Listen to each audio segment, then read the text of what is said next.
Hello, hello, hello. Getting back to Void? Rogue Trader. Void Shadows was the name of the DLC, but I definitely said Void because it says Void Ship Bridge there.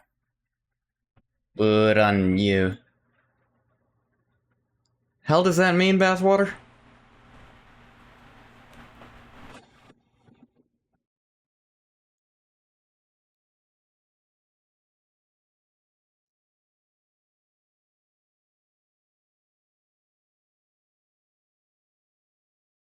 You'll send me some elaboration? Okay.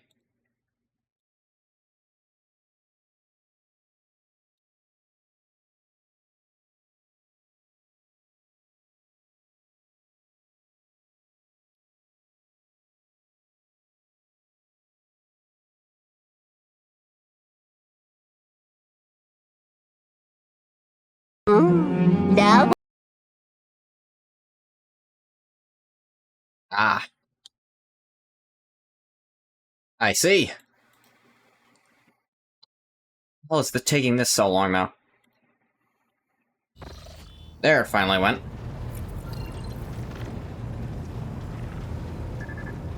Not disappointed at friggin' Type Moon memes. Just completely unexpected from you after last stream.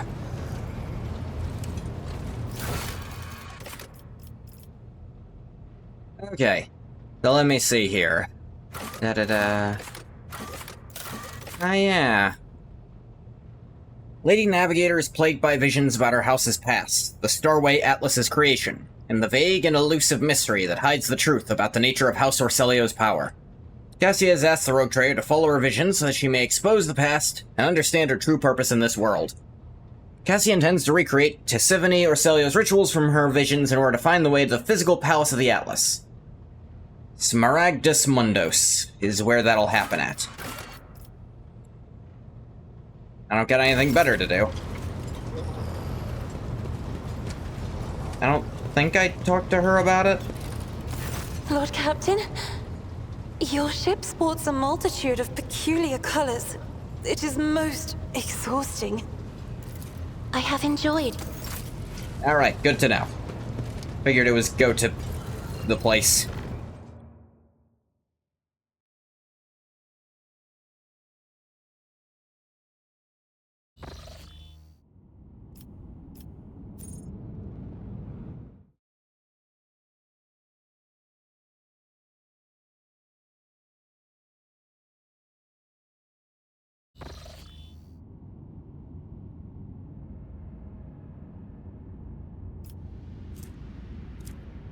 That's Nameless Star, but it's written down as a name. Wreck of the Finger of Sorrow. Quetzaltemer.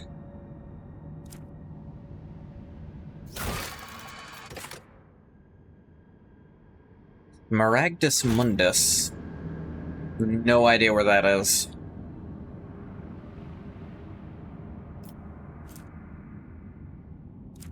Yes, I can... was it the Finger of Sorrow? I don't think that was related.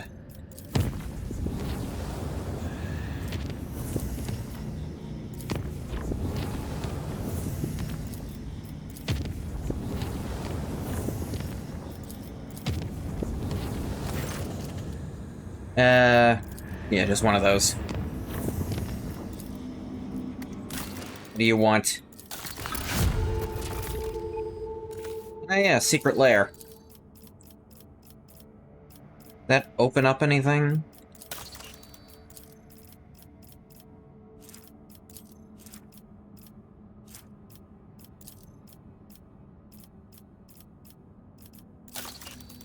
Could have sworn there was something I needed secret lair to do.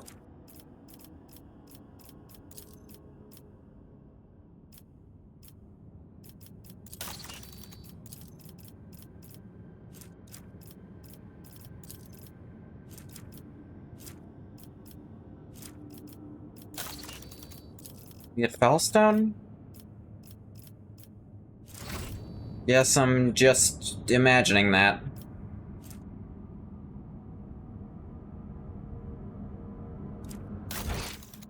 What wants me at the Forest of Quetzaltemer? this does. As this I have to wait on. I suppose I'm going to the other thing, then.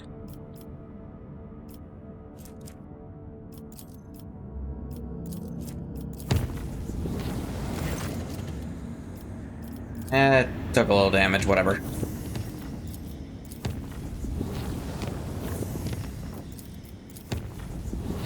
Yeah.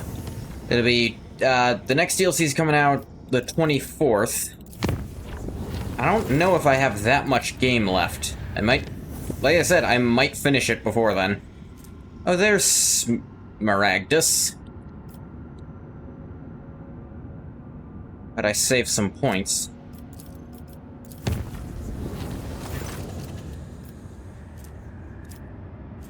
Yeah, burn. There's a place I couldn't go to before, that's weird. There, the Finger of Sorrow. It's sad.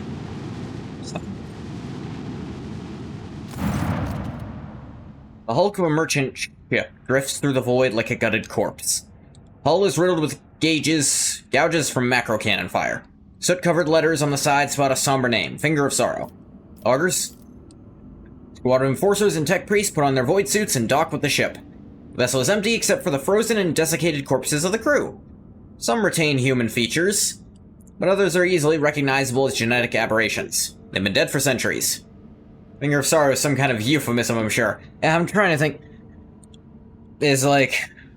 Is that what you didn't clip your nails first? Is that what we call it? Examine the logbook at the bridge. It was a common merchant vessel. Log records its travels along many of the trade routes of the Calixis sector. Last entry states the ship departed from Port Wander on the border between the Coronis Expanse and the Calixis sector. The tech priest notes that protocols for undocking from the station were not followed, indicating either a hasty escape or blatant disregard for the covenants of the Omnissiah. Yeah. Yep. Search the hold.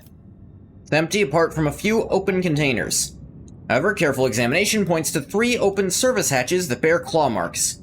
Venturing deeper into the service tunnels, the enforcers find 3 empty nests with chunks of purple chitin and dried traces of dark slime that is eaten through the metal panels. There be no doubt the gene stealers once lurked here. Inspect the cabins. Many of the cabins have become tombs for the bodies of the crew. They asphyxiated when the ship's life support systems failed. One of the enforcers notices a cache marked with the symbol of a fanged serpent, the sharp tail and 3 clawed limbs. The cache contains an amulet and miraculously preserved diary. I need Dogmatic, actually. First round of combat, the wearer's MP is doubled. Huh. Oh, must not have follower Dogmatic. My mistake. Relay the contents of the diary. Diary is kept by one of the missionaries of a gene stealer cult. According to the entries, this cult secretly spread throughout much of the Calixis sector, although the author does not mention any specific infected worlds. He recalls with reverence the Promised Land, the Cradle of Faith, salty as the tears of righteous martyrs. The author's branch of the cult had settled on Port Wander Station, last threshold between the Calixis sector and the Coronis Expanse. The cult grew and gained followers among the workers and the poor, and even managed to infiltrate powerful trade guilds.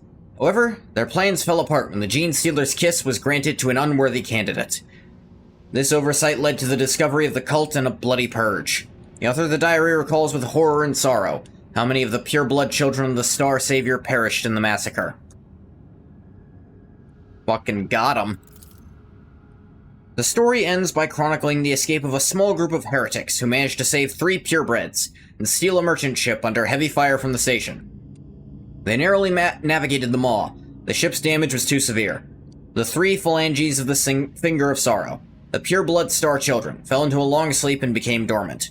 Meanwhile, cultists humbly watched the ship's life support systems fade away one after another. In the last lines, the author welcomes death in the name of the many-armed Emperor with solemnity and elation. Blow it the fuck up! The enforcers plant melta-charges at key points on the vessel. The explosion rips the Finger of Sorrow to pieces that are obliterated by strikes from the macro cannons.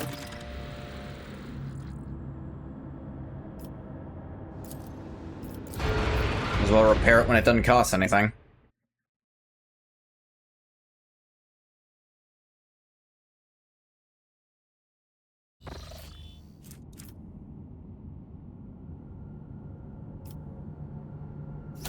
Was there a follow-up to go... no, it's just completed. That would start a follow-up to go to the... where they got it from. But I guess not.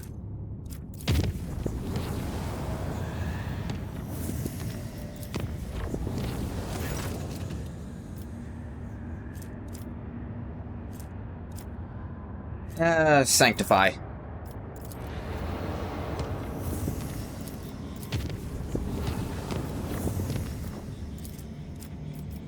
This is why we save these points, because I also found out these points are really hard to get once you get late in the game.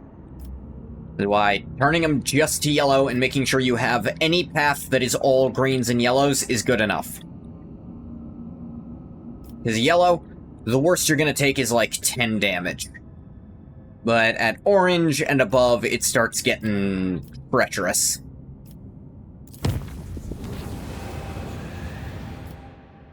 Oh. Entry A201 4866. 10. Chronometer turns since the incident. 10 chronometer turns since the incident. Witness hit it on 00110101. You claim that you left the Sanctum Navis on the Lady Navigator's orders? Affirmative. This unit acted in accordance with Maintenance Protocol TRN-08353. Step 1. Sense the sacred mechanisms for the duration of 15 chronometer turns. Step 2. You failed to inform the bridge about the imminent jump. I want to know why. Data unavailable. The Lady Navigator ordered that she be connected to the Void Ship. She did not order the preparation of the machine spirits for warp translation. Cause. A ritual that cannot be identified by this unit's capabilities. This unit received the command to interrupt Protocol TRN-08353 and exit the Sanctum Navis. 30 chronometer turns since the incident. No, please, not the fingers. I'm gonna break one for every word of a lie I hear coming from your mouth. Now talk. Please, you have to believe me. All we did was prepare the canvas and mix the Lady Navigator's blood into the paints. Then we were told to open the shutters so the Lord Captain could see everything that was going on inside the Sanctum Navis from the observation chambers and... Grok shit. Armor glass can't shield you from war partners. Ors. This word on my soul and the Golden Throne, Master Enforcers. Now the fingers of sorrow. Oh no. They're the ones getting broken. The Lady Navigator only wanted to paint a picture for ritual or some such, that's all I know. She wasn't gonna use the power in her eye. I still got as far away from there as I could, that's all I saw, I'm telling you. 50 chronometer turns since the incident. You performed an emergency warp jump, barely activated the Geller field in time, and are now being dragged to throne knows where by an unknown force. The Lady Navigator and the Lord Captain are still unaccounted for. Now tell me, one more time. What transpired in the Sanctum Navis? I escorted the Lord Captain to the observation chambers, yelled at the servant for leaving the shutters open, and I was told it was on the Rogue Trader's orders. We could see the Lady Navigator clearly through the armor glass. She was lost in thought, staring at the canvas in front of her. She looked like she was completely unaware of the world around her. Soon the servants were ordered to leave the Sanctum Navis. Lady Navigator picked up her brush. Entranced, she started dragging it across the canvas, painting one image over another, and another one over the last, and another. Then the Lord Captain noticed it. There was a thing on the other side. The picture, covered in a layer of fresh blood, was coming to life. The Lady Navigator was oblivious. That is when the Lord Captain called out to Lady Cassia. Startled by the Lord Captain's cry, the Lady Navigator answered. That's when I realized it. The armor glass between us and the Sanctum Navis was gone. And the things in the painting, they broke free.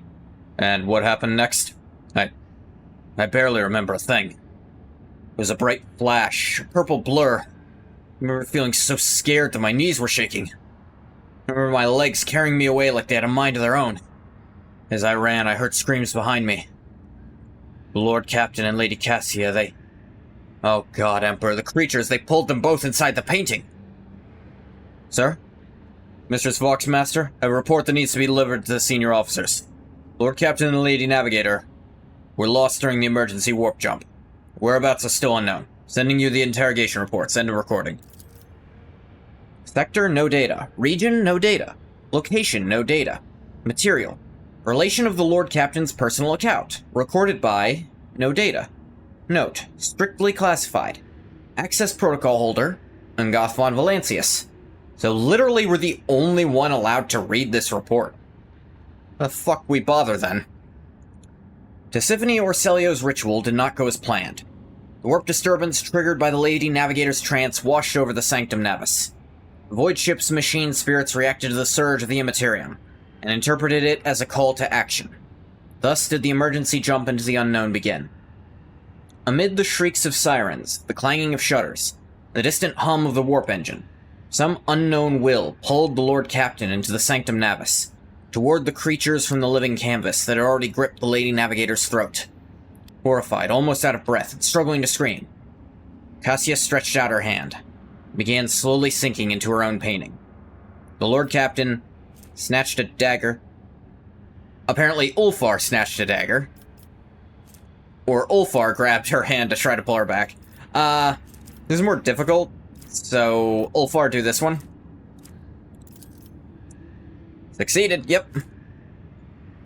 Do the one that's harder, because it's harder. Lord Captain pulled the Lady Navigator closer.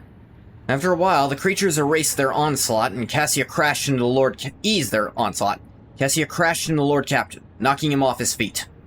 The Lord Captain felt a sharp pain in his side as Cassia's cogita brush pierced his flesh during the fall. A moment later, Cassia was sucked into the air and pulled inside the canvas. Instants later, the rogue trader himself was plunged into the depths of the world the Lady Navigator had created. Ngoth awoke, finding himself in the middle of a gigantic, boundless, billowing nothingness. His body felt weightless, floating in a void strewn with hundreds of the Lady Navigator's colors. Some of them bright, warm, and alluring. Others morose, cold, and heavy. Lord Captain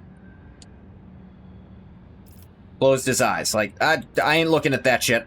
Got stayed in the ocean of nothingness, devoid of any sensation or emotion. Until a persistent pulsation in his right side reminded him of a world that once seemed more real than this one. Someone's scream broke the delicate equilibrium of the Lord Captain's motionless body. The weightlessness released him. He plummeted into the maroon abyss of roiling illusions, but was now in full control of his body again. Ngoth reached for the bright colors, plunged into a river of bright hues. Flashes of rosy sunset and lilac carried him down the dazzling stream. Before long, the Lord Captain was standing in an idyllic garden, permeated with the fragrance of flowers and the singing of birds. Servants in purple livery darted back and forth, attending to a withered old woman in a navigator's mask. Sitting on her lap and smiling coyly to everyone was a little girl with ruby eyes and white hair. "Be a good little girl, my child, until the day we meet again." With trembling hands, the woman handed the girl to a navigator in laboratory attire. "I am out of time. Prepare the child for the Atlas transfer. Destroy all records and mentions of the world of Ir-TV. None must learn of that which took place here. And remember, her body must grow strong for it to accept my power. Once I have returned, loyalty will be rewarded." The memory was gone. Ngoth once again found himself plummeting into the maroon abyss of roiling visions. Lord Captain swam toward the dark colors. Grayish-blue waves swallowed the Lord Captain. The feeling of lightness disappeared as his limbs grew heavy again. Ngoth fell on the hard floor of a laboratory cluttered with vats as tall as a human.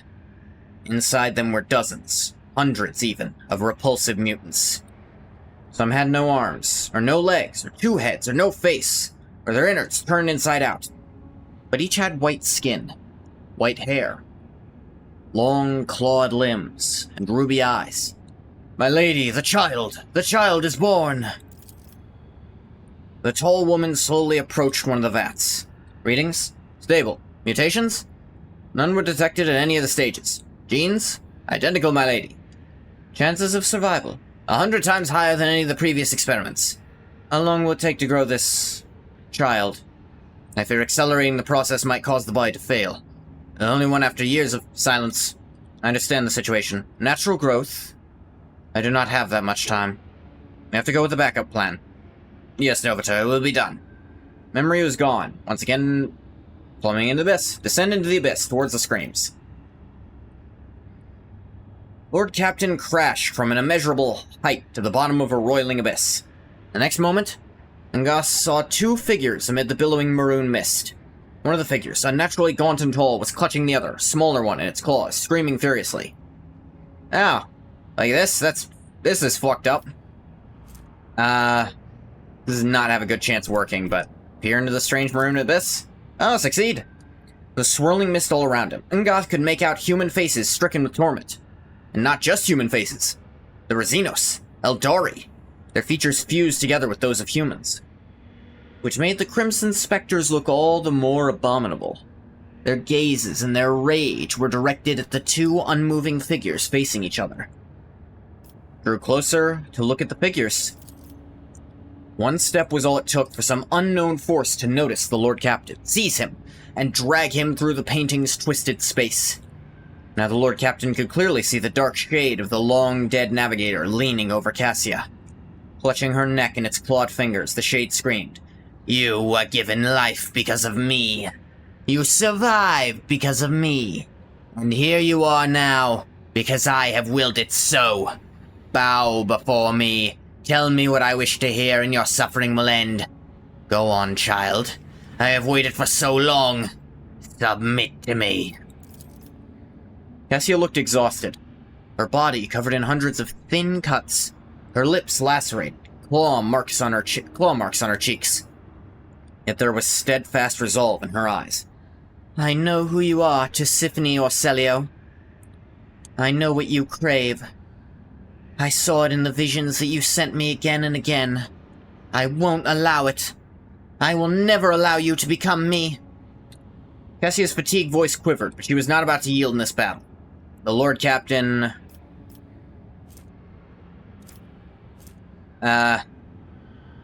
horribly unlikely. Urged the Lady Navigator to fight the monster to the bitter end. Cassia, inform yourself to fight to the bitter end. "Yes, Lord Captain." "Oh, it worked, actually." Lord Captain's words attracted not just Lady Cassia's attention. Tisiphone Orselio, finally noticing the presence of a living creature in that bizarre world, turned to face the interloper and lunged forward, seething with rage. Oh dear. The entity's claws were millimeters from the rogue trader's throat. Cassia opened her navigator's eye, and a wave of unbridled warp energy obliterated Tisiphone's specter before she realized what was happening. The Lady Navigator graced the Lord Captain with a tired smile. The abortive ritual had turned out to be a trap set for Lady Cassia by the previous Novator of her house. The rogue trader ensured that her plan fell to ruin. Now it was time to desert that accursed place.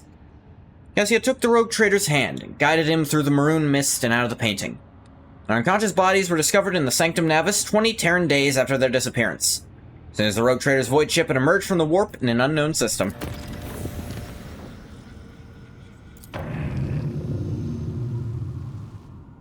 Nah, nothing here. Well, got my point back at least.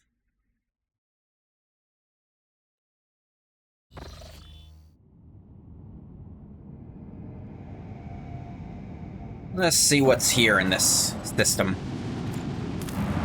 Doubt there's too much of interest, but... it's beautiful. Damn. There are ardent views in the void, the likes of which I could never have imagined. A single vivid world bleeding flames, yet so much substance for my thoughts. Glad you like it, honey. Bank around this weird pink sun. That's not something suns can do.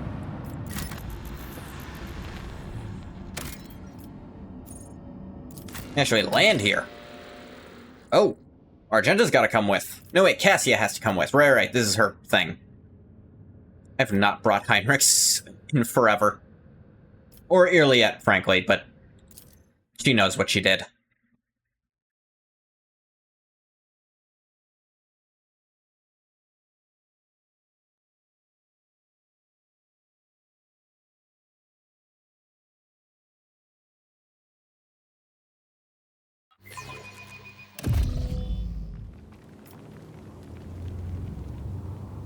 What is this fucked up already?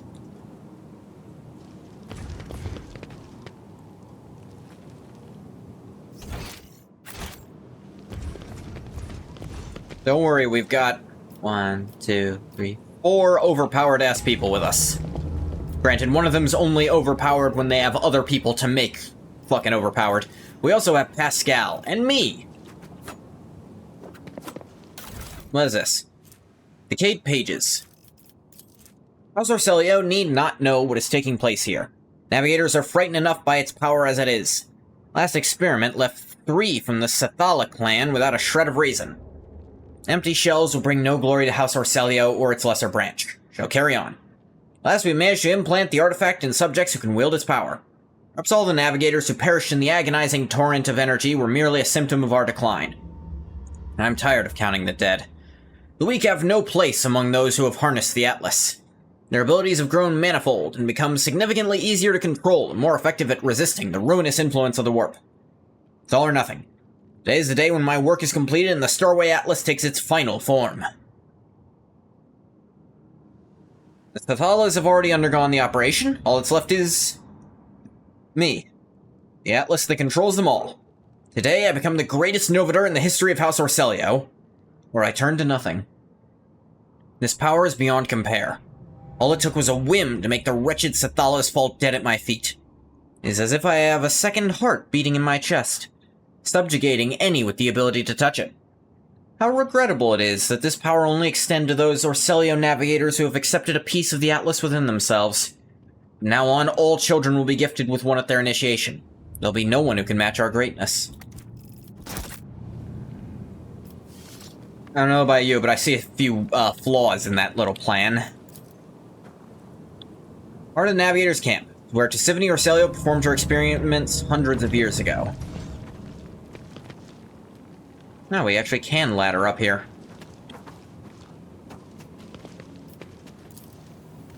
Cabela, please blow this the fuck up for us. Thanks, Boo. Plasma ring. Ooh, once per thing plasma shot. Cool. Grenadier's backpack. Wearer and their allies immune to damage from the wearer's grenades. First time the wearer uses a grenade, 50% chance to not expend the grenade. Wow, that's really good. Too bad it's so late in the game. I suppose on one hand, it's good that blatantly overpower.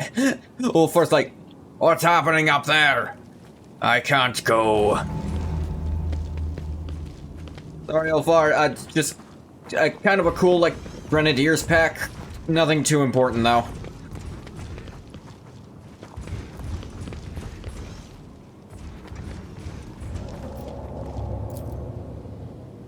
There's a barely noticeable imprint of a long, clawed hand on the broken cogitator screen. Well, that's fucked up. Is that? Eldari Sanctum is blemished by human presence. In their pursuit of ancient secrets, the navigators had no qualms about filling the ruins with machinery and supplies. I did see Eldari features in some of the severed ghosts she was, like, connected to. Pascal, could you? Thank you. Latent marksman gloves. Drakari only. Ballistic skill. Okay. Stellion navigators left no stone unturned in this Eldari temple. As if they were looking for something that they just could not find. Ulfar, imagine he picks everyone up and just jumps up there. Thanks,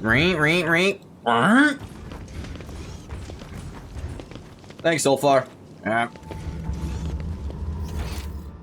Oh. Looking the wrong way. This is actually the way forward. My mistake. Makes more sense. I can actually see it. You do not have to hide the ashy shadows of loneliness behind swirls of bright colors, Ulfar. I respect your gift, Guide to the Soul Sea. But you should save your sorcery for someone else. Nah, he's putting on a jovial expression, but he actually misses his brothers. Hard to blame him. Pascal, what the hell is this? Once depicted pages from the long history of the Eldari. Thanks, Pascal. It's really funny, he knows more about Eldari culture than the actual Eldari on our ship. I'm gonna remove the data crypt from this dead machine to keep the house's secrets safe. Leave no information about the experiments that took place here.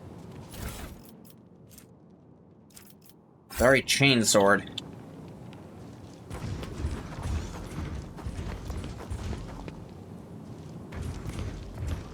Oh, look at that. Halt, cursed child.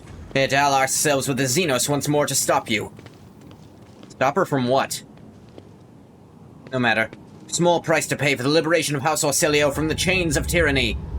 Has she led you to believe she's gonna do that yet?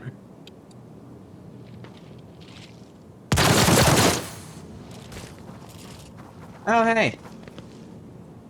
Begone, renegades. We followed the Atlas's call in our wake, child. Stand with us. House Orsilio will not trade Tisiphony's legacy for the false ideals of blind fools. What is that, by the way? It's broken. What's happening? Ah! What? You fucked with something you didn't understand and it tried to kill you? Never mind, succeeded in killing you? All of you except us for some reason? Weird that it's not doing anything to us. I'm not complaining, but it's weird. Actually, no, it did something to Cassia. Damn, Xenos. This was not the bargain we struck, thrown to spite you. Navigator, whose skin is so thin that it reveals the muscles, bones, and innards underneath, clenches his augmented gold jaw in contempt. What is this? Rogue trader and the traitors of the House have lured the child into a trap set by Xenos? Lured into... I wish my eyes were deceiving me, but now I see clearly that Great Regent Aranto was right to send us after your vessel. Spared Great Regent Aranto's life while passing judgment on the navigators of House Orsilio. Sturdily built woman is armed with a pistol, and yet, there are signs of exhaustion in her posture. Her face is hidden behind a gem-encrusted three-eyed mask, and her elaborate Navis Nobilite vestments are stained with dried blood and other evidence of recent combat.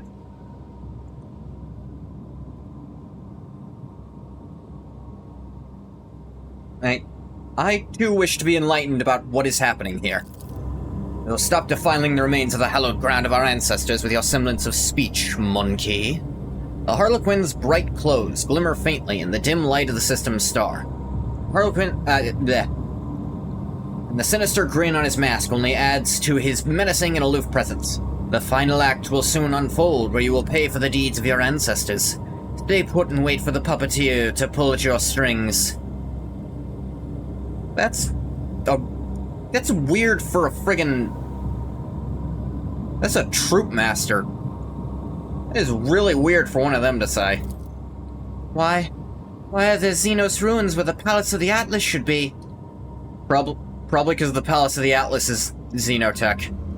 Why is this place coated in an impenetrable black mist? I'm suffocating. Cassia clutches her breastplate near where her atlas is, her voice feeble and trembling. Three-eyed monkey who sees into Shail. The taint of your ancestors has begun to consume your body and soul. Pathetic fools with an insatiable lust for power that is not yours. Ending your misery will be merciful. Taint? You mean the Atlas? Xenos traitor.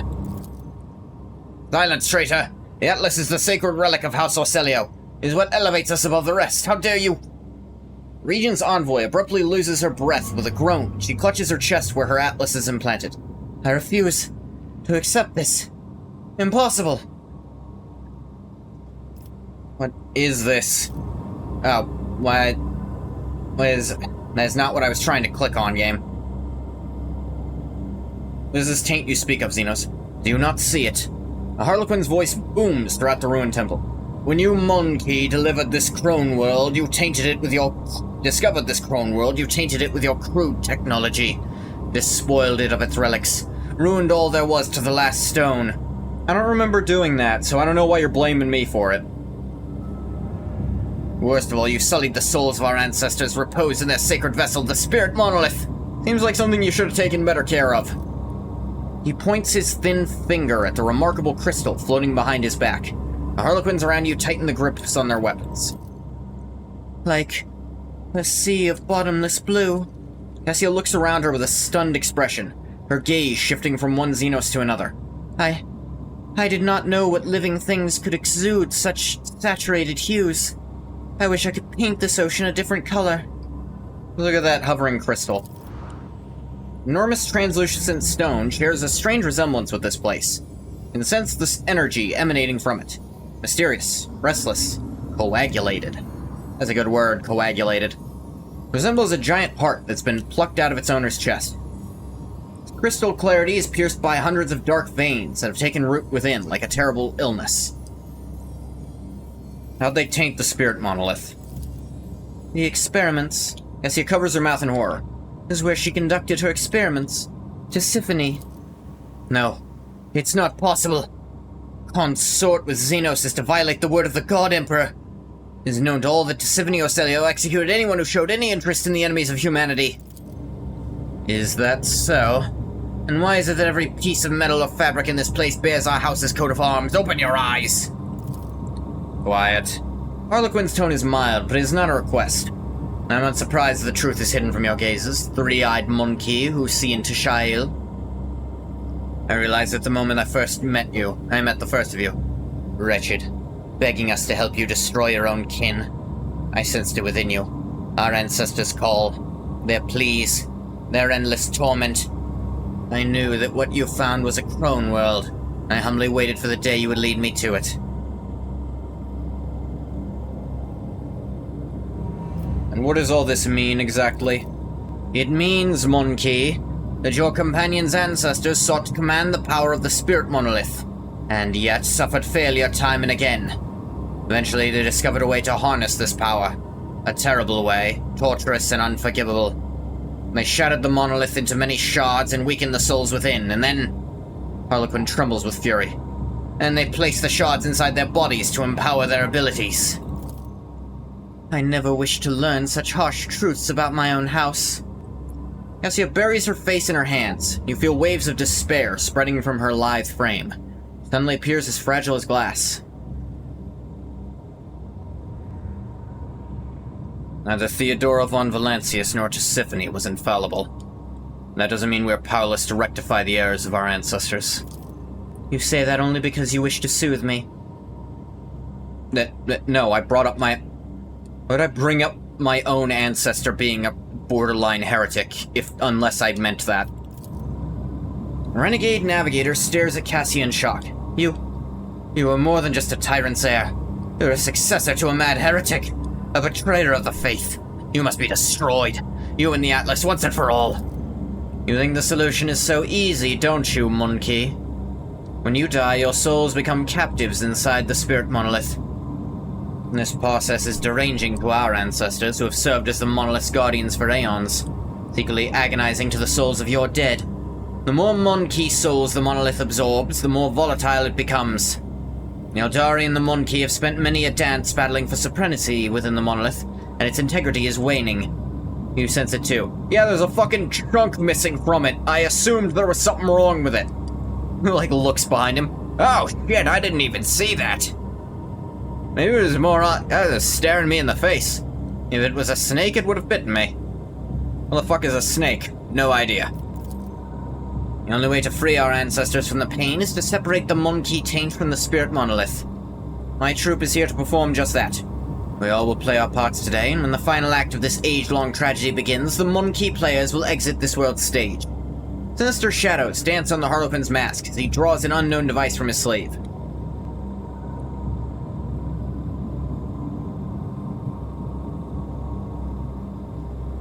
What do you say to this Xenos' assertion, Cassia? Cassia gives you a grateful nod and turns to the Harlequin troop. I have emphasized a lot, let her make her own decisions. I cannot change the past, it is true. Nor can I change the fact that my house is forever tainted with disgrace born of Tisiphone Orselio's hubris. Yet all of us here today have the power to change the future and halt the unending suffering that is drowning both your kin and mine. You? You suggest that the monkey and the Eldari change the future together? Harlequin leans forward curiously. I must admit, my lady, I'm confounded by your audacity. Go on. Well, you actually took, that wasn't in the script. No, keep this up. This is interesting. My Atlas. Cassia places a hand on her gilded breastplate. You can free the phantoms of my house from the spirit monolith, guide them to enter my Atlas. Their experience and wisdom will help steer House Orselio onto the path of truth, allow future generations to avoid the calamitous pitfalls of their forebears. Chimera, my leading lady. The shards of the monolith are lodged inside the chest of every monkey bound to you by ties of blood. How exactly do you intend to return them? I shall use the Atlas To sever my subject's connection to the spirit monolith, then I shall extract its shards from every navigator of House Orcelio. This artifact is implanted at birth. That does not mean that the ritual cannot be reversed.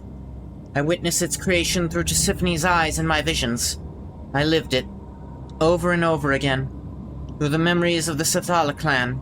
I can recreate the ritual that will return the souls of your kin to you and save my people's lives. Cassia, are you truly capable of this? I am confident in my abilities, more so than ever before. Seldom do humans and Xenos get the chance to resolve their conflicts without violence. I second Lady Cassia's proposal. The Harlequin remains as still as a garish statue for several minutes. Then the mellifluous voice behind the mask says, I am willing to try, monkey. No. The Regent's envoy draws her pistol. I will let you destroy the Atlas, even if it's the child's wish. Lady Orcelio, you are too young, inexperienced. You simply cannot comprehend. You address the future Novator of House Orcelio. One who survived the massacre of Urak V, who has lived following an attempt on her life at the Palace of Dargonis, who has restored her house's stability in what scant time she has been free, while you, all of you, have spent years destroying it from within. You address one who has passed through the tempest of the Sea of Souls to the true Atlas as a rogue trader's ally. Yet still you call me unworthy. Don't you? Young, inexperienced. Kneel before me and I shall forgive you your insolence.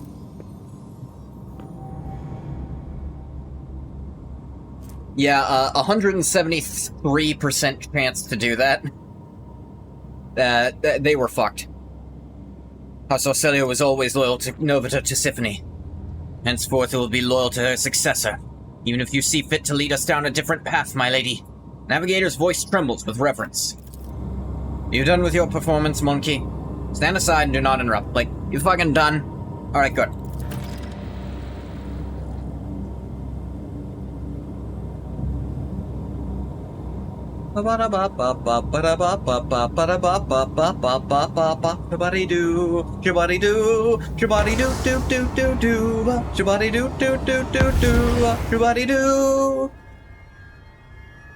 Ah, I can feel it again. The tranquility. The ancestral souls have found peace, and corruption no longer endangers the monolith or this world. Harlequin's narrow shoulders now look completely relaxed. Remember our agreement, Cassia Orcelio? We'll soon meet in this place again so you can give us the shards. And now, be gone from our world, monkey.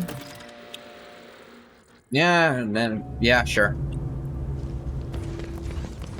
Oh, do you mind if we loot these first? We don't want them, do whatever. We're probably just gonna sell them, frankly. It's just las guns and flak armor. Basically let Cassia do what she thought needed doing, and she got a pretty good result there. Oh, full-on bolters.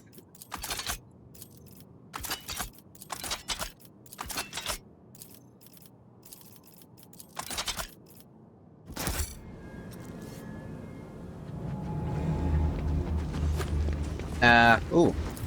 97%. He's an altar that the ancient Eldari used for some long-forgotten ritual.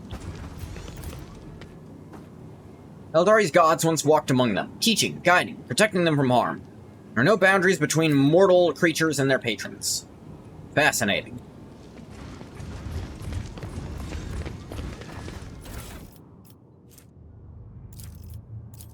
There was a time when I believed that I would lead my house to prosperity.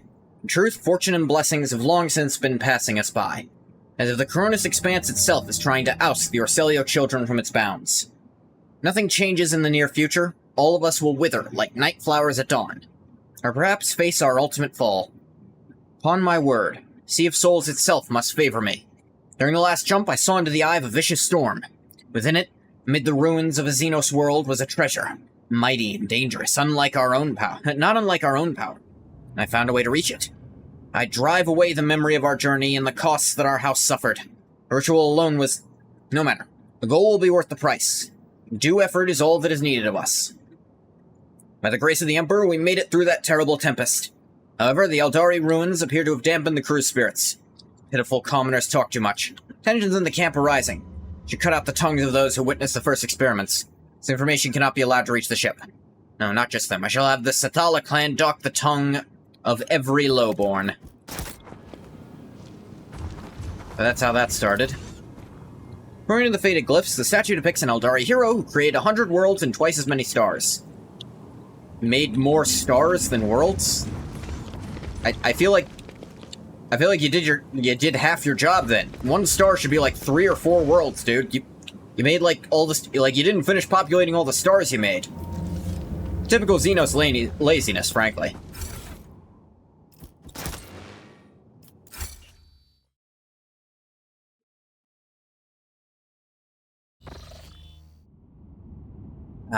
Wonder. The fuck is this sun pink? Is that a normal thing for Eldari suns? I don't think it is. Let's go to the bridge, talk to Cass about all this. Cass about this.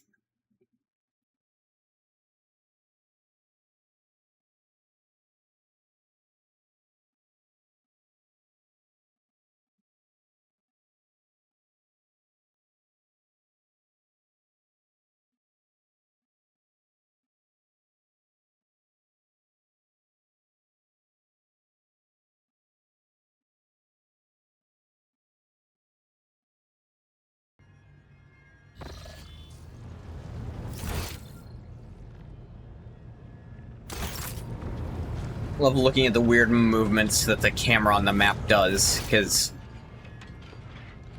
look at it wiggling around there to try to keep it steady. How's it going? Oh, how nice of you to grace me with your presence. I was just thinking back to our journey to the Palace of the Atlas. That was almost That minutes is, ago. to the world of Xenos. Remembering that most reckless act has enveloped my mind in a whole palette of hues.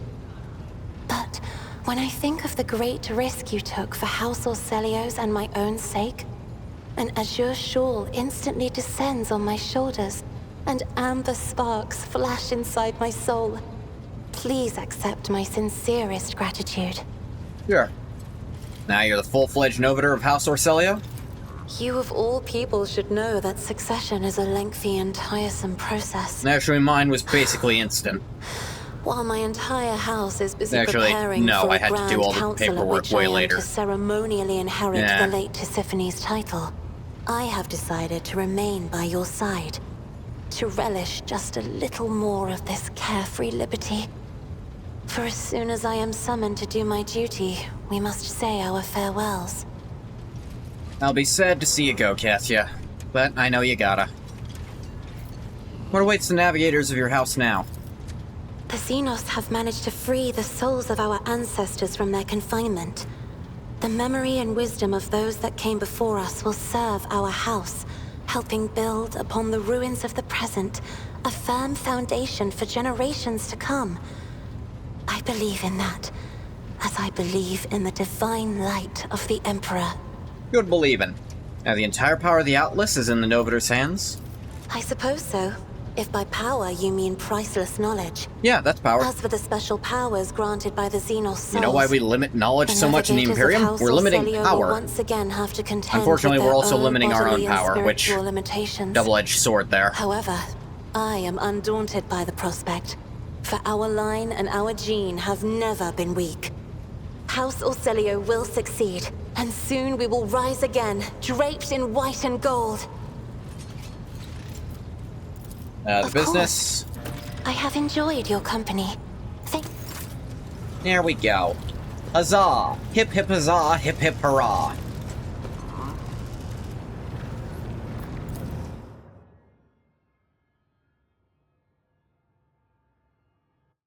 Hip hip huzzah, chip chip chirah. Ugh. So, I saw someone, like, might have been on Reddit or something. They, like, because there's an in-game clock, because this is built off of, the Pathfinder games, their engine, where the in-game clock is actually very important for stuff happening, but it's barely important for this game happening. Like, only, like, your navigation stuff advances based on time. Or, like, your colony stuff. And once you have all the stuff, you just blast through it. Beholding the truth.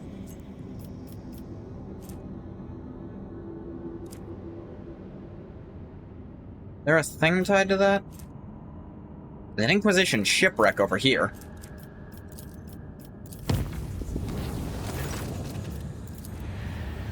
Yeah, vessel stuff.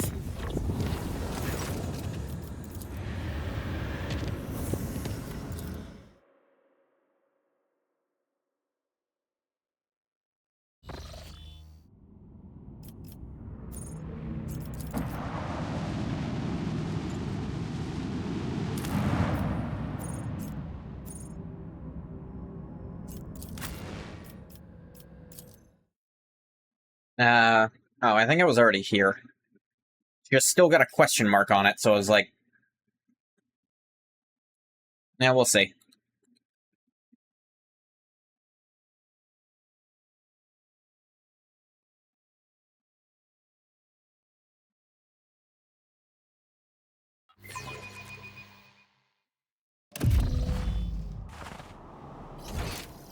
Yeah, I've been here. I think I did this before as well.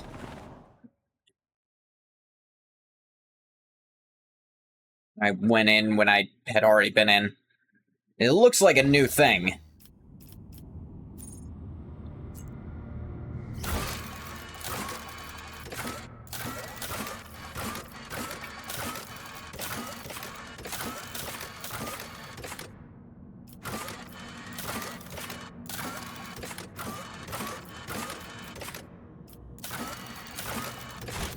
I don't have, like...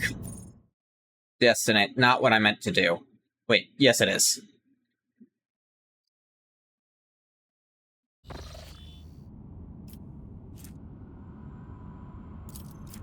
Oh yeah, there's a rumor here. Under Dreams Crossroads was what it was at. But where?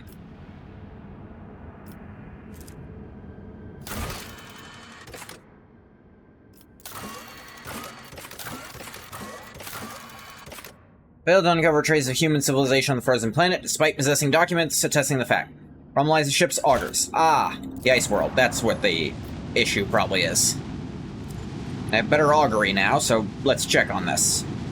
If I can.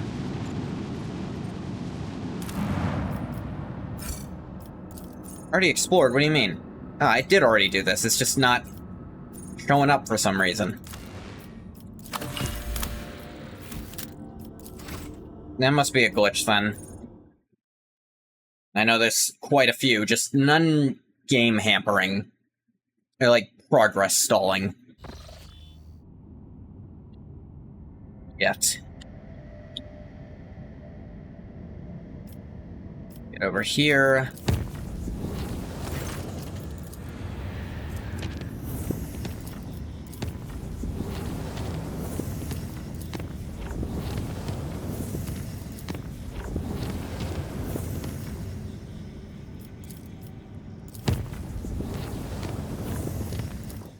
The Nameless Star. I think we gotta go deal with Winterscale. Permission to speak, Lord Captain.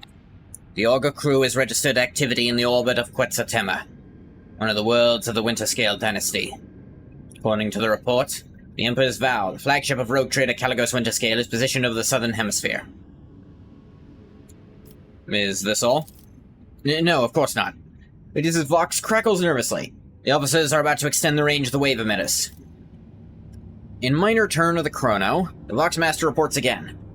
Lord Captain, the data has been updated. Quetzaltema's largest continent suffered from a moderate Xenos planetary invasion. We also discovered the wreckage of several Eldari vessels on the periphery of the system. Now the vessel crashed onto the world, causing minor seismic activity. Dozen shuttles of the Winterscale dynasty are patrolling the space directly above the crash site. I presume the Xenos hunt is in full swing, and the hunter has already caught the scent of its prey. Throne, take me. Beg your forgiveness, Lord Captain. Empress Vow has detected the empowered emanations of our augurs and is requesting permission to initiate Vox transfer. What would you have us do? We have on their flagship. For a while, the Vox broadcasts only the clicking of Vigdus's metallic manipulators. Empress Vow is a cruiser carrying up to 120,000 crew. Length overall, 6,000 meters. Beam, 1,000 meters. Estimated time of service in the Winterscale Dynasty fleet, several millennia. It is known for a fact the ship has undergone many modifications, including the replacement of macro weapons for long-range laser batteries, short-range macro batteries, and... Great is all we know, Lord Captain. Incredibly ancient, incredibly complex, incredibly unpredictable, and extremely demanding when it comes to resources. Had I been one of the highborn, though unofficial, rulers of the Expanse, would definitely have chosen this void ship for myself. The Librarium of House Orselio also held records on the Emperor's Vow. Its most famous owner, to be precise. Sebastian Winterscale, fledgling rogue trader of great promise. It is not known how Sebastian acquired this ship. The Lord Captain Winterscale used it to traverse the Maw and find a new home in the Cronus Expanse. Hail them. It will be done. The grace of the machine spirits, the air gradually fills with discordant noises until the Voxmaster flips the last tumbler on the Cogitator's panel. That's a fucking name. Emperor's Vow sends its greetings to the glorious ruler of the Von Valancius dynasty. It is Erbret ap Daith, his lordship Caligos Winterscale's Voxmaster, who has the honor of speaking on behalf of his lord today. A booming voice fills the air, startling a few officers on the bridge. However, you feel that Erbret ap Daith's ostentatiously confident tone is meant to hide his concern. Not even the void of the cosmos can hide your anxiety, Erbret. Now speak. By the gold of the throne, the signs of Von Valancius are shrewd to a man. The Voxmaster loudly clears his throat, looking for the right words. Oh, he has a throat. You see, the Lord Captain has yet another heated argument with the esteemed Incendia Chora, and he had a very good reason for his displeasure. Dare not discuss his lordship's affairs, but I can divulge that we set out to protect the dynasty's rightful demesne from the invasion of the profane Xenos. This is how we arrived here at Quetzaltemur. There is no better hunting ground when you need to cool off your head, I believe the Lord Captain said. We easily crushed the pathetic mockery of a fleet that was laying siege to the unfortunate world. Of course, most of the Xenos fled, but we did reduce a few of their ships to chum for the Void Beasts. Voxmaster laughs cruelly. An Eldari fleet? That means there are many more Kruderok survivors than I dared hope. Secondary Vox channel transmits Iliet's voice, laden with desperation. Alantak, I must go to this planet, to find them, to try to save them. All right, Iliet. It breathes out almost inaudibly, and her shoulders relax. I'm grateful to you, Alantak. Something tells me the story does not end here. You see, your lordship, one of the Eldari ships crashed on Quetzaltemur. The Lord Captain chose to descend and finish off the elusive prey. He has not been able to find his way out of the local woods for over 30 days now, and this concerns me greatly. Anticipating the next question, your lordship, no. I am confident the Lord Captain is still alive. His body and spirit do not break easily. Besides, he is accompanied by Wharton the Grey, who would sell his soul if that helped to keep the Lord Captain out of harm's way. Not a promising descriptor, but okay. May Asayan protect his children. Must halt the frenzy of your stellar rival, Alantak. Else by Isha's tears, his subjects will not escape retribution. Winterscale may be quick-tempered, but the Eldari attacked his world first. And he deserved it! Iliet's sonorous voice suddenly raises to a shrill cry and abruptly falters. Is there anyone else with Caligos aside from Lewis Wharton? A full hunting party consisting of half 100 hand-picked enforcers. His lordship's personal retinue, naturally. We've not found him over the course of 30 days. Things are not so simple, your lordship. Lord Captain last contacted me from the landing point, currently right under the Vow's belly. We lost about a dozen shuttles and several hundred scouts in the first days of the search, all of whom went down to Quetzaltemur and never came back. Our shuttles are relentlessly sweeping the airspace where our people perished. This way we were able to reduce the search area to just a few thousand kilometers. Still does not change the fact that people in the thicket are disappearing without trace, and something is jamming the Vox transmissions. I think I know what you want from me. Generous favor in return for a generous favor. Find Lord Captain Winterscale in Quetzaltemur, bring him back to the Emperor's Vow. Swear by the Golden Throat I will convince him to side with you in any conflict that occurs in the next 100 years. After all, I'm allowed to make deals on Lord Captain's behalf while he remains unavailable.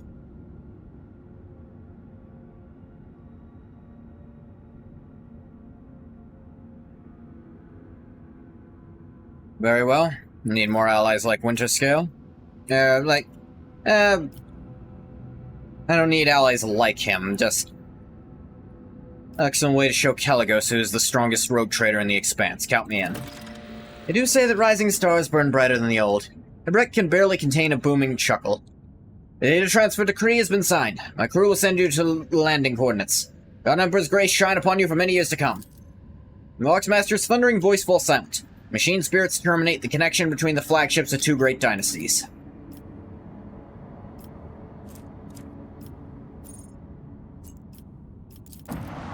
Eldari's shipwreck. Why is it all the way over here? 2 shuriken pistols.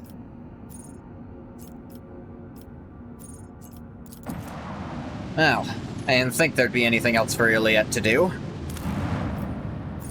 Who'd have thunk? No, you're not replacing Cabela. I can kind of fill in for Pascal in terms of lockpicking, but everyone else, irreplaceable.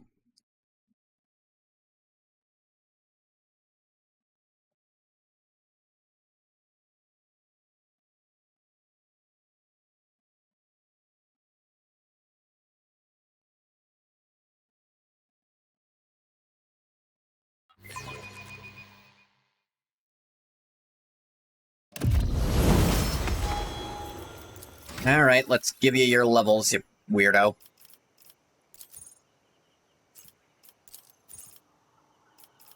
Bear that. Ba-da-ba-da-ba.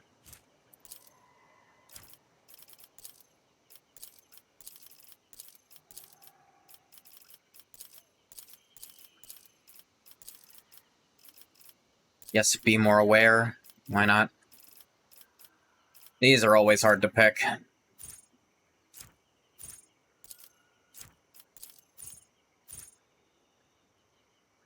This should be good on her. I'm not gonna go too hard.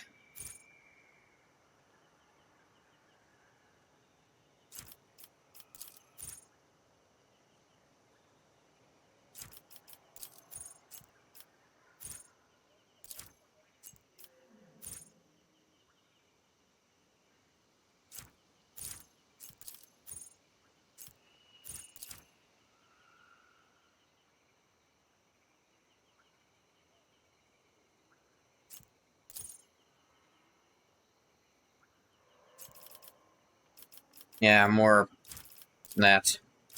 Or more ballistic skill. Like, that's fallen behind.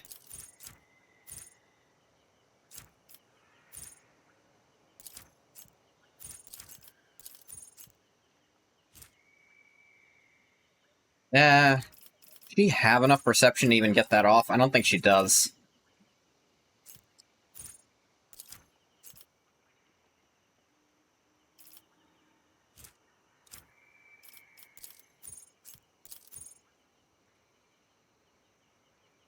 Yeah, that's fine.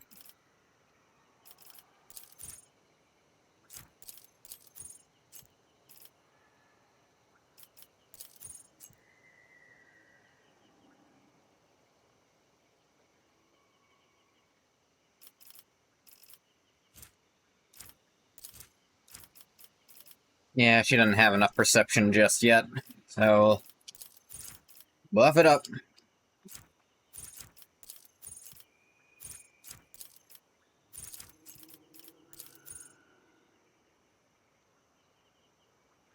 Yeah, keep stacking up her lethality.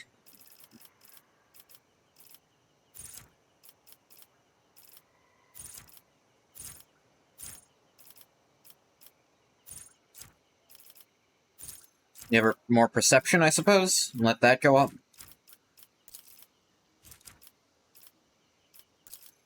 Nah, hang on. Yeah, no, this.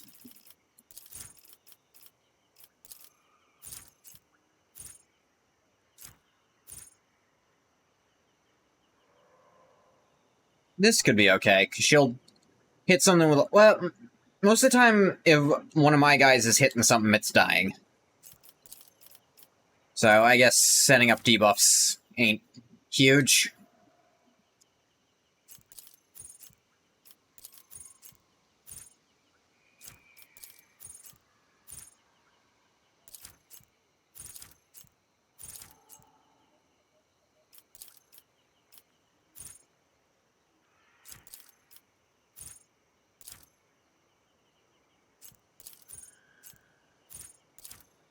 Da-na-na.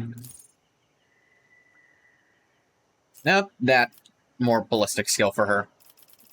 Masterful displays at the top right now. Though, actually, not Deadeye Shot boost. And then she gets an AP.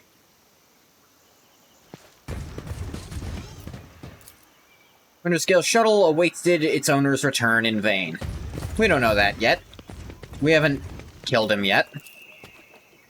Those are containers for transporting supplies. Markings indicate they're several centuries old. Attention, Vox broadcast impossible. Error that. Botanical threat, level Alpha 2. Oh. So we're on Catachan then. Old birds and rodents have ruined these fruits of the local vegetation. Will these lead to the forest? Good adventurers go left, though.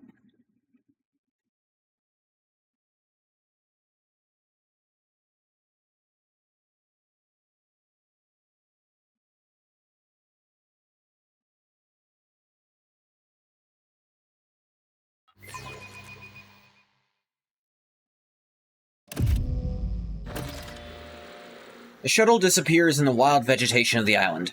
Several hours pass before the rogue trader finally admits he's been aimlessly wandering around in circles. Any attempts to get back on track by retracing his steps have failed. Vox communication cannot reach the ship, and it becomes clear how Caligos Winterscale could get lost in his own world. Son of a bitch.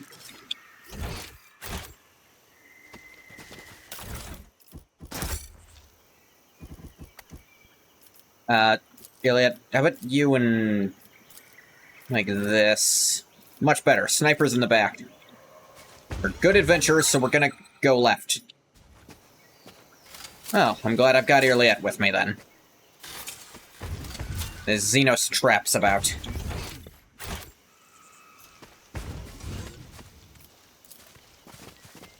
If the Xenos are trapping that direction, then there's gotta be something there, right? Trek among the monotonous forest landscapes is becoming dull. Rogue Trader's weary eyes are ready to close their own accord when the usual sounds of the forest are interrupted by a blood-curdling scream. Oh god, something's happening! Cries are drawing closer and closer, and their source finally appears. A small creature with slick black fur and a long tail. As if mocking the Rogue Trader, lets out another piercing cry and scurries away, its yellow hind paws winking between the tree branches. Son of a bitch, I thought something was happening. Oh dear. Oh, Angelica, the monkey will pay for your suffering. Oh dear. Suffering. Their spirit stones are shattered, Sertan. She who thirsts has long finished her feast. Will destroy them. Every monkey who... Do you hear that? The soul destroyer is back. Cain, fill our hearts with fury. Hey, hang on. Can we discuss this even slightly? I'm not the one who did this. Relent for Isha's mercy. We are here to help you. They're not gonna listen, Iliad. You know they never do. To be fair, you're exactly the same, and you know it. Front line?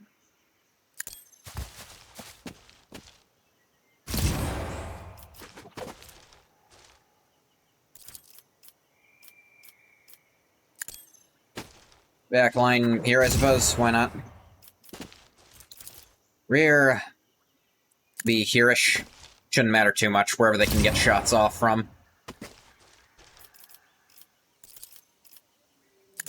Now, Argenta, you shall be commanded.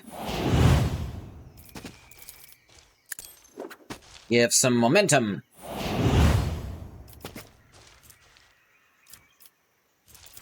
By the Inquisitor's decree.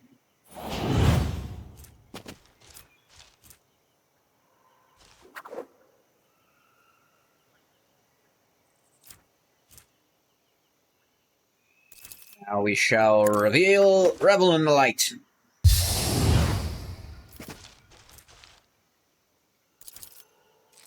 Argenta? High momentum.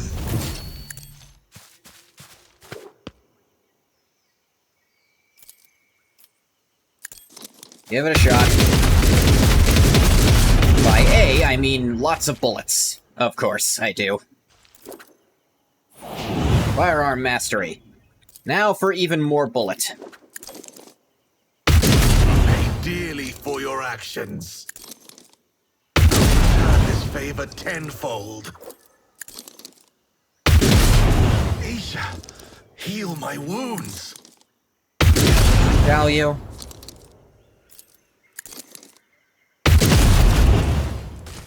You died. Feel like you're not gonna get your wounds healed. Start taking out the rangers now. You will pay dearly for your actions. The actions of self-defense, I think I'll pay for them, sure.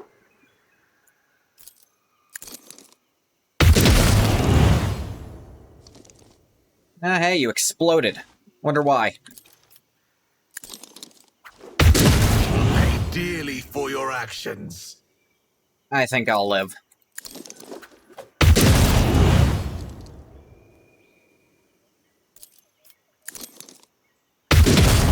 High momentum. High momentum.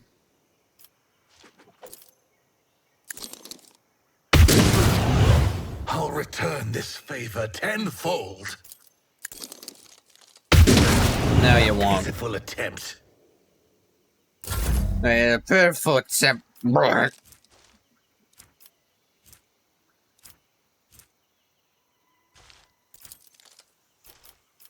Now then, Argenta. I don't recall saying you were done.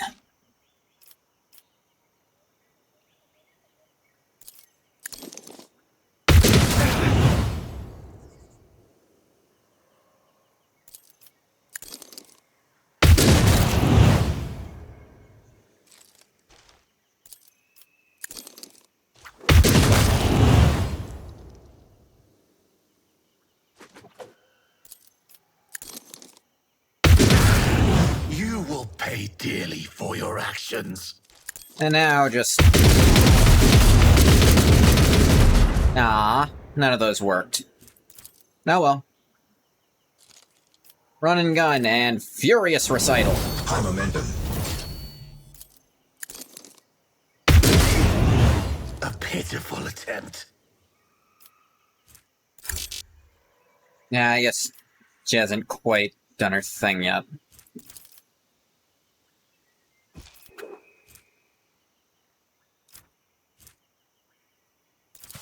Reckless rush. Over here.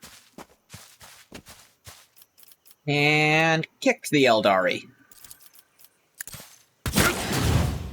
Isha, heal my wounds. Set up a wildfire. Rapid fire it.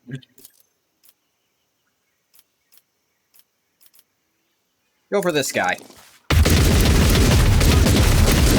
He thought that rock would save him. It didn't. Good job, Argenta. Laser this guy's nuts off. I didn't think you'd actually do it, Jesus Christ.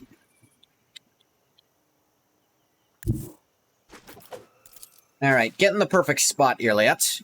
You're not gonna accomplish much, but you're gonna kill a guy, probably. Yeah, that guy. Shoot him in the head. Good job. You shot him. And then that other guy immediately, who I didn't catch before. Now shoot this guy. Tears for me. Good job. Isha.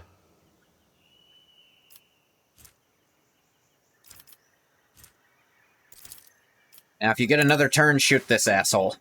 A pitiful attempt. So I get the feeling he'll be dead before then. Guides my hand. Damn, Cabell. Jesus, Irliad, you got walked up by that. Cabela! Go deal with this asshole for us. Chop him into little tiny pieces. Wait, how did you get over here so... Oh, Jesus! For your actions.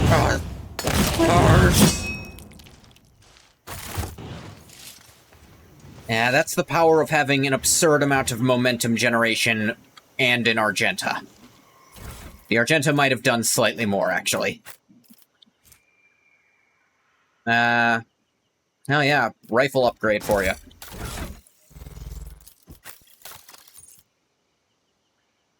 You want this gun? Found a gun.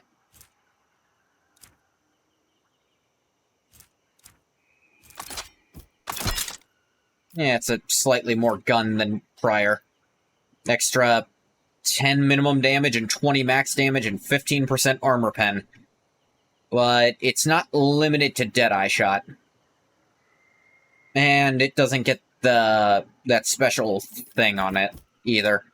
But more damage on it, and I don't use you very much anyway. Argenta still hadn't gotten her natural turn yet, by the way, so there was still more pain to come, even if Cabela hadn't. Even without Irliet there, the enemy wasn't doing shit. I'm gonna level with you.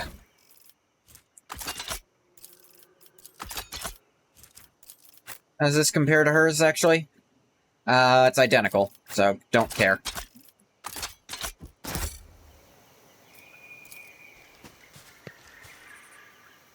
Bodies of the Eldari have been hacked to pieces with extreme brutality. Wounds indicate it was done by a power weapon of some kind. So under the... Gracious Isha, only a true monster is capable of such an atrocity. Soil under the bodies turned to a rusty brown from the gore. Gross.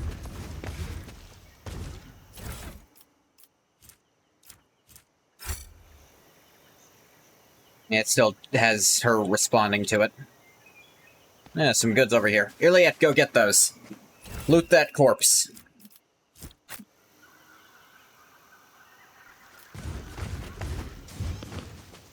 Well, good adventurers go left, and this is more left than the other option.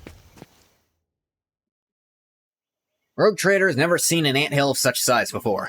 The most disturbing thing about it is a xenoskeleton tied to the anthill with bonds made from some unknown material.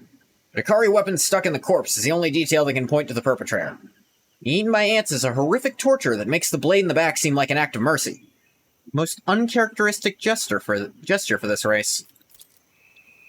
Yeah. Being tortured so bad, a Drakari weapon was used to get them out of it? I saw something. An immense black shadow floating just beyond its gaze. There were no colors there at all. None. The shadow in the warp. What you saw was inevitability, seer of Shael, the shadow of the Devourer. Seek solace in the knowledge that you will probably not live to see the day when it reaches you. Take comfort in the fact you're not gonna have to deal with it forever. You'll be dead before it shows up to actually come kill you.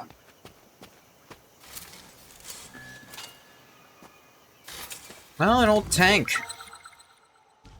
Yeah, this was double done, which... But this has tanks on it. I suppose it's tanks no matter what. Oh, this is a giant tank too, I didn't even notice that. I'm a good adventurer, so I'm gonna go left.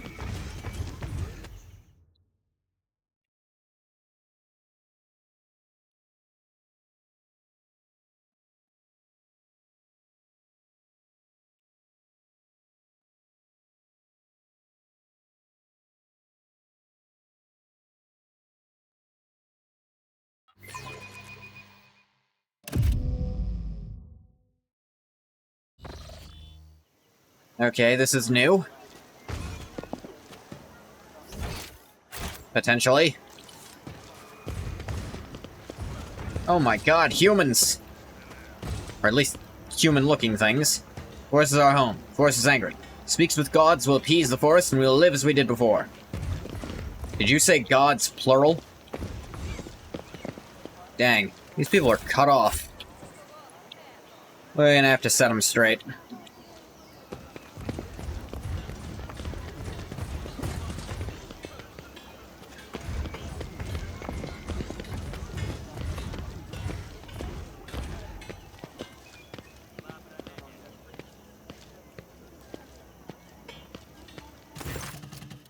A group of lean young people surrounds you, shooting anxious glances between you and the gray-headed elder who has stepped forward.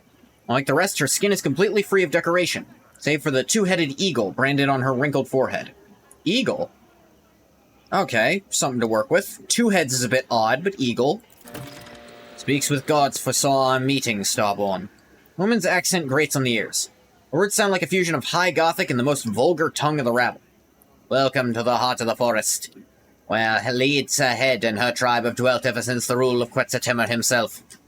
His ruler has ordered her tribe to prepare a feast and warm shelter for our starborn guests. Please make yourselves at home. The elder shifts her gaze to Ulfar. Great spirit of the eagle god, we are glad to see you. Oh, okay. No, they recognized... Okay, I think we're fine on the, It's not a heretical cult, it's just a cut-off cult. This ruler will have the joints of your iron skin anointed with the oil of dire oak or acorn so that they never corrode. You will have sacred symbols drawn on your precious skin so the spirits of this place may have no fear of you. Ulfar grunts in approval. Hospitality is the banner of a worthy tribe. Respect for the spirits is the banner of a wise one. A fine planet. Who are you? We are the children of the fiery mother and the pale father who look after us by day and guard us by night. The faithful servants of the two-headed eagle god who shields our lands from misfortune with his wings. We are the ungone forest-dwelling citizens of the earth and the guardians of the temple of Quetzaltemer, first starborn to have ever set foot on the virgin soil of this land. The eagle god, you say? Is it his brand that is burned on your forehead? Oh, yes. The elder god nods respectfully. Many seasons have changed since this ruler received the eagle god's blessing and became the leader of this tribe. Only those close to the gods are allowed to bear their brands, and this ruler is one of them. These lost souls have forgotten the true image of the God Emperor. The only reminder they have is the sacred Aquila. Ardenta shakes her head sadly. Halagos Winterscale should concern himself with educating his worlds instead of indulging his craving for the hunt. Yeah, but hey, look at that! Even cut off for so long, they didn't turn to heresy. They might not... They call him the Eagle God, but, you know, with the Aquila, I don't think that's a bad name for the Emperor, you know? There are worse names out there. I think they're on the right track still.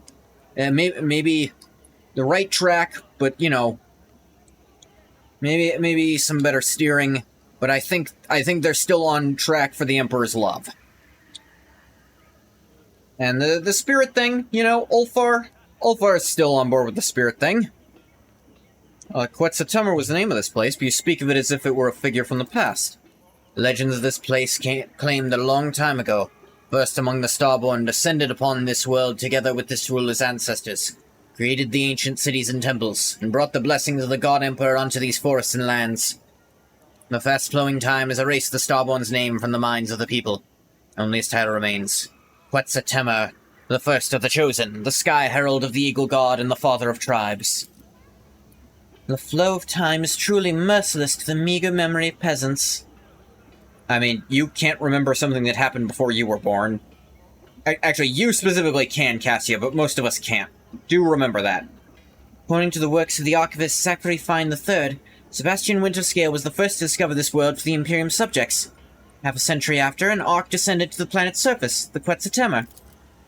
Over hundreds of years, the limited minds of the rabble have invented their own twisted history, one that the colonist descendants still believe to this day.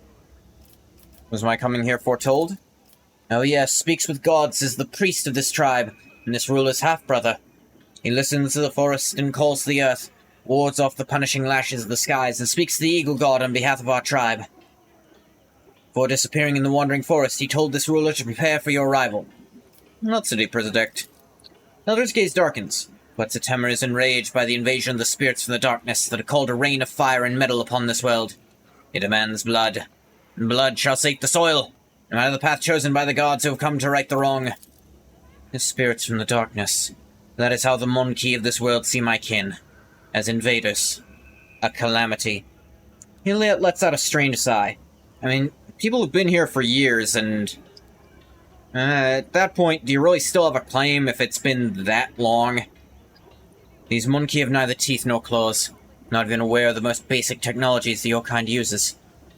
And why did my kin burn their world so fiercely? Yeah, Iliad, you should know that your own kin can be assholes for no genuine reason, right? You're not that stupid, are you? Elder recoils in fear after making out Iliad's true face with her half-blind eyes. The Starborn will be accompanied by a spirit to put an end to the misfortunes of this world. Thus spoke the priest. Seeing a spirit among the living is wrong. Spirits should stay in the spirit realm and humans in the realm of the living. Okay, so they literally don't know what you are, Iliad. Keep that in mind. Think that several gods have set foot on Quetzaltemer? The ruler has already had the honor to greet a Starborn. Strong as the saber-toothed boar, as nimble as a forest jaguar, and as wise as the three-tongued guardian snake. Like a whirlwind, he charged into Quetzaltemer's forest, chasing the spirits from the darkness that has descended upon the world 3 10-day moons before. Starborn had lost his priest in battle, so he ordered this ruler's brother to help him trace the spirits' footsteps and cleanse Quetzaltemer of their filth. When Speaks with the Gods left his home, something enraged the forest. Thus both the Starborn and this ruler's brother were trapped by the ever-changing paths and lurking evil spirits. Powers of my kin may have disturbed the wild flora of this world, which then concealed the remnants of the children of Kudarok from the wrath of your arrival. It means that they are somewhere in the forest, surviving, hiding, preying on one another. You know where your brother and the other Starborn are now. The woman shakes her head. Eagle God Sky Herald wanted to find the den of the spirits from the darkness and destroy it. The forest of Quetzaltemer is as endless as the skies above. The sky touches the forest's edge, the Deadlands begin. Realm of the dead whence there is no return. Can you even survive in these forests? Speaks with gods, hears the whispers of the leaves, and can commune with the tree spirits. An entire tribe participates in his soothing rituals, and that allows this ruler and her people to tread on safe paths. In a stern, brusque manner, Ulfar asks with interest, Offerings of game? Protective amulets on the trails? To receiving an affirmative answer, he gives a firm and satisfied nod. This planet follows a similar religion to your own, Ulfar. Fascinating. How exactly do we conduct the soothing ritual? Ritual requires a sight imbued with the powers of Quetzaltemer, the heart of our village, and a priest to perform it. Alas, the Fire Rain claimed many of this ruler's priests. Thus this ruler's tribe can only pray for mercy of the Eagle God and his Starborn Sky Heralds. Nevertheless, this ruler knows you will bring Speaks with Gods home and soothe the forests of Quetzaltemer. Prophecies of the priests have never betrayed our tribe before. Thus this ruler asks you to forget about your worries and rest here in the heart of the forest. Now we'll rest. In honor for this ruler's tribe to serve you, O Starborn. Follow the path of lights. You will find your shelter, food, and water. You decide it's time to follow the priest and your Starborn kin. This tribe will pray to the god, Eagle God himself for your success. Blah. Get mush-mouthed.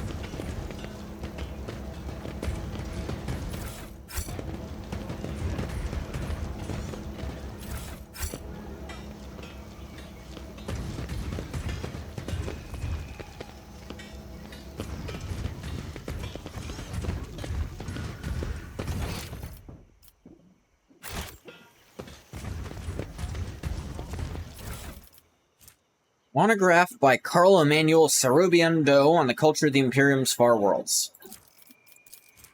Analysis of canvases made from wood bast fiber showed the chronicle has been recorded for at least 500 years.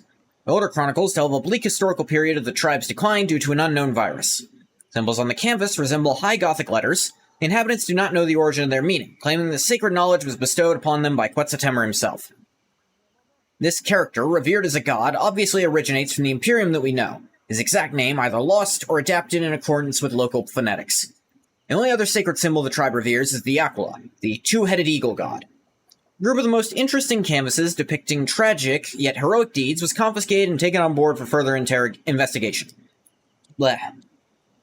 Many of the words made up from the scrambled Gothic symbols were easy to decipher, such as banished, sacrificed, valley, or land/lands, as well as death, incomprehensible, and merciful. This part most likely talks about some sort of sacrificial pilgrimage.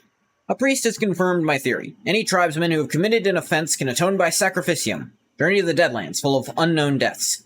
Depths that I have sent to investigate the Deadlands have not returned yet. You dumbass!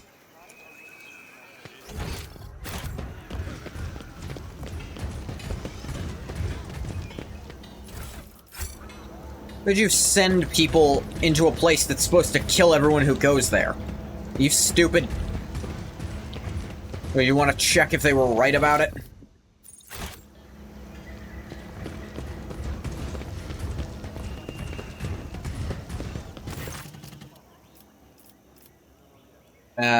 Questions for you? Call Caligos and me Starborn. Why? Sky Heralds of the Eagle God, created by him from the stars' glow and the night sky's darkness, and who carries his seal in your image, clad in the arm of our ancestors' most ancient prophecies. Alright. Eagle God shelter you under his wings, Starborn.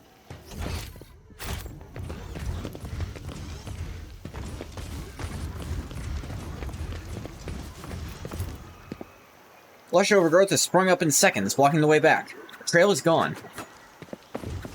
Damn.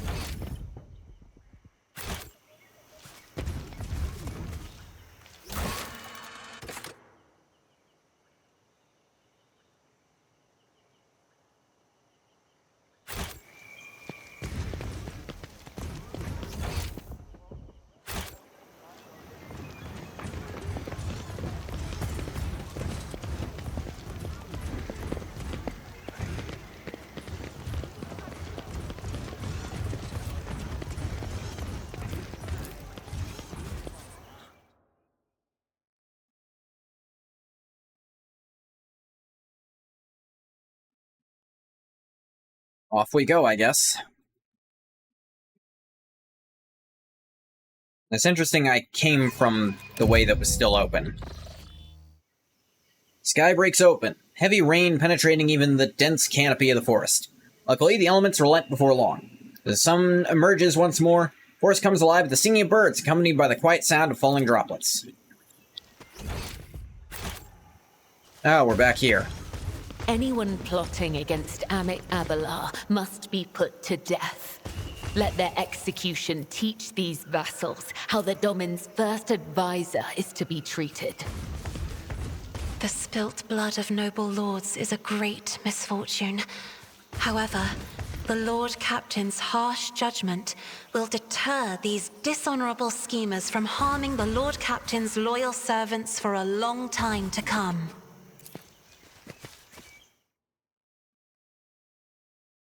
Yeah. You fuck with Abelard, you're fucking with the Von Valancius dynasty. All of it.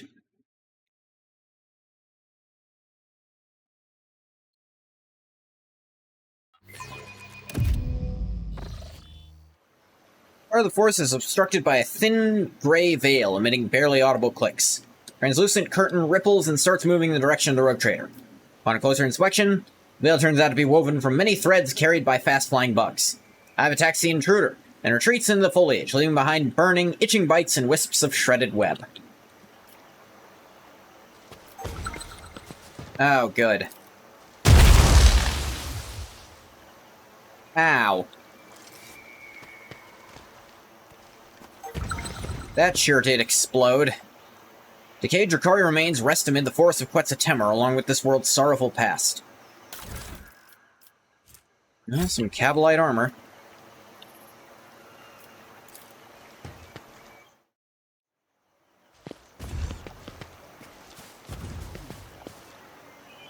Suppose that was an alternate way to do that.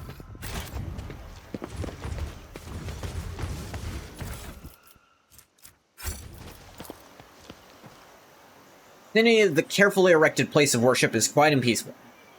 Leave Holar and God Emperor, albeit after their own fashion. However, the Adeptus Ministorum would likely deem such worship to be heretical. The Ministorum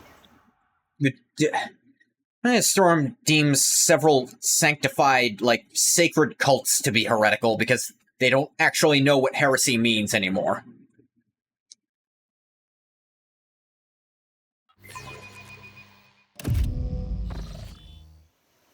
Several hours of traversing the forest, a small mountain blocks the way.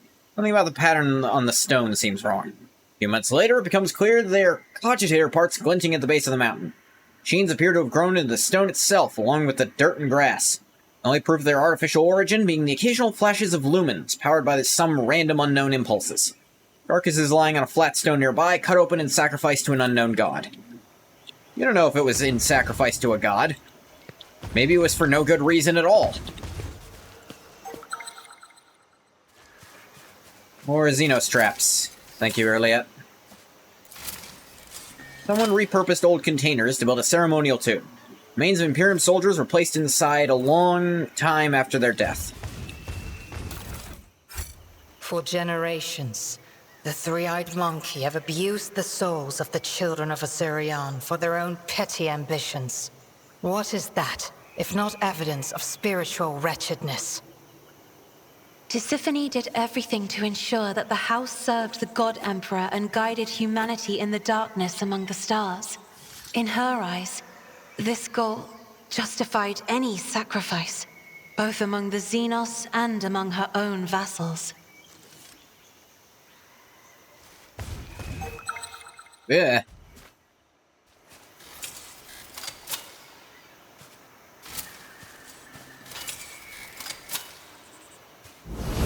That was enough for a level up. Wow. I forgot to check what that cape was.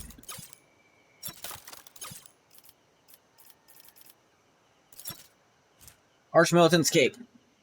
Each of the wearer's critical hits made with a ranged weapon increase their melee weapon critical damage by their strength bonus until the end of combat.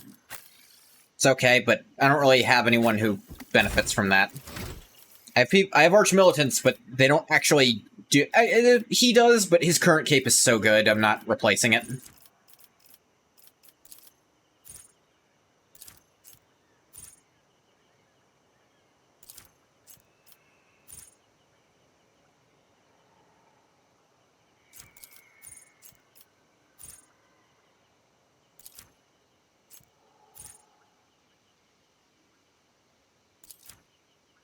Da-da-da.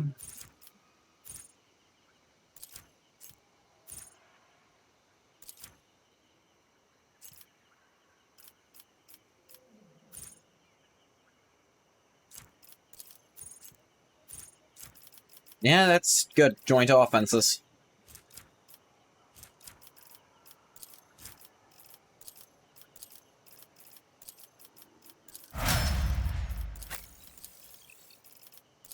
Now, let's see. Very difficult to get people adjacent to her because of...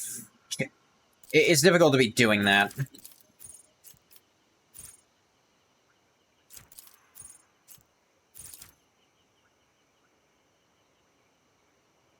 That would be really, really good, actually. Another thing to scale up her damage, and she crits very often. That's currently the front runner here.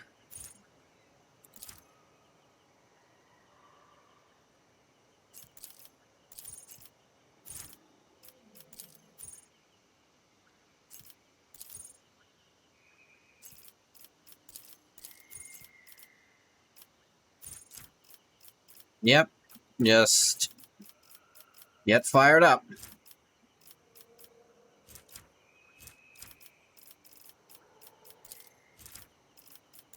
Be more aware also.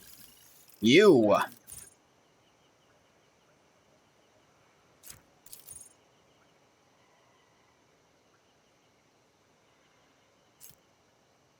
Nah. Attacks of opportunity are hard to set off.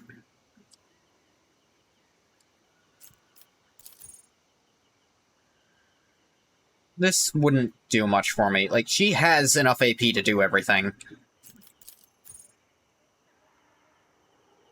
This, again, she has enough AP for stuff. This could be okay. Like, so that even while they're off rotation, like, if the fight lasts more than a round, Argenta's still getting some of the benefits from voice of command.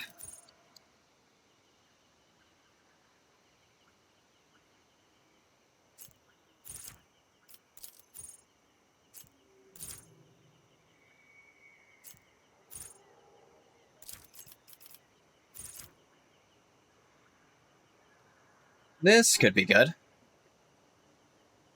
Now, if she grants AP, they also get some characteristic bonuses.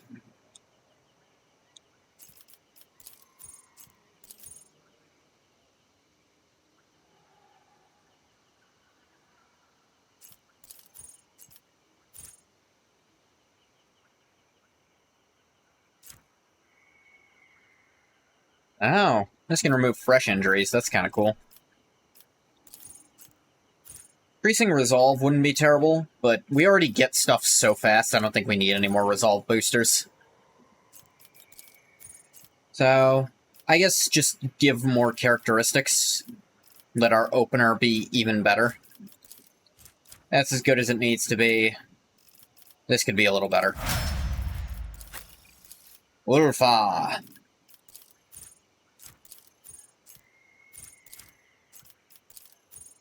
Na-na-na.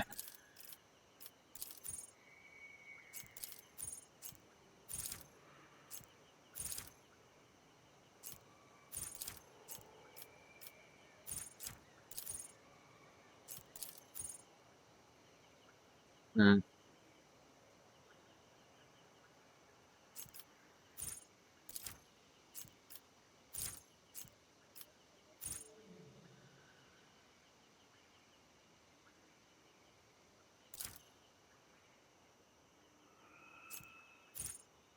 This is okay, but, like, a lot of these are not helping him much.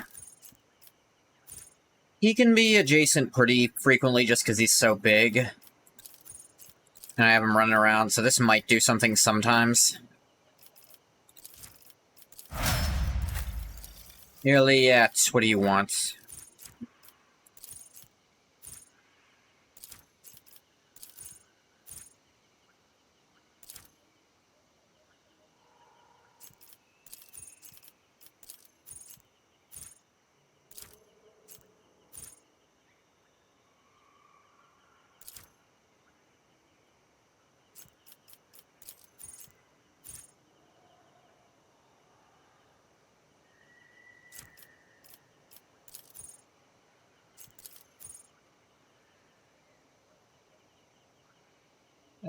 Oh, that's not bad.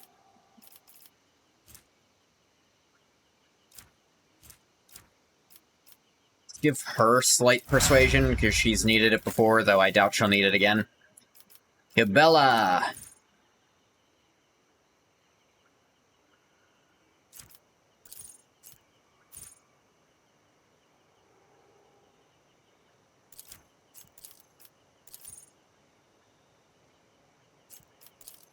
Let me say...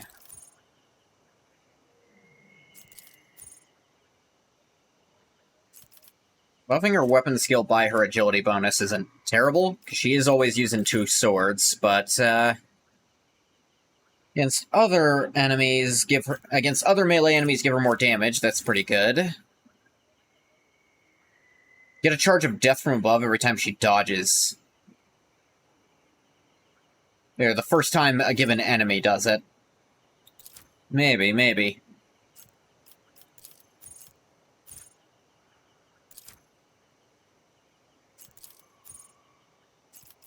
Guillotine doing double to enemies with less than half is really strong, though. Yeah, I think that.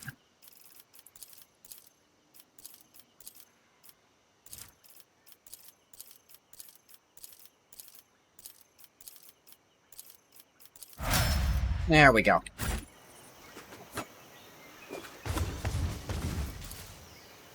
Time-worn Imperium breastplates and chainswords gleam among the mummified remains. Hey, Ulfar, can you... Thank you. Tattooed mummy lies in a ceremonial pose, dressed in bizarre fur attire, with an aquila burned into his forehead. The souls of your children have vanished without a trace in this world's impassable forests. Bella, can you take a look at this? Unknown captain's body has been preserved thanks to properties of local troposphere. Traces of inky secretions are visible on his skin. Evidence of poisoning by a rare Drakari toxin. Stupor. A new... Dang, new not shotgun. New, sniper rifle. Just better than my current one. Just a sharpshooter. Heck yeah.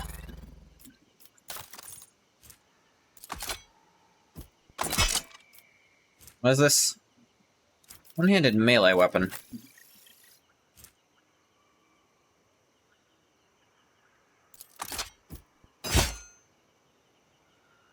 Oh, wait. Wrong place. Sharpshooter? I hardly know her. Yeah.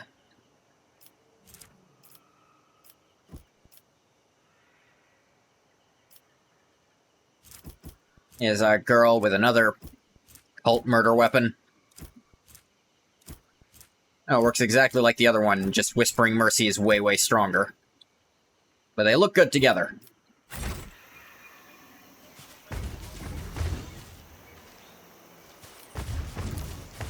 I don't know why I never noticed that. It must have shown up and I just didn't see it.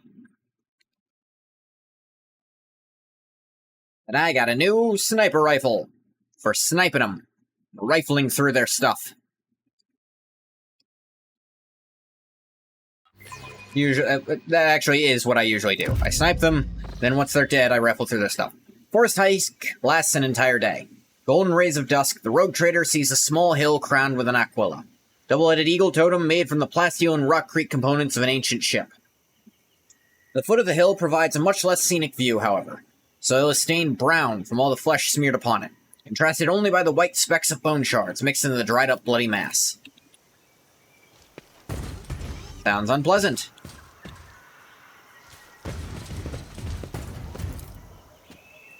Lush overgrowth has sprung up in seconds, blocking the way back. Trail is gone. Judging by the traces of blood, the Xenos attacked the camp from high ground, reluctant to get too close. Markings on the container date back about 500 Terran years. It's either decayed remains and unusable equipment. Damn it. It's never usable and great equipment, is it?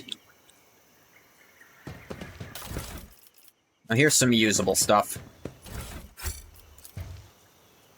Calgos Winterscale set up camp amid the remains of an ancient military encampment. Body of House Winterscale's seneschal has been picked clean by wild beasts. Marks on his spine, his split skull suggests that the man was sliced in two with a power weapon. Camp was routed, was it? Fury of my kin? Fought monsters from among the Monkey, only to become no different than monsters themselves. Oh, so you are seeing that your people might have been doing this without a good reason. You need to remember that happens sometimes, Iliad. Damn it, we don't have Pascal, and I'm not that good at tech use. I'll try. Damn, I can't believe that worked.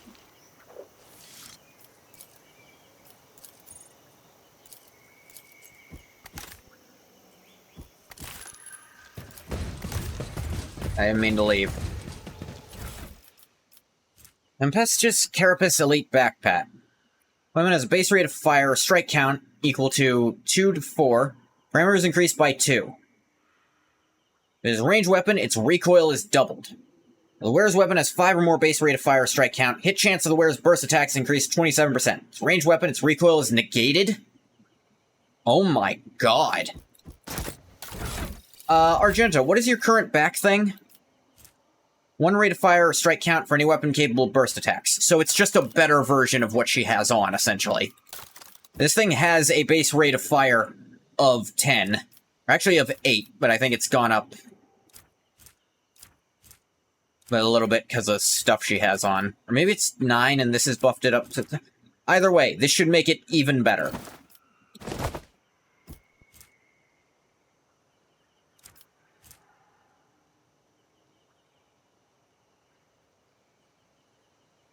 Yeah. Actually, no. This doesn't increase its thing. But burst attacks are up, and it no longer has recoil. That's really strong. Slight decrease to damage and 1 fewer attack, but now her bursts are even better than ever. Which will...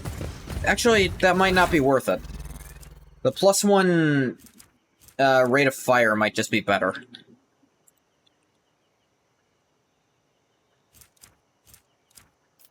Why you? Guess it's only the thing. Yeah, it's... Okay, so its base rate of fire isn't between 2 and 4. So it doesn't get the plus... Let me check exact... No, not that one. Gets a plus equal to 1/4 of your ballistics. Its base is 5 or more, and it doubles the recoil in that case.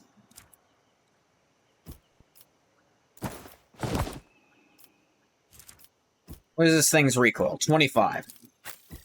Alright, this thing has 4 recoil 4. He can't equip this because he's in Astartes. Let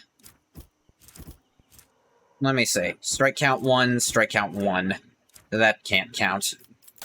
If this thing, strike count 4 would probably count. You make it hit way more times. Yeah, I think 1 extra attack is worth more than her burst being a bit better. Oh, Eldari. But, oh, Into the darkness. Don't sheathe your axe yet, my lord. More game rear their heads, eager to lose them. A mountain of muscle next to the laughing rogue trader menacingly rolls its shoulders. You recognize the halting man as Wharton the Grey, arch-militant to Caligos Winterscale, who accompanied his master to your Magna Accessio. Caligos briskly turns on his heel. The blade of his power axe shines threateningly in the sun, covered in fresh blood. On seeing you, he breaks into a bloodthirsty grin. You repeat yourself, Xeno scum. Really believe I'll fall for your trick twice. Oh, Starborn, graciously allow this priest to speak. The one before you is not... Silence. Caligos barks at the old man, his eyes blinded by blood and rage. I did not feed you the forest beast for one reason only. It may still be of use. Do not want to die with these, Xeno. Shut your mouth.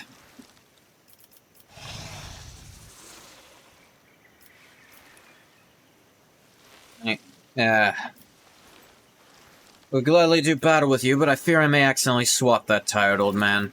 Caligos blinks in surprise and suddenly bursts into laughter. Careful, I'm as ready to do business with hotheads as I am to hack them off. Winterscale looks you up and down again. Recognition dawns on his face. That you, new blood. Fancy meeting you here. What in the void are you doing on my world, and in such company?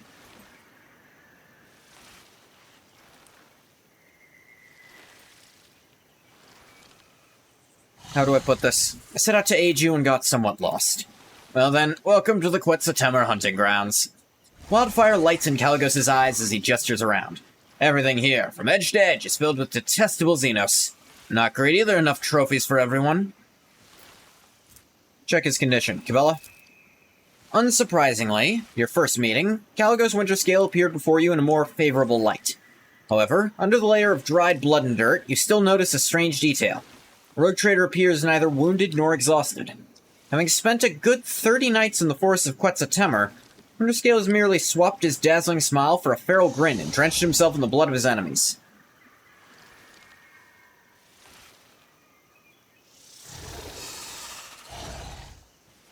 Look at his retinue. He speaks with the gods, looks on you with trusting violet eyes. Notice silvery sparks glimmering within. His thin, wounded body shivers from the slightest gust of wind. You can still sense the power contained in his elderly frame. He nods meekly and gives you the same simple, genuine smile as his sister from the tribe. A panicked binaric trill escapes from under the tech priest's hood. One of her mechadendrites goes limp, sparking in multiple places at once. Servant of the Omnissiah gently picks it up and warily wields her combat tool until the manipulator starts moving again. The tall navigator in ragged clothes of silk and silver proudly wears the coat of arms of House Cassini. Half his face is ruined by a fresh scar left by acid. Gothan Valancius? Navigator nods politely. Though he tries to hide it, his voice is filled with pain and suffering. Hiss. The Silith mercenary looks around viciously, frantically clutching their weapon. Their body is peppered with wounds, both old and new, some rotting and some almost healed. The yellow pupils narrow when you lock eyes. The Xenos quickly loses interest. Wharton the Grey has not changed much since your last meeting. Still the same brute of a man with bloodshot eyes and a dull expression on his face. However, unlike Caligos' other servants, the Archmilitant does not look exhausted, neither does Caligos. Both are filled with rage and thirst for battle, as if the hunt has only just begun. I'd like to ask a few questions about your presence on Quetzaltemur. Really? I should like the tenderest sea serpent steak and a bottle of Calixian Amasec. What misery, for 10 moons already I've been forced to subsist on grass, roots, and insect larvae. Caligos growls restlessly. Save your questions for later, Ingoth. I'm not talkative when hungry. Find a way to the old man's village, then I'll give you your audience. The old man guiltily lowers his head. Forest home of this priest and his people had always been full of wisdom and life. The fire rain, called by the outsiders from the darkness, one great moon, one small moon ago, angered the forest spirits. And the priest must find his way home to the heart of Quetzaltemur, perform the soothing ritual alongside his tribe. Till he does, the spirits will suffer and twist the trails. Till he does, Starborn will not be able to return to the stars. First order of business, return the priest to the heart of the forest and calm its rage. What are you waiting for, new blood? Wanted these forests for 30 nights and not find the way to the old Twigs village? See if you bring us better luck. Move out. Priest turned out to be a powerful psyker. Must be escorted to his home settlement.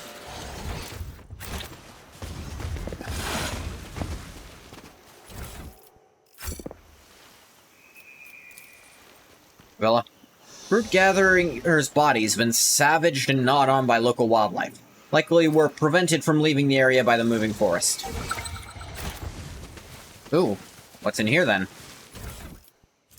Bayonet chain knife. Where attacks a target with any ranged weapon in a 1-cell range, attack inflicts bleeding 10. Also suffer plus 25% crit damage to all attacks made against it. If I'm not mistaken, yeah, you have your bayonet knife. This is just an upgraded version of that. Yeah, 6 extra bleeding and extra crit damage. Hell yeah, they have a chain bayonet on ya. How's that, Ulfar? Your pistol's got a chainsaw on the end of it. Sweetish smell of decomposition comes from the woven baskets. For whatever reason, the fruit was left to rot under the scorching sun. Fruit and sweet tree sap used to be harvested in this clearing. Now the branches are weighed down by overripe fruit.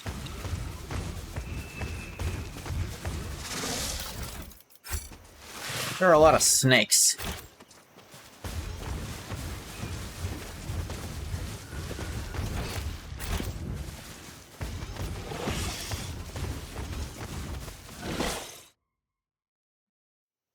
Hours of wandering bring the rogue trader to a tall, sprawling tree. Something shiny stuck in the foliage. Coming closer, the Lord Captain recognizes an obsolete heavy void suit model has been subsumed among the growing branches. Heavily damaged skull bears its teeth from behind the murky glass. At least their death was quick. Future stench of decaying flesh comes from the enforcer bodies that have not yet been torn apart by local wildlife. Ah yeah, we're back here.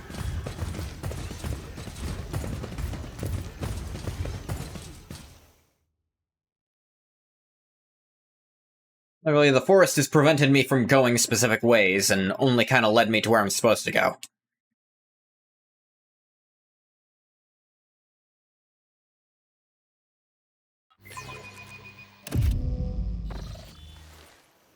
Rushing water comes from somewhere close by. After a few more steps, the forest parts, revealing a stepped waterfall. Clear currents flow gracefully from one step to the next, carrying peculiar, colorful ribbons. Turn out to be living creatures that latch onto the porous surface of rocks with their flexible bodies, snapping at small fish with their eyeless, toothy heads. Cool. Okay, so this spot is either or. Left.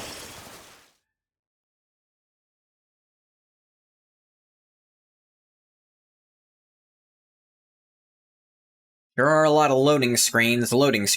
Every screen is a loading screen.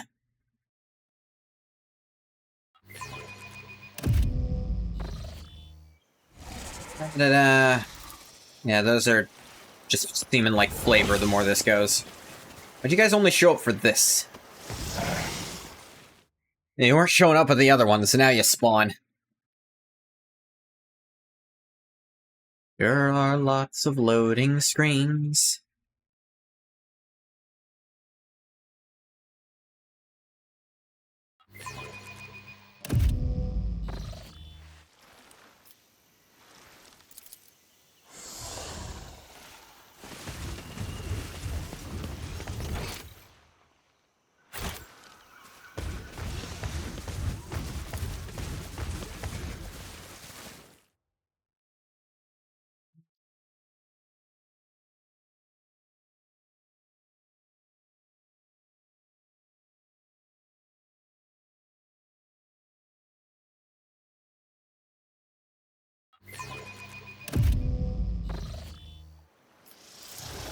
Irresistible sweetness, I'm sure.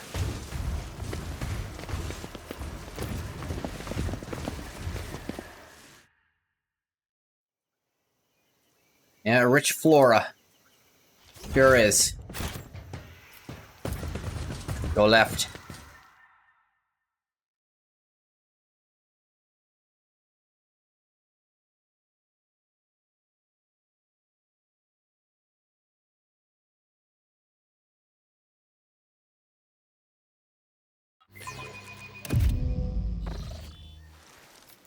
Uh-huh.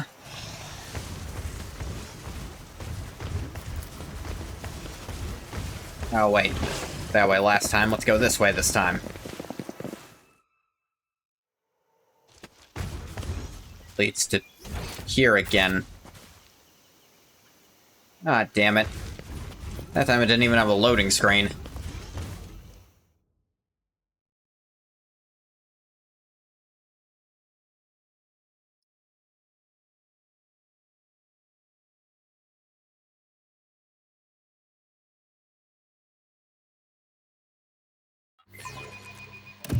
Yeah, but I didn't fall asleep.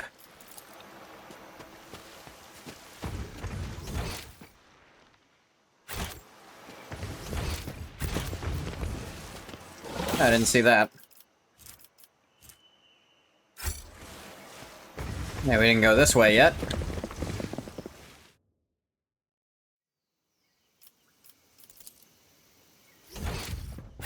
Son of a...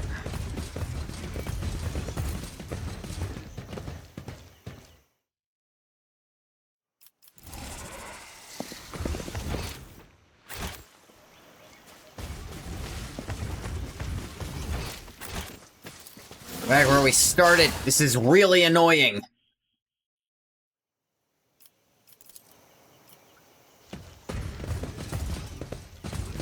Okay, we're in his camp.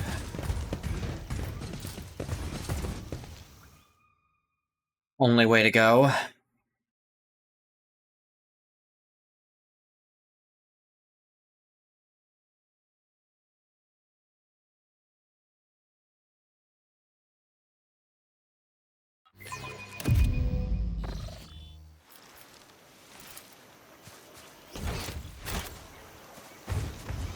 Go this way this time, I think.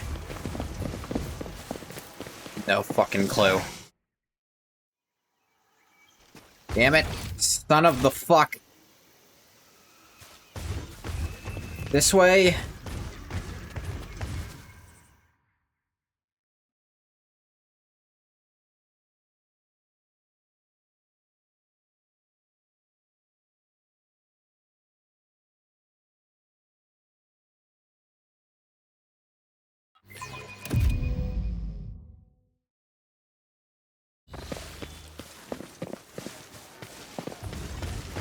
Okay, we made it, finally. Fuck me.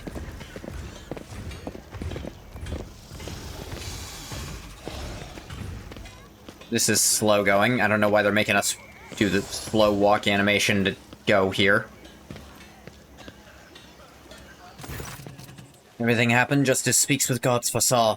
Starbona back, and with them and of your bleeding old hag. I already told you your speech offends me. Makes me want to cut out your tongue. Now goes waves the woman away and turns his flinty gaze on Speaks with Gods. Sick and tired of aimlessly trudging through the woods, old man. I'm a hunter, and without a quarry, I turn into quite the beast. Humbly covering his eyes, the priest nods slightly. Speaks with Gods is ready to conduct the ritual of Starborn. Heart of the forest is calling out to me. Let this priest serve his gods, not in word, but in deed.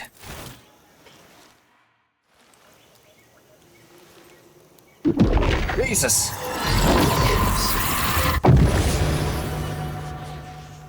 Yeah. It is done.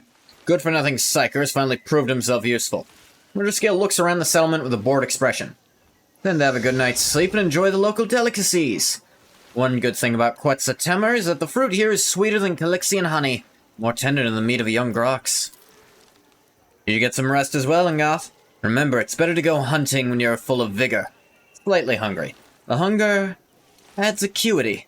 Makes the kill more intoxicating, you know? Let me know when you're ready to part. If you decide to share a few stories and come to the bonfire. Not often two rogue traders can indulge in confidences away from prying ears. Winterscale sardonically clicks his tongue and nonchalantly salutes you in farewell. That right.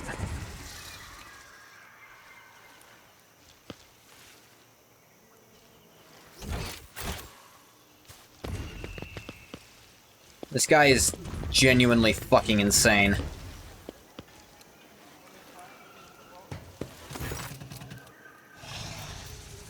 I have some questions. One day you two will grow sick of all the talking. Then you two will choose shooting Xenos on a wild planet over endless intrigue. Fine. We have plenty of time. So be it. Give you a private audience. Dear Chorda knew how close-knit we'd become, she would have surely branded us conspirators.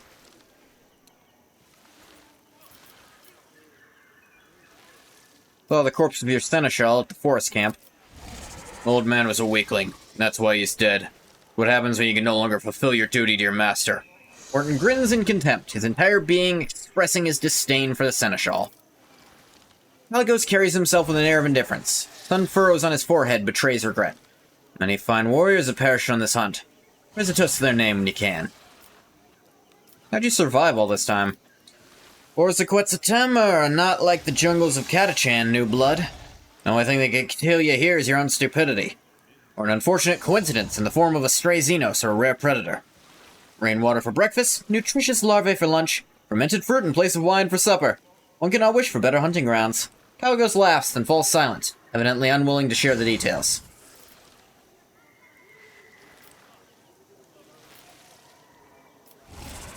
Notice your people look utterly woebegone. You do not have a single scratch on you. It means my people are weaklings, and I shall change that soon.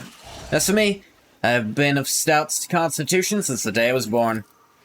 First, Caligos shrugs his shoulders indifferently. After looking closer at his companions, he raises his brows in surprise.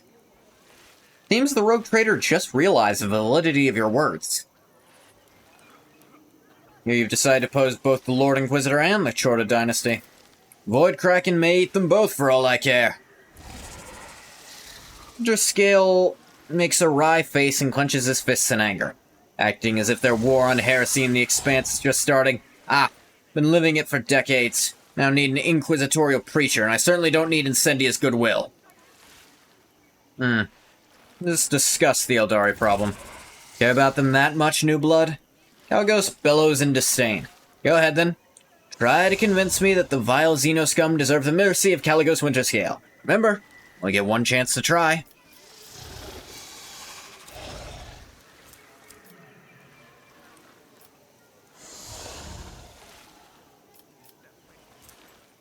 Let me say, this is the only one that I'm guaranteed to work with. If you were to agree, you'd have a rogue trader and the head of a powerful dynasty in your debt. Frankly, your desperation excites me, Ingoth. It makes me want to know whether you're driven by foolishness or treachery and cool calculation. Winterscale looks at you appraisingly, scratching his chin. I'm quite curious to see how large a dagger you might stab me with. I shall think on your offer, but that's the only promise you will get from me. I think it's time we go. About time indeed, Ingoth. Caligos gives you a friendly pat on the shoulder and summons his retinue with a gesture. It may take a while to find their trail, but Wharton here has a keen eye. His sense of smell can rival any old dog. We'll do just fine, especially with the force being on our side now. Go, try not to fall behind. Alright. I have a feeling I know how this is going to end up going. Caligos is probably possibly even more insane than I'm giving him credit for.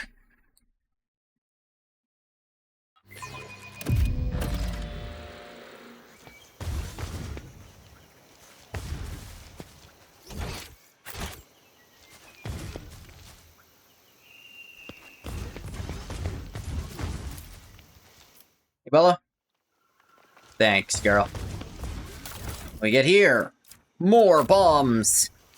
Create a bomb, get a bomb! That's economy.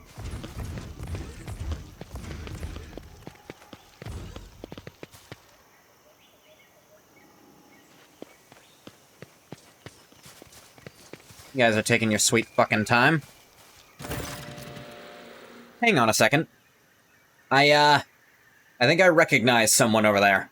Stately Eldari warrior steps forward, calmly looking at the intruders. His armor and its adornments gleam in the sun, despite the traces of dried mud and caked-on blood. Posse has instructed me to send you away, Monki. Smooth voice of the Xenos sounds out of place in the rough wilderness of Quetzaltemma. However, I recently stopped meekly heeding their counsel, and besides, my sister is among you. Curious to hear the outcast's tidings. Vain rhetoric, a masterful display. Your temper, brother mine, you ought to quell. Bravado has no place within this play. Indeed, the merchants prove this all too well. This actor excellent who did alight upon the stage now will this piece complete, by choosing a final apposite.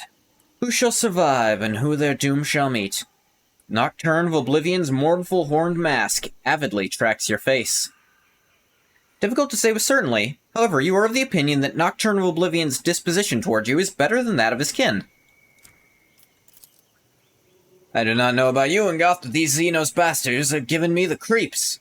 One of them, is supposed to. That's kind of his job. Fuck does that mean? Don't worry about that. Helgo shifts his excited gaze from the Eldari warrior to the Solitaire and back.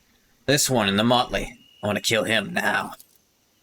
Morton the Grey bares his teeth in anticipation, clutches the hilt of his sword. Look around. The Xenos have made their camp among the ruins of an ancient city of the Imperium. Only the alien growths of the Xenotech and the wreckage of the Eldari ship disturb the picture of centuries-old devastation and rebirth. Despite their affected ease, most of the Xenos are pushing themselves to their limit. They're exhausted, nervous, and frightened, even if they hide it well. This may have eluded your companions, but not you. Nocturne of Oblivion has been quite a while. What are you doing here? The Solitaire bows theatrically. With embers glowing cupped in my two hands, I bear them through the deluge to the hearth. Harlequin's metaphor implies he's been accompanying the surviving Eldari for a while now. It's not clear to you what hearth he's talking about, but perhaps he's managed to find them a new home. Invade this world, and I want to know why. Playing with your prey like a cat? Fine, new blood, you're still young. Just remember that patience is not my strong suit. I not think we have anything to discuss either, monkey. The deeds of your kin have spoken louder than words. There's grief on the Xenos' face. My home, my family, my people, my Kruderok. Everything is gone because of you.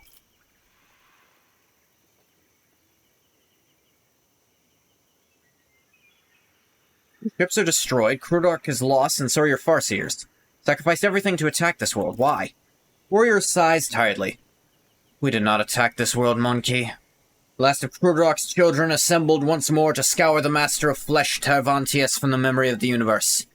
The homunculus who abducted and tortured the Farseers from our craft world. Alright, that's a good enough reason, frankly. The homunculus, yeah, learned that he is hiding on this world, but something prevents our Farseers from discovering his lair. So we're forced to act decisively. Master of Flesh from Comrag. He is here? Iliad ignores the veiled confession and inhales hungrily, doing her best to remain calm. We must destroy him. On that we agree, but I'm not sure your methods are quite up to, is what we're here for, outcast. Stretch out your hand, grasp the Spear of Vengeance together with us, and plunge it into the dark heart of the Architect of Torment.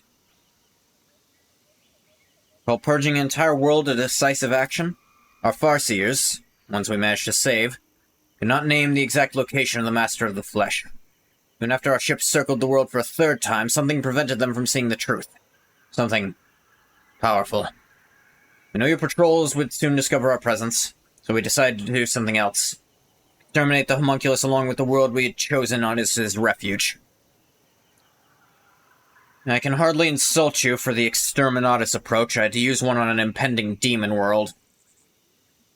But to get just one person, it's a very different scale from preventing a world from turning into a source of demons. Eldari shrugs vaguely.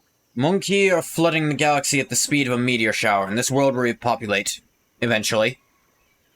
In a single world not worth eliminating a powerful enemy who threatens hundreds of such worlds, both yours and those of my kin. For a homunculus. I almost gotta side with you on this one, honestly. Hey, I did an exterminatus myself. I didn't enjoy it, but it was necessary, and this is similar. How about we wring the necks of the puny vermin, Eitvater? Hang on, Ulfar. Winterscale meaningfully raises an eyebrow. Still demon worthy of conversation? Iliad? Iliad's gaze wanders from Kalagos to the Solitaire, from the Solitaire to the Eldari warrior, and back again. An outcast among her kin and strangers alike, a sorrowful burden that not all can bear. Still think your kin are worth saving? I have never doubted it, Alantok. To you, the deeds of my kin may appear cruel or even criminal. Cruel, yes. Criminal, criminal, yes. Cruel, not necessarily. Spending enough time among the monkey granted me clarity of vision. Sometimes you treat your own kind even worse in pursuit of baser goals of personal gain. Iliad proudly squares her shoulders. Homunculus is a threat to both our species, Alantok. You know well what his dark heart and perverted mind are capable of. Tarvantius must be destroyed, and my kin have taken on the role of Vengeful Blade. Hard to disagree with you on this, Iliad. It's really hard.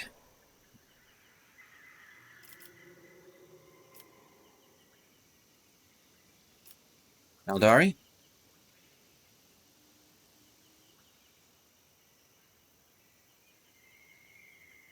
Look at the camp. Tense silence pervades the ruins. Stillness is disturbed only by the wind rustling through the centuries-old campi. To be fair, they didn't take the act lightly. Give them at least that much. Caligos? There's no trace of the bored Caligos from a few moments ago. Rogue Trader is now closely studying the potential battlefield. His enemies, the heads he intends to claim as trophies. Yeah, I'm gonna be honest. I can tell Caligos ain't gonna go quietly. I think I can strike a deal with the Xenos. With you, not so much. Eldari casts confused glances at their champion. Temporary alliance? So be it. Children of Asayan, fight with the fury of Kayla Menshakane. Knew you were rotten to the core, new blood. Not surprised. Caligos snarls like a wild beast. More trophies the better. Blood for the Rogue Trader's throne. Yeah, you say shit like that. That's why I'm very willing to blow you up. Gonna bash your rotted brains out and bathe in Von Valancius blood. Skulls for the Rogue Trader's throne. Blood God, accept the sacrifice. Skulls for the Skull Throne. Yeah, you guys hear them, right? You can see how right I was to go against him, right?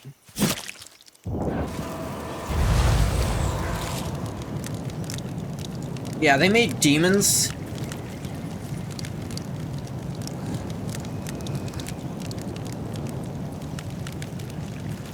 A lot of them. Okay, I'm gonna have to skip this because they seem to be... There we go. Whoop. Get back over there. Wolfbar, buddy, chum, pal, amigo, friend. Kill. Cabela, you will be here-ish, I guess.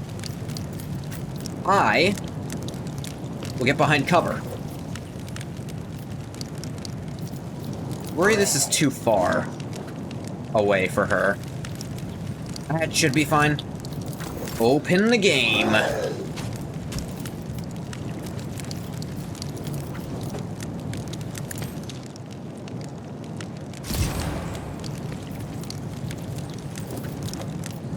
Give yourself some better cover.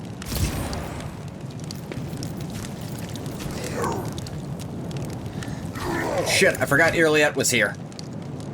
Oh, she's kind of fucked, isn't she? That is not gonna be good for her.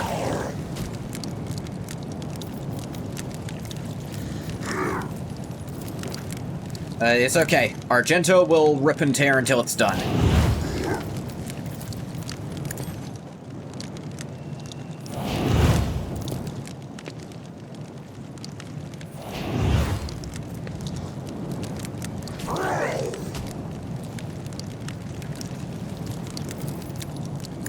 Reveal the light. Then, Argenta, bring it down.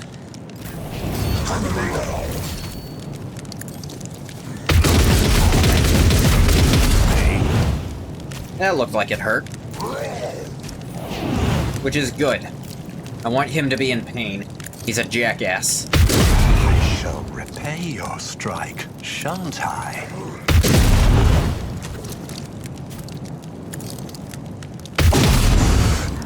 Laughable.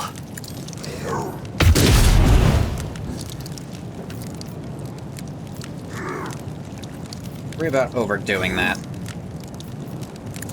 Without getting the kill.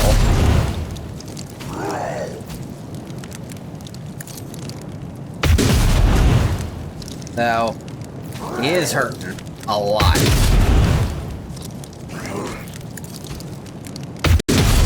My resolve is unshaken. It should probably shake at some point, dude.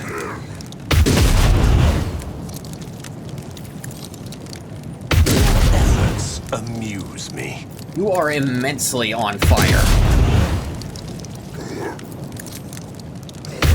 I don't think I've ever seen a guy as on fire as you are about to be.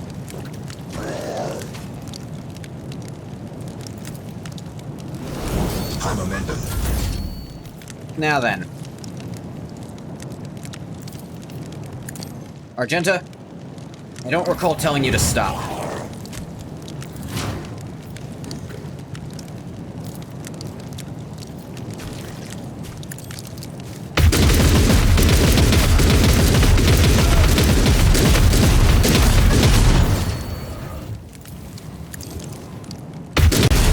not the end.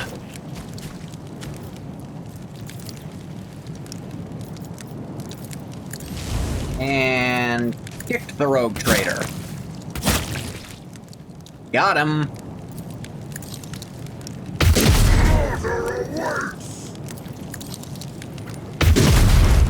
Is anyone other than Argenta even going to get a turn at this rate?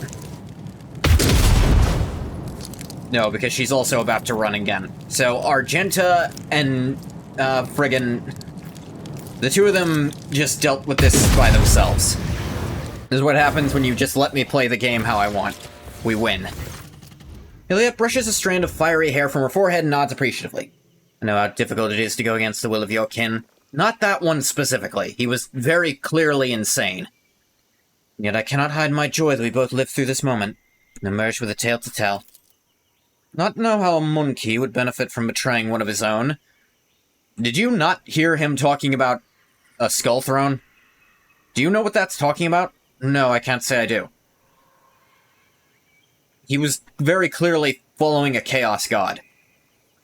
You know some humans do that, and the rest of us don't like that, right? Fuck, I'm gonna level with you. I had not put that together. Our temporary alliance fostered a fragile peace. Let it remain for now. However, I dare not complain. My kin, the hour of triumph has arrived at last. If the master of flesh is no more, go to the edge of this stellar expanse, away from the gaze of the monkey.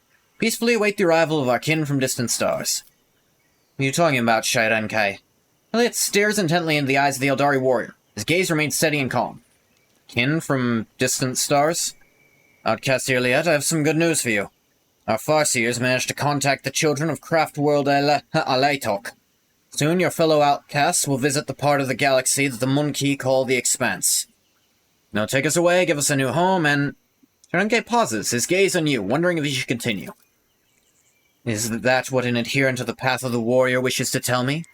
These words meant to comfort my heart? Iliad's words ring with contempt and desperation. Oh, Asayan, your children once again seek to appease their pride by sending their kin to monkey worlds. There to find nothing but blood and death. The Farseer's mistakes doomed Kruderak, Shairankai. Their excessive cruelty and thirst for vengeance almost doomed those of us who managed to survive against all odds in the void between foreign stars. You know it just as well as I do, but you continue to do their bidding. Oh, Shairankai, you could take the Webway Gate, and go away from the dangers and tribulations of the Expanse. You've chosen to stay here instead. You are dying. You're feuding with the monkey. Not the children of Asayan spilt enough blood. Is it not enough that we have lost our home? Or do you wish to expose you and more of your kin to mortal peril? Shairanki's iron will falters under Iliad's relentless pressure. It is too late to change anything. The deed is done. Their will carried out. The outcasts from Alaitok will come to the local stars and we'll leave with them, sisters.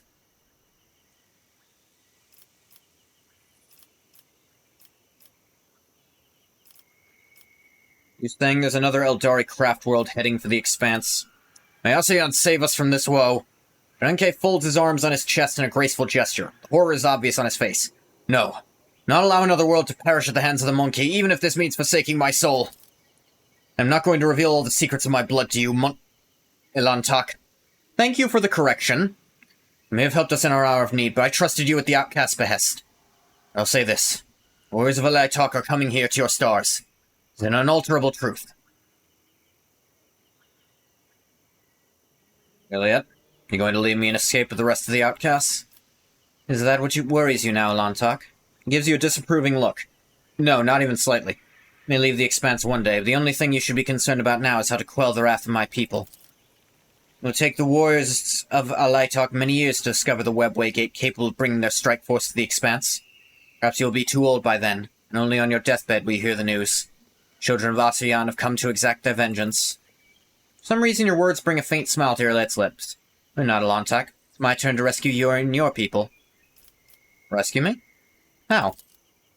Like a forgotten shadow, the solitaire steps in the light and leans forward with interest, a spectator watching the culmination of an exciting performance. No, Nocturne of the Oblivion. I didn't give you a chance to do cool shit, but I know you can do cool shit. All solitaire do cool shit. During my exile, I met many companions who temporarily joined me on my endless travels. Iliad closes her eyes. One such companion was a fellow outcast who had already completed many paths. It was he who told me about the Ritual of Unity. Great opportunity for one spirit to reach out and touch the infinity circuit of the craft world known to the Farseers who perform it. WH40K said that the Krudarok Farseers have already contacted Alaitok. This means I can too. The darkness of space drive you mad during your exile, sister. WH40K recoils from Iliad as if from a scorching flame. Even those who walk the path of the seer balk at joining souls with the ancestors inside the circuit. They are wise and know that the ritual is perilous to the spirit. Your chances of success are simply non-existent. You would die without achieving anything. Even if you did not die immediately, ask yourself honestly, why should the ancestors listen to a simple outcast? As you said, Alaitok is a world of fellow outcasts. They would not wish harm upon me, which gives wings to my hope. Look me in the eye, WH40K. Do you wish to end the suffering of our kin? I can see the answer in your heart. You must accept it and help me. Though Iliad's words are addressed to her kinsman, she is watching your reaction closely. You can do this, Iliad. Unless the warriors of Alaitok arrive in this part of the galaxy, sons and daughters of Krudarok will perish among the worlds of the monkey. Is that the fate you wish for us? We'll have to find another way. I understand it is not easy for those who have lived all their lives sheltered within a craft world to accept that sometimes life leads us down different paths. The path that you and the Farseers have chosen only leads to more pain. More pain. Managed to prevent the death of our kin and Muaran on Lelathan. Arabenion told me everything that happened.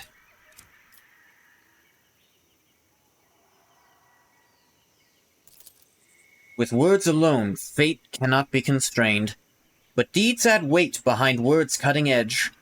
Behold the cup of strife and vengeance drained, its bitter wine of grief drunk to the dregs. The outcast's cry is set to fly beyond, the frozen light of clusters long forgot, and to her will and tribute might respond.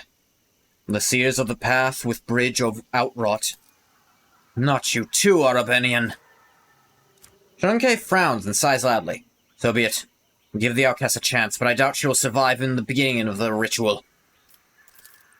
Damn, there's a... Okay, if a solitaire agrees with what you're trying to do, there's a good chance what you're doing is gonna work off.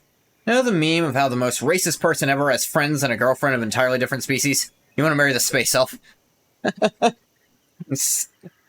Damn, bathwater. I admit, she's a very interesting character. A lot of people, online are comparing her to Lysel from Baldur's Gate 3, and I can see it in the sense that she has a very alien outlook. Like, she is literally an alien, they both are. They both have this very alien outlook, and you have to get past kind of a tough exterior to get at their actual character. But I would say they're still very, very different characters overall. There's a lot of people who don't like Lysel, and I intend to teach them the errors of their ways. Because Lysel is obviously the best companion in Baldur's Gate 3. Fetch the Farseers, tell them the outcast wishes to perform the ritual. We'll wait for them here. And I know what you're thinking, Astarion. Well, is Astarion an alien?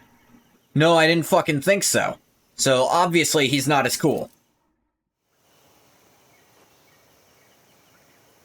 The strange energy that permeated the clearing where the paths of humans and Eldari happened to cross is gradually dissipating. All eyes turn to Iliad. You fucked Astarion? I believe you, Bathwater. The Eldari who managed to survive the deadly ritual, who awoke looking pensive and enlightened. You survived? Osteon showed you mercy, outcasts, and so did our ancestors from the Alaitok Infinity Circuit. Tell me, sister, what was their answer? I'm tired of the Farseer's blindness and my kin's hate, WH40K. All of the choices of our people led only to suffering and the loss of our loved ones. I no longer wish to be an accomplice to another's hatred and pay for the mistakes of those who were supposed to guide us toward the light but who led us into oblivion. Iliad glares at the nearby Farseers. Convince my kin to divert the river of their anger. Ranks of outcasts will arrive in the expanse, unseen and unheard. Not for the sake of war. We'll find and take away those who remain. Last sons and daughters of Krudrak. Then they will depart the monkey stars without trace forever. The angry Farseers try to object, but Chiron K gently interrupts them. Brothers and sisters will not dare ask you for more, Iliad. Understand your choice. Even my spirit cannot fully accept it. So what now? The Master of Flesh has been dealt with? Chiron K sighs tiredly. Faint shadow of a smile gracing his face. We'll go home, as soon as possible. Are you an evil infidel for thinking humans and Eldar make peace and unite? Well... Infidel, yes. Evil, no. To be fair... Technically, the rules as written, worshipping the god... I'm not fucking with you when I say this. Worshipping the god emperor is technically being an infidel. If you look at the rules, literally. Like, it is a clusterfuck. I'm not going to ask for a reward, I don't care. Still up to find the homunculus? Eldari produces an unknown Xeno device. Farseers cannot divine where the Master of Flesh makes his lair. An unknown force is hiding him from the penetrating gaze of the Wise Ones. Children of Asayan never encountered anything like this before. We circled the world several times and failed in our search. We ventured to unleash our pent-up fury on the planet in the hope that we would be graced with a fortunate accident. Alas, the fate of the Master of Flesh remains unchanged. Farseers could feel the beating of his black heart, but were powerless to do anything. That was when our rangers began to deduce the coordinates of his lair based on the readings of the Wise Ones, and lands untouched by the fired weapons. They'd have succeeded had the monkey not attacked our fleet. Elves need more population, humans need less problems, say we kill two birds with one stone. I'm pretty sure official lore is that that doesn't work. Outside of 1st edition, where there were half Eldar. But in that series, Eldar and humans had a common ancestor. But 1st edition is just done with. Like, that's no longer how it works. But hey, if you want to try, I am never one to stop someone from chasing their dreams. Not trying hard enough? That is the exact level of commitment I want out of you, Bathwater. We all know Rowboat Girly Man is trying his damnedest. Even if Games Workshop says he's not, we know he is. The Eldari device thrums, and a holographic projection of the world with several marked coordinates appears in the palm. Share the information I've gathered, or I hope that even a Master of Flesh will not be able to elude two pursuers at once. Time to track down the homunculus, then. Go search the part of the world where the local star sets. Should go where the star awakens. Good hunting for you. I'm not opposed to blowing him the fuck up. Yeah, they killed Speaks with Gods. Bastards. Blood Drinker staff. Not the kind she... It is a Psyker staff, yeah. Harbinger of Carnage. Heretical only. Hotshot las pistol. Don't need it. Havana's Last Stand. And nope, he can't even equip it. Knuckle Guard. +5 bonus to weapon skill. Any equipped melee weapons, 5% armor pen, and +2 damage. Yeah, I might replace the Seal of the Purifier with that on Ulfar. Rogue Trader's Cloak. 5 fellowship for each enemy and 2 cell radius, right. Air Grips. +10 strength. Gladiator Mesh Armor. Base armor, 3 deflection against melee. Not bad. Soul Pattern Plasma Pistol. Kinda cool.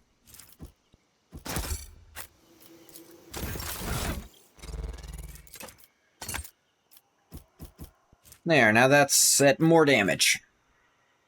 And some armor pen on it, too. Ain't that nice, Ulfar?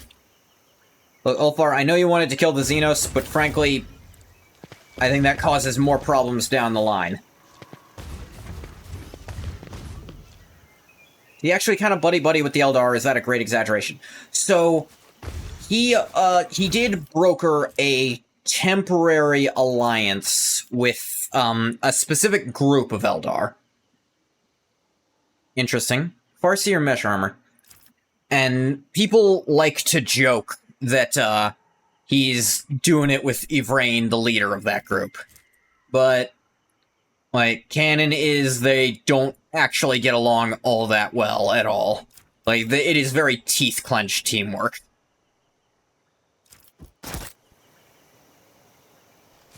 But the fandom just decided to keep pretending, and it got so much that GW, for like some official art, like for Thanksgiving, the two were like sitting at the same Thanksgiving table next to each other, looking kind of romantic, just acknowledging the meme.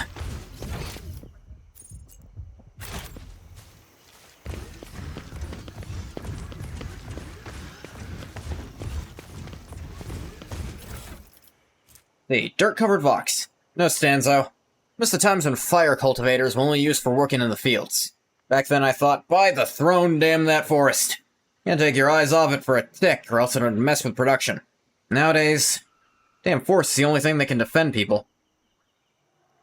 Gotta spread them Primarch genes. I don't think Primarchs even actually have... Well, Space Marines don't seem to have a sex drive. I don't know about Primarchs.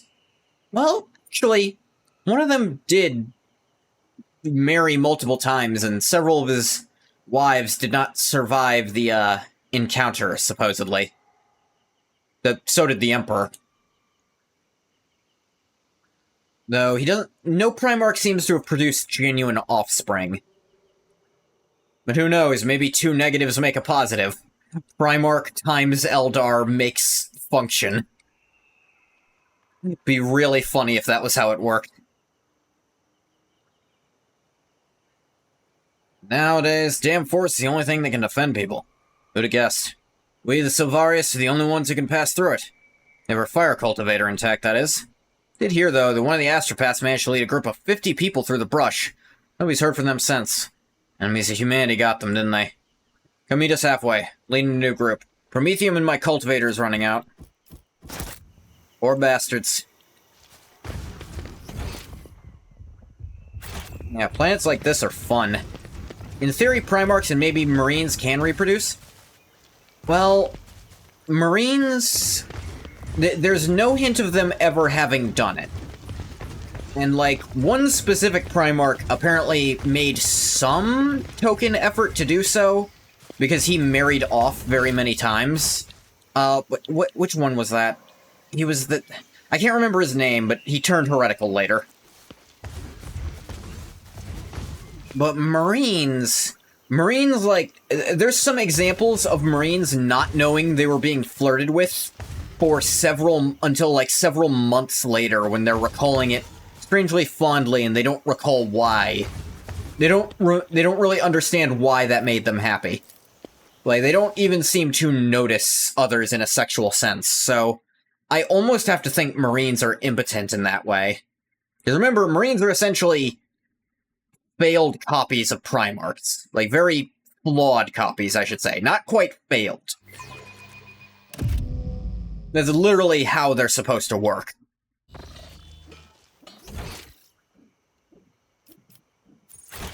Damn, I got here fucking fast.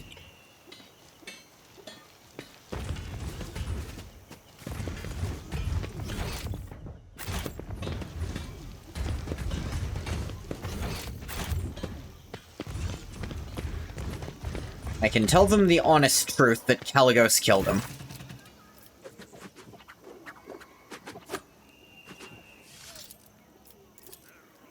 If they had asked.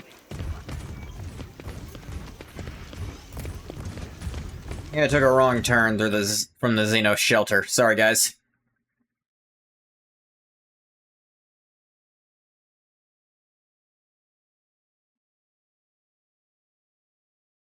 Oh, I also came back from a different direction than I left from? Who knows?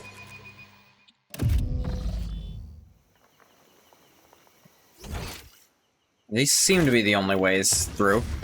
To the Von Valancius shuttle. Oh, it actually tells me where these lead. We should have paid attention to that.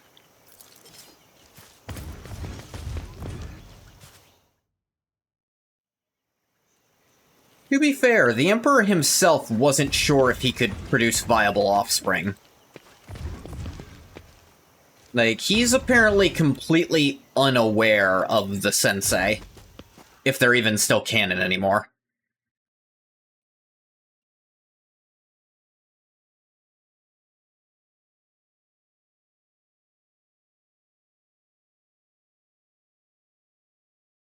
Which, who fucking knows at this point? They haven't, like, been mentioned in, I think, 2 editions now.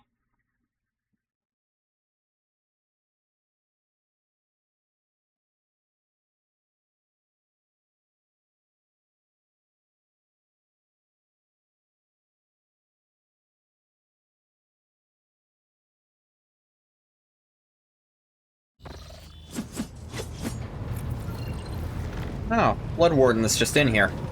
Didn't notice you guys.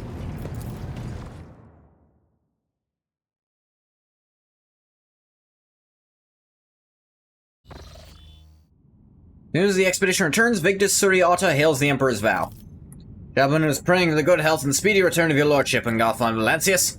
Tense pause and Adrep's hissing breath fills the air. I'm going to inquire about the fate of Lord Captain Winterscale. Perhaps you're lucky enough to meet? Fortunately, in all this time, he still has not contacted his subjects.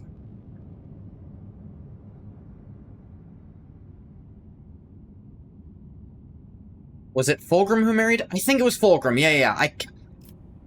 I don't remember all their names, unfortunately. I remember, like, some of the main ones that I saw in... I'll be honest, I remember the ones I saw in text-to-speech.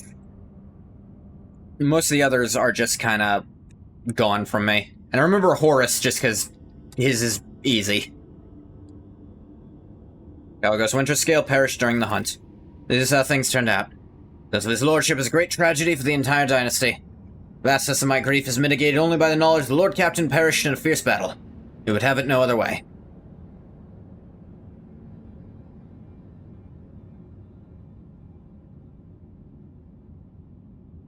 Took up the snake penis sword. Yeah, that sounds like him. Still some Xenos left in the world, you allow them to leave it unhindered. Consider it payment for my time and efforts. Foxmaster follows your words with tense silence. Make sure the Xenos leave Quetzaltemur in the boundaries of the system. Alive, of course. About our deal?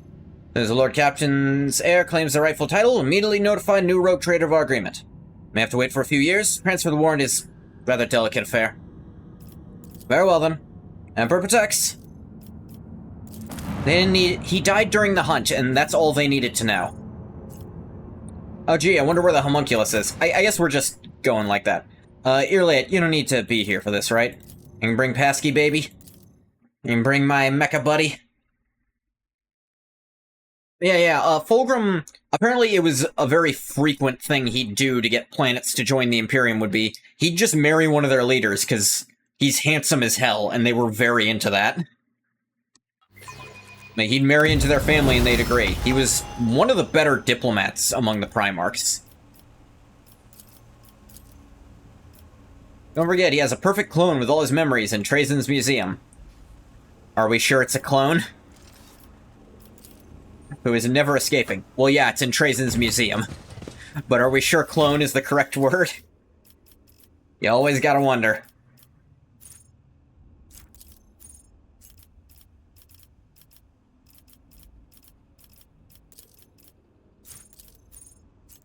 Do-do-do.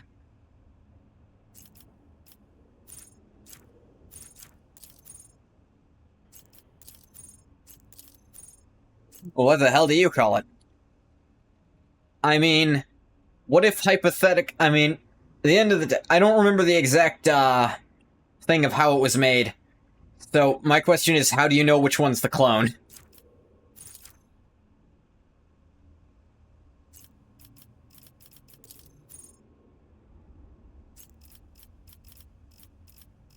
At the end of the day, what's the difference?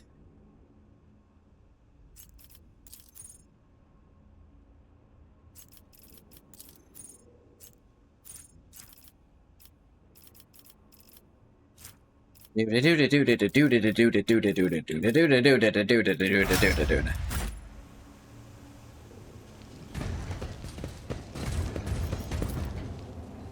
layer of ancient dust covers the walls, floor, and equipment.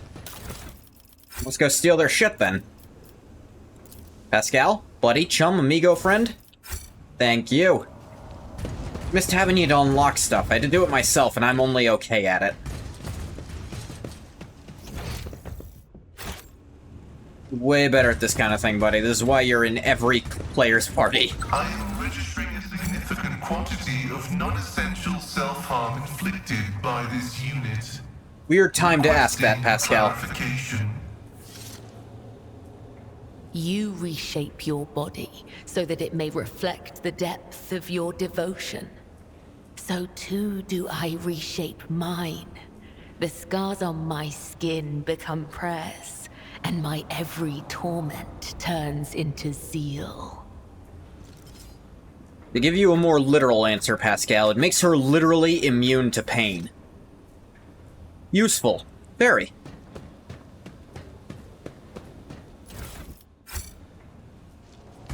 Ooh, what's this? Just a little bit of bonus. Furnishings are clearly fitted for human comfort. Everything is covered in a thick layer of dust. They must have just found this place.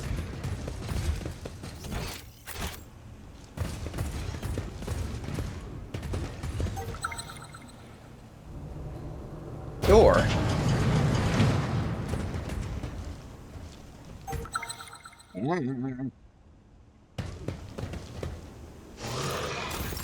Cabela, would you... No, Cabela, would you kindly... Got that off for us? Thanks, girl. Before we do that... Give me a sec. The seal of silence on the cogitator. It's not difficult to break it. Gene Spear has been tormented. Someone ripped every bit of useful knowledge from its memory. Bastards.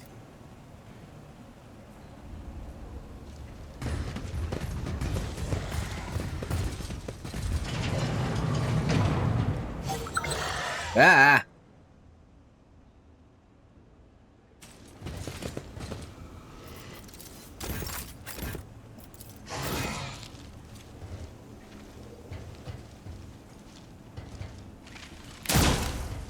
What?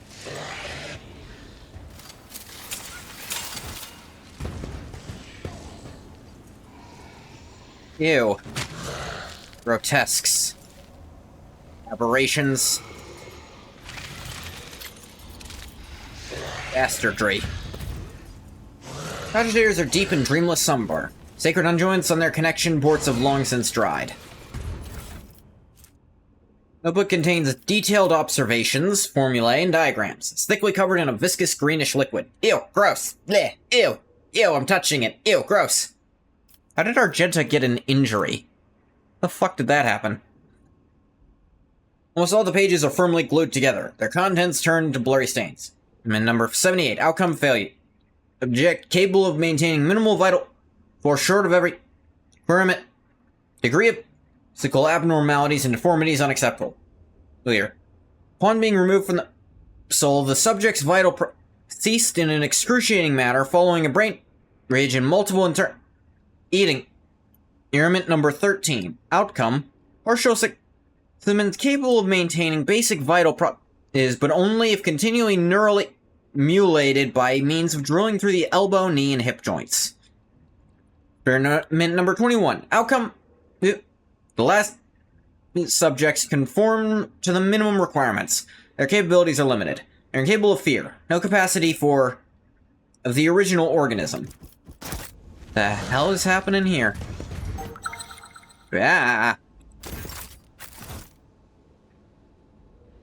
Bella. Set up high explosives all over his own lab. Toxic Flamer. Flamer's attacks also inflict toxin at the same level as burning is inflicted. Wow. Put that on an executioner build.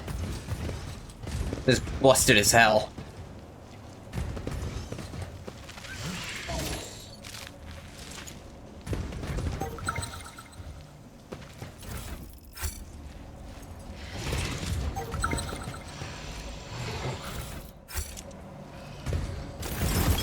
Open the game.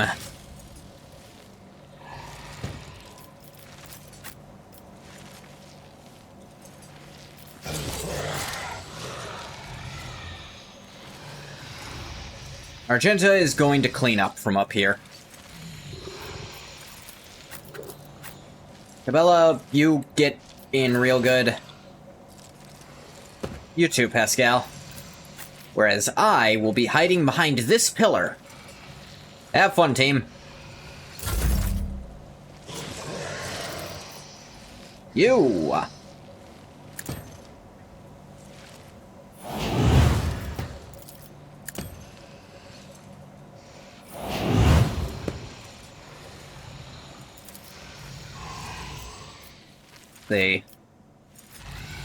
Now, I can just barely get both the big guys in this. Could help Argenta clear them off. Inquisitor's Decree. Inquisitor decrees, go fuck yourself. Reveal the light, Argenta. Revel in light, whatever. Now, girl. High momentum.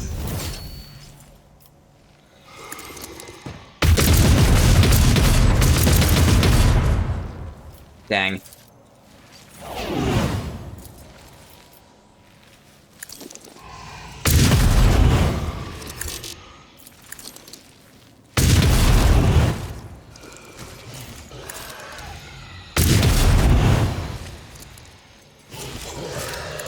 Alright, get to work on these.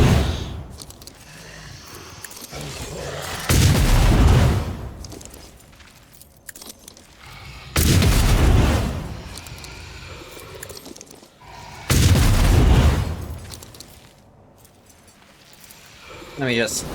High momentum. More momentum.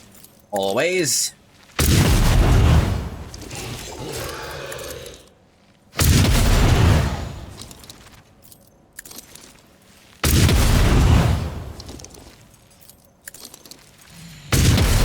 Oh yeah, I think they have natural armor and I just surpassed one of their barriers. So this is hurting. Good job. Do it again.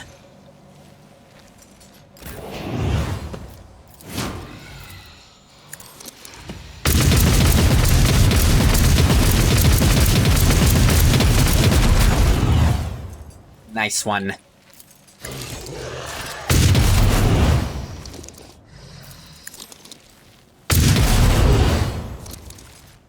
Damage is scaling so high. Every additional bullet.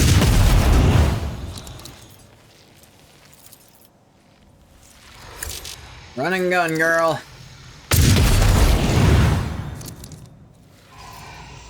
You ain't done, because Wildfire says you're shooting again. I should have sprayed that one, actually.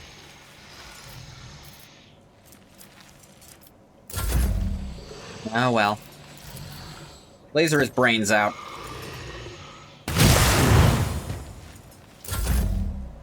Oh hey, it's Argenta's turn. I wonder why that happened. High momentum. Oh hey, her momentum's high. I wonder how that happened. Why do I bother using other characters? Argenta solos every time now. Cannot be used again this turn? I think you'll find it can.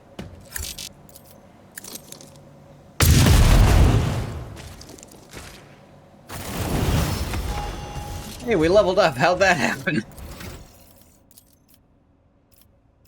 Alright. This is what I do.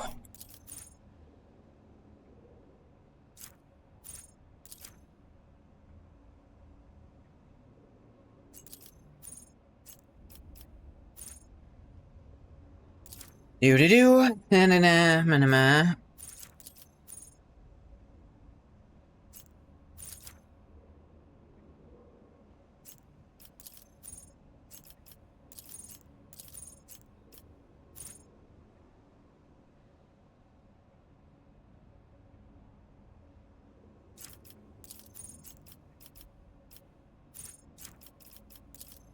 This, why not? And Lore Imperium can do more.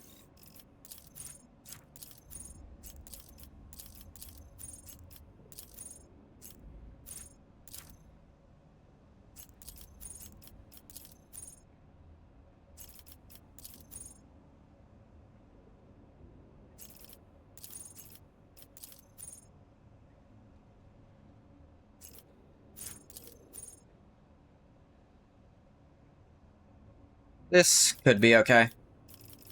Sometimes she gets in close. Getting to ignore a bunch of deflection is nice.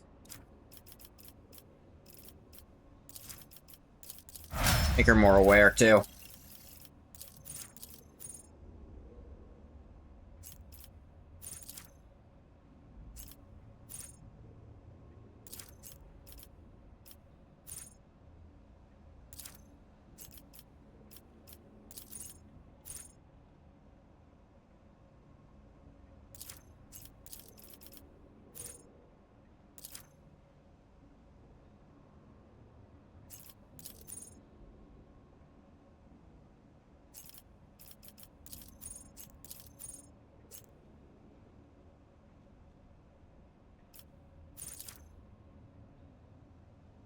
This, actually.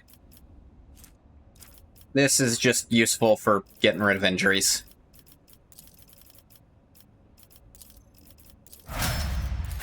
Ulfar!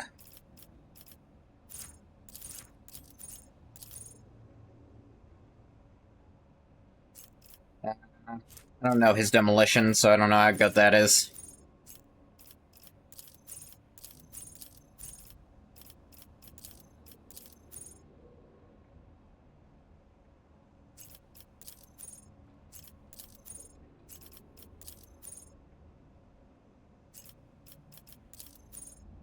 Yeah, that's fine. You're our carouser as well.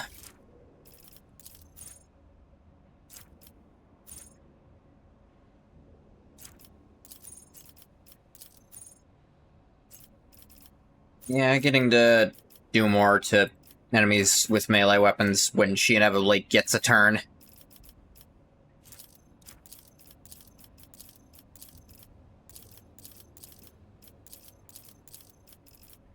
Yes, awareness.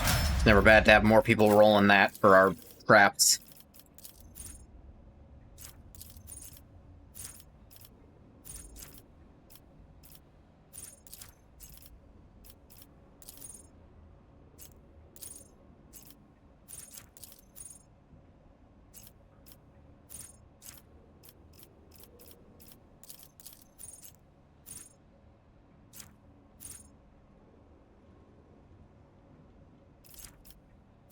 I just don't see combat lasting long enough for this to do much. Plus, I have him use his axe a lot of the time.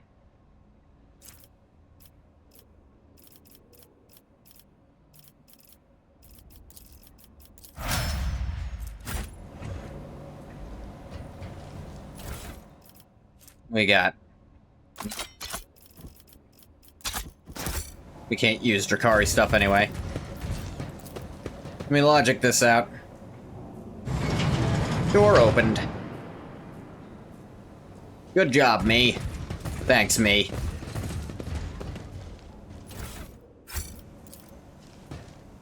For distance, the creature resembles a homunculus. On closer inspection, more like a bad caricature of one.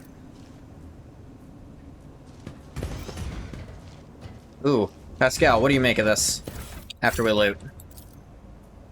Deformed, feeble, and crazed creature is a pitiful and clearly unviable copy of the homunculus Tervantius. Trying to clone himself? Not working? Pieces of flesh, skin, and bone are stuck in the dark, sticky sludge that covers the tables.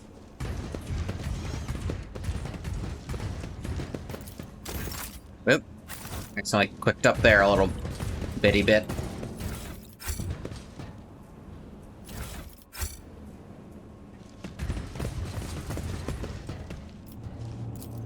Ulfar, could you?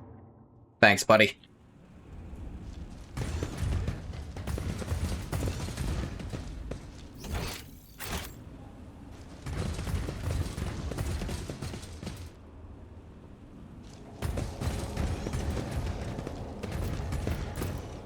Corpse in Tech Priest garb was shot in the head. More likely a cold-blooded execution than a death in combat.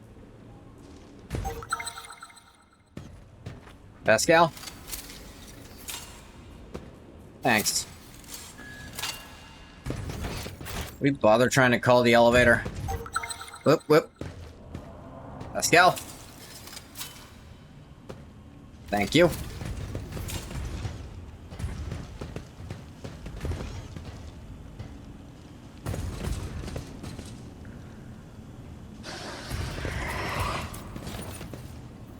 There's Tervantius. Oh, dear mother of fuck. Maybe he's more successful than we thought he was. This bodes poorly.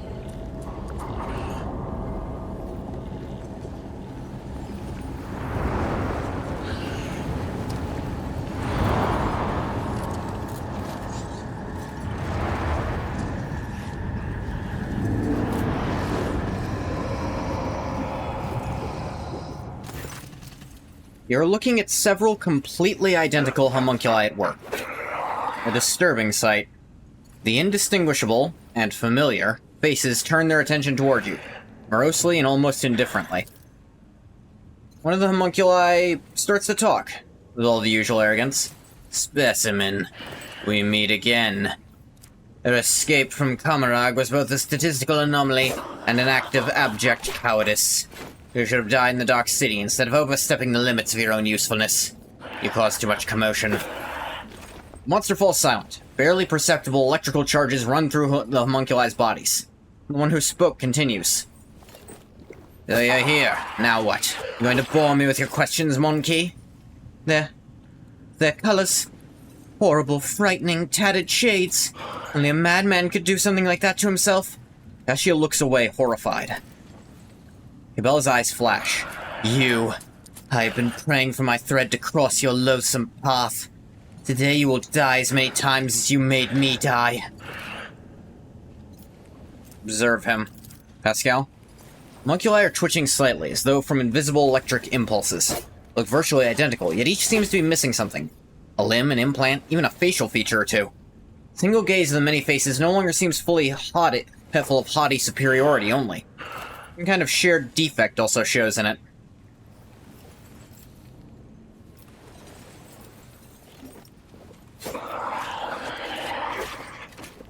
See, you found new company, Tervantius.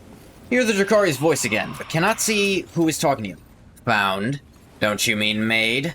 I've had a backup shell stored away for centuries. With the events of the Spire, the Reaving Tempest convinced me one active body was not enough. Hole in the ceiling's a peculiar design choice. What happened here? The identical faces look annoyed and spiteful. For a moment, it seems as though the homunculi are about to reply in Uslan, but a barely perceptible electrical impulse stops them. One of them scoffs and mutters through his teeth. It's more proof how unreliable partnerships with lower life forms are. You notice one of the homunculi glance at the hole in the ceiling. Fury contorts the Xenos' face. Tervantius is unable to hide his anger at what happened. Whoever did it, whatever it was they did, it enraged him. Saw the body of a dead tech priest in this lab. Where'd he come from? Explain. Broad, repulsive grin appears on one of the disfigured faces. How would I know? I can't tell one monkey from another. This meeting shall be our last, Tervantius. You're different from others of your species, specimen. This time around, I want to study you much, and I mean much, more thoroughly. Which necessitates your death. I hope dying once isn't enough for you either. Racist? If you mean him, then yes. If you mean me, then... But he's got... That's annoying. He's got weakling... What? They spawned behind me. Bullshit.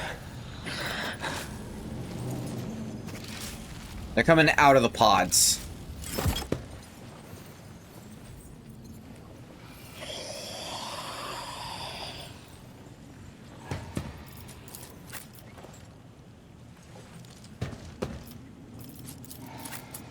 Not very strong. I don't think I could do anything about them either.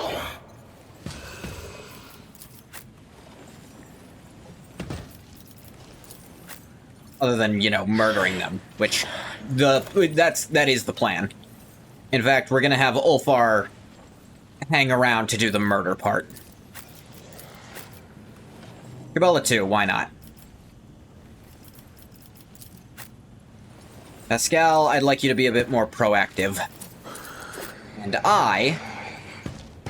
here's probably fine.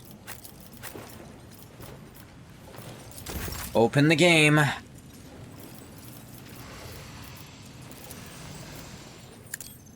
Voice of command, Argenta.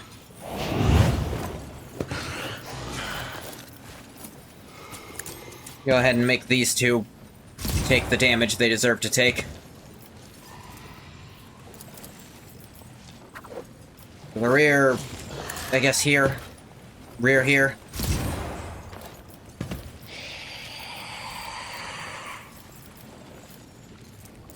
Back line. Where Argenta's standing-ish. Probably shouldn't have done that. I think I fucked that up.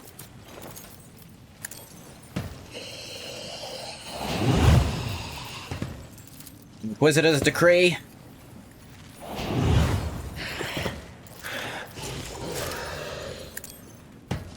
Give you this. Go get him, Argenta. High momentum. That is an astonishingly low hit rate. Oh, not if I do it like this.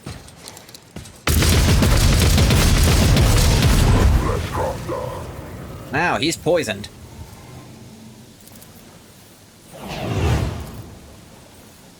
These things don't have too much HP, but if I get rid of them, then fuck them. Do what I can. Do what I must because I can. I'll tear your heart out for this. He'll try. Educate you on the art of pain.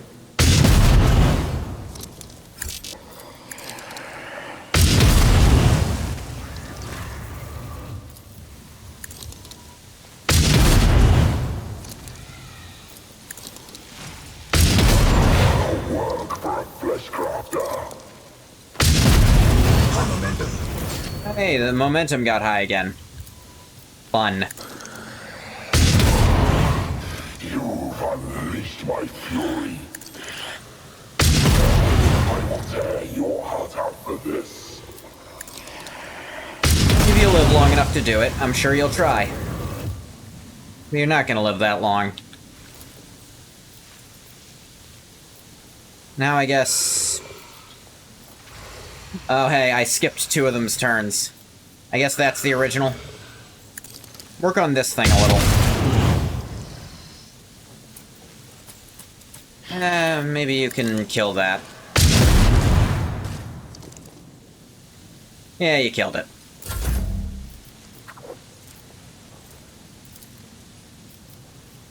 Hold that in your gaze.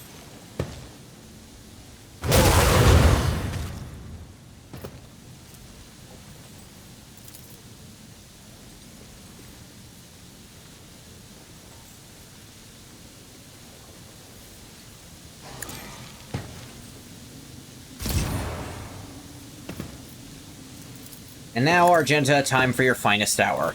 Again! Blow him the fuck up! Ah, I forgot to rapid fire that. Didn't even matter.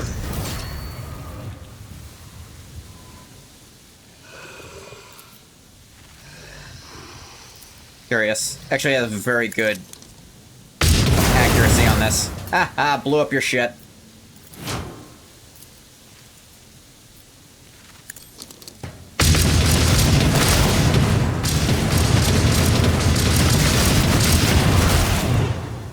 Hey, goodbye to your kneecaps, buddy.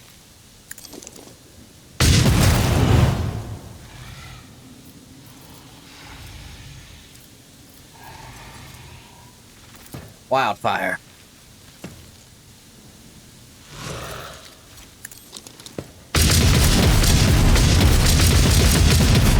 Hey, look, he died. I wonder why that happened.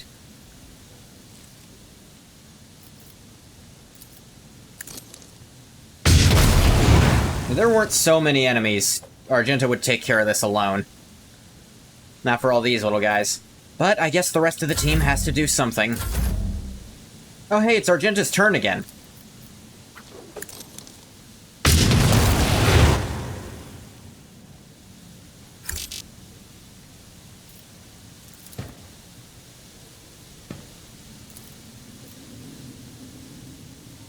Let's see.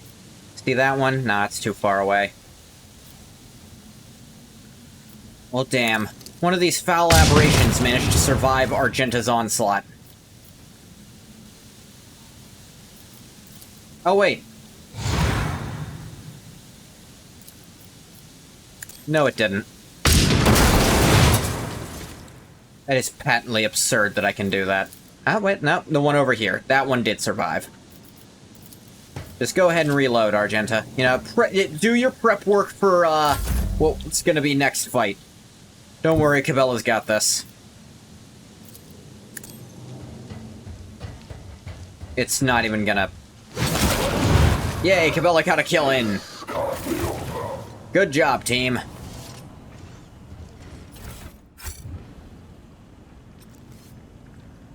Ulfar, like, why am I even here? Got that sister of battle. Ridiculous.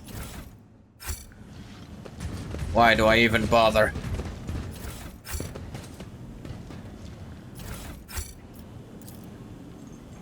Thick green sludge, a condensed solution that Xenos use for growing clones. Still running down the walls of the large, heavy glass capsules. Gross. Clone goo.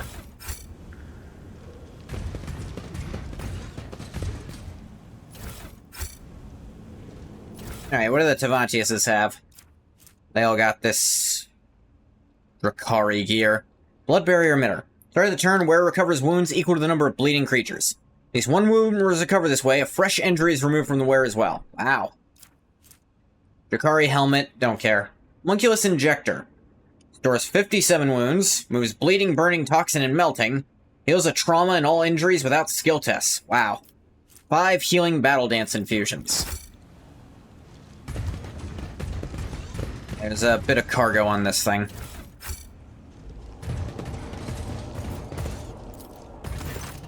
The space around the hollow is littered with lumps of broken rockcrete.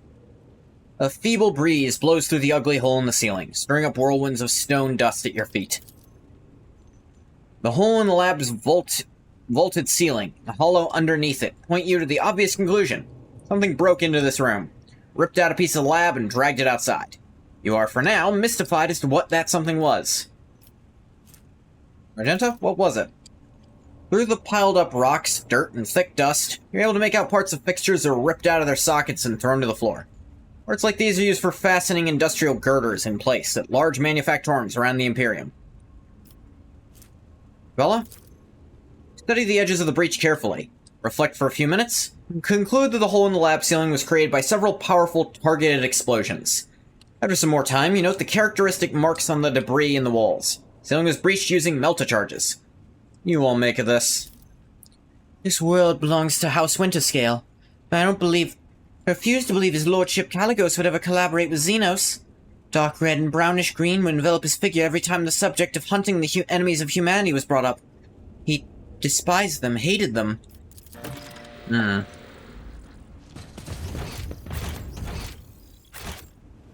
he was also a heretic, so like... Dented. Screen displaying flickering colored stripes. Readable parts are twitchy and contain repetitions. Whereas prior studies pursued the goal of breaking new ground and recreating and reviving the specimen in the event of its death. Above-mentioned experiment laid the groundwork for modernizing and accelerating the recreation of a living organism from a minuscule sample of bone or muscle tissue. Every variety of living organism has been observed to release a number of chemicals at the moment of death that enable the creation of an entirely identical clone with intact memories of its prior life up to and including the moment of death, most vividly detailed as to both physical sensations and emotional distress. Run-on fucking sentence, guys. Put some breaks in there. Mentioned before, even a tiny modicum of bone or muscle tissue is sufficient for reviving, creating an organism in an adequate lab setup. Bear in mind that work on creating the new body must begin before the third stage of decomposition is set in.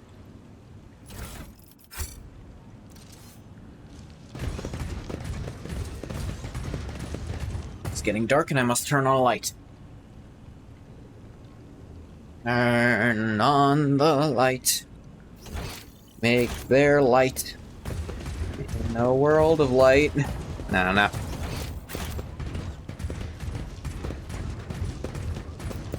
Activating the elevator? Lift call panel is unresponsive. Yeah, I figured. Oh, Pascal, open this door for me. Reshit.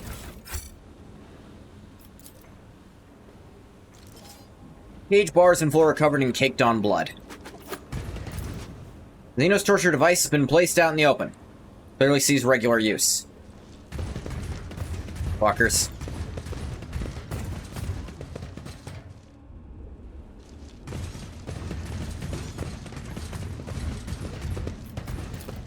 Ulfar?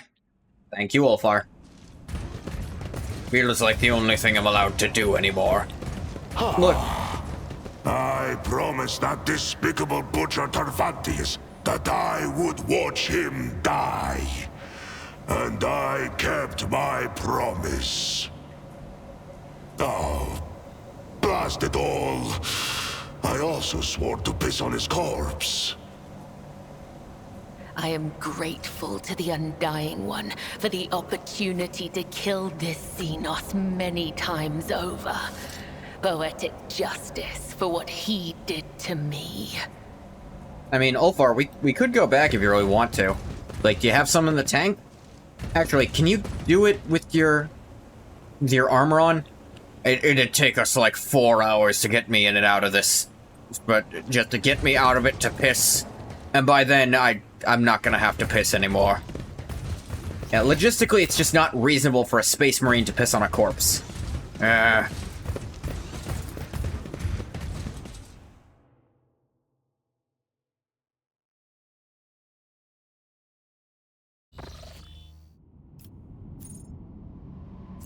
Well, that's that done.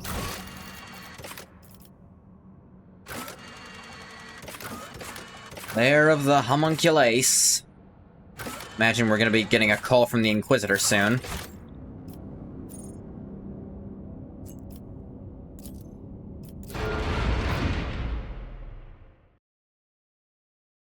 We're out of other stuff to do, so I guess we just go. Lord Captain, the Astropaths are reporting a new message. It says Lord Inquisitor Calcazar is sending his regards to your lordship, hoping to meet you in his palace at Footfall at your earliest convenience. Set course for Footfall. Must be important. You wish, Lord Captain.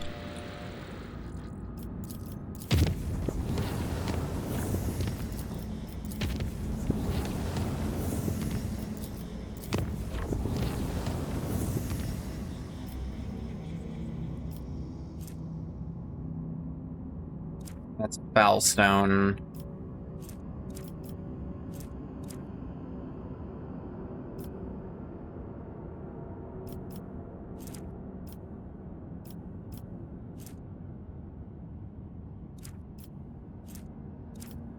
Where's Footfall again?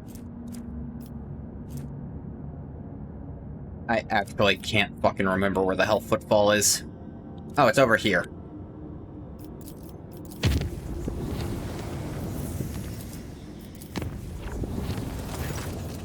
Yeah, you ban the cult. I don't care.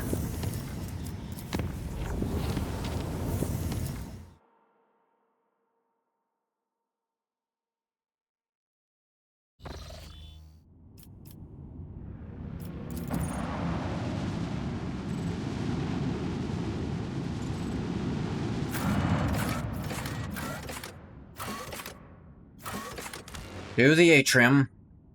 Oh, everyone leveled up at some point. Good job, team. We do that a lot.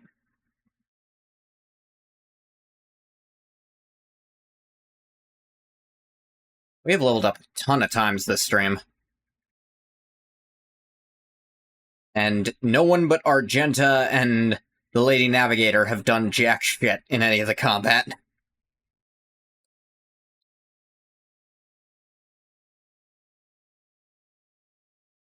This is the power of the Sister of Battle.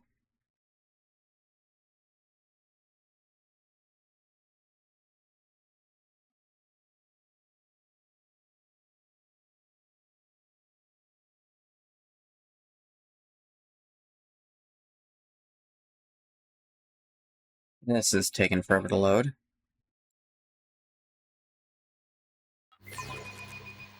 There we go. This exemplar level, second tier archetype stuff.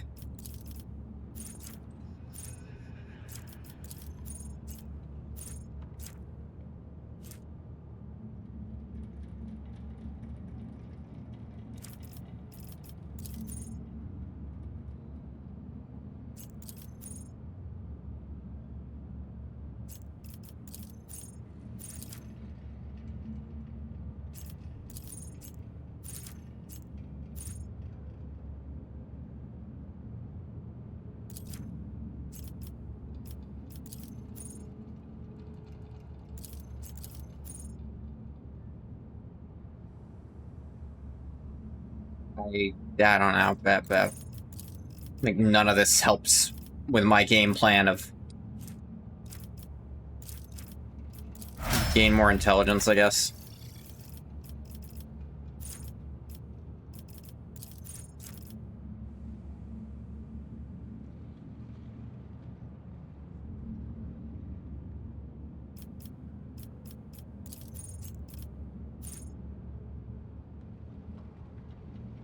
This could be useful, but meh.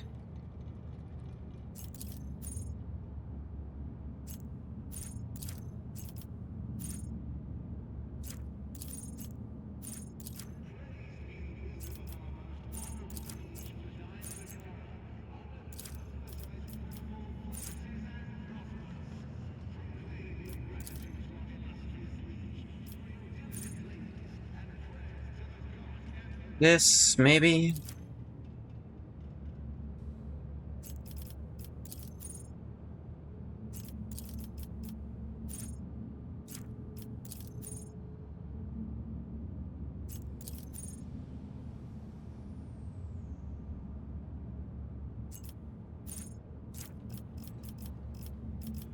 I suppose just this for the extra.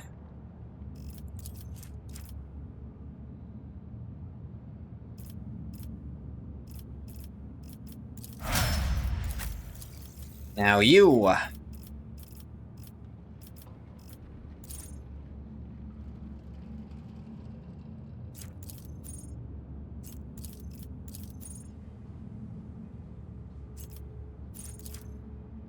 Da-da-da!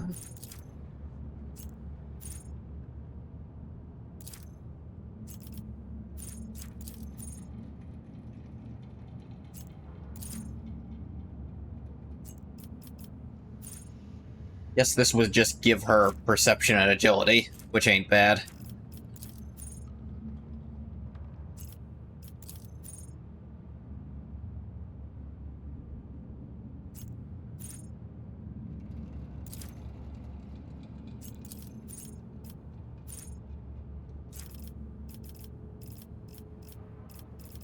Let me see other stuff I have.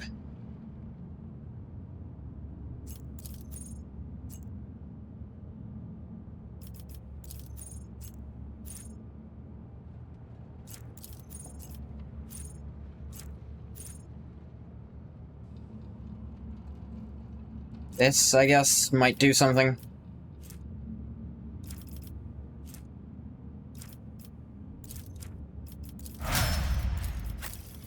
It's like, I have carcinogized my entire build here. There is no reason to stop doing what I'm doing.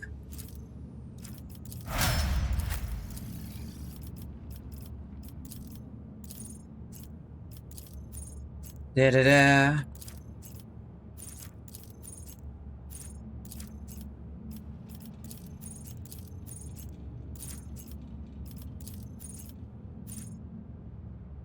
Bonus to armor for their versatility. That could be okay.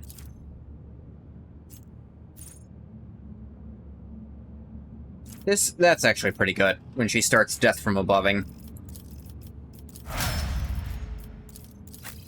Pascal, buddy, chum, pal, amigo, buddy.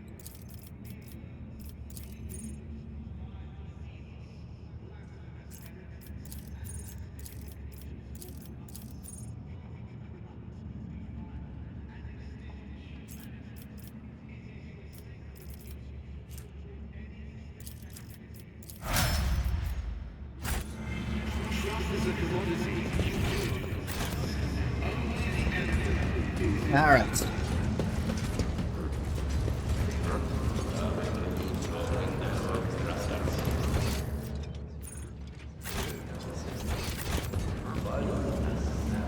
Where is Hieronymus? Not speak to... Oh, there he goes.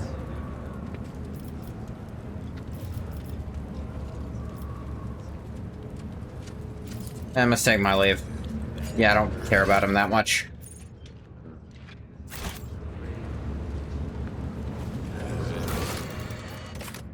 I mean, the Legion's palace on Footfall now serves as base operations. Yeah, I don't know how to get there.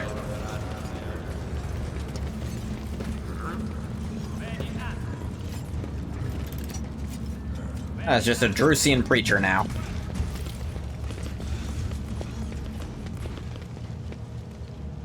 Inquisition troopers? Ah, yes. Presently closed to outsiders. I'm invited.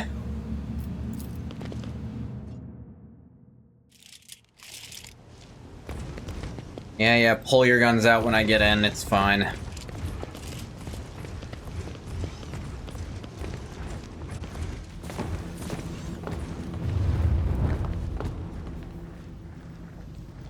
Hello, Inquisitor.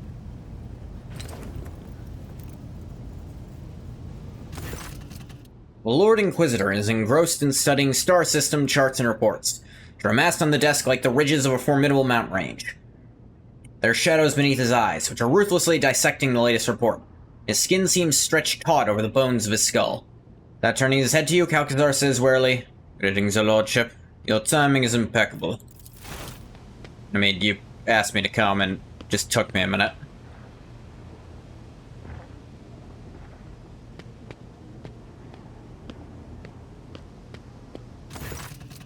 An aged servant with the bearing of a veteran approaches the two of you. In a precise movement, he replaces the untouched cup of cold recaf in front of the Lord Inquisitor with a new one, slightly steaming. The warrior of Fenris folds his arms on his ceramite-plated chest regally, says in a dour voice, "Greetings, Inquisitor. You and I need to talk." Calcazar bows respectfully. "Glory to the Emperor's angels of Fenris. Your words will be heeded, my lord."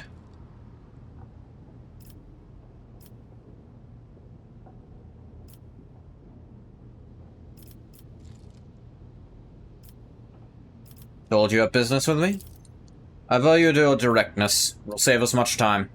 Yes, there is something you must do. It is time for you to play your part to save the Cronus Expanse. We will not disturb your esteemed personage for anything less. Calcazar notices Argenta and inclines his head with a dignified air. Sister? The Battle Sister's eyes gleam as the Lord Inquisitor addresses her. May your path be blessed. It is gratifying to see that the trials endured by the Expanse have failed to extinguish the flame of your fortitude. Lady Navigator Cassia Tesifia Evriala. The Lord Inquisitor's lips curve into a thin smile as he catches a glimpse of scarlet eyes. Hear that House Orselio is going through a difficult time. Change is coming. Sincerely hope it is for the better. Your colors, Lord Inquisitor, are as rich as they are multifaceted. I've never encountered anything like it before. Unclouded hues flowing from one to the next.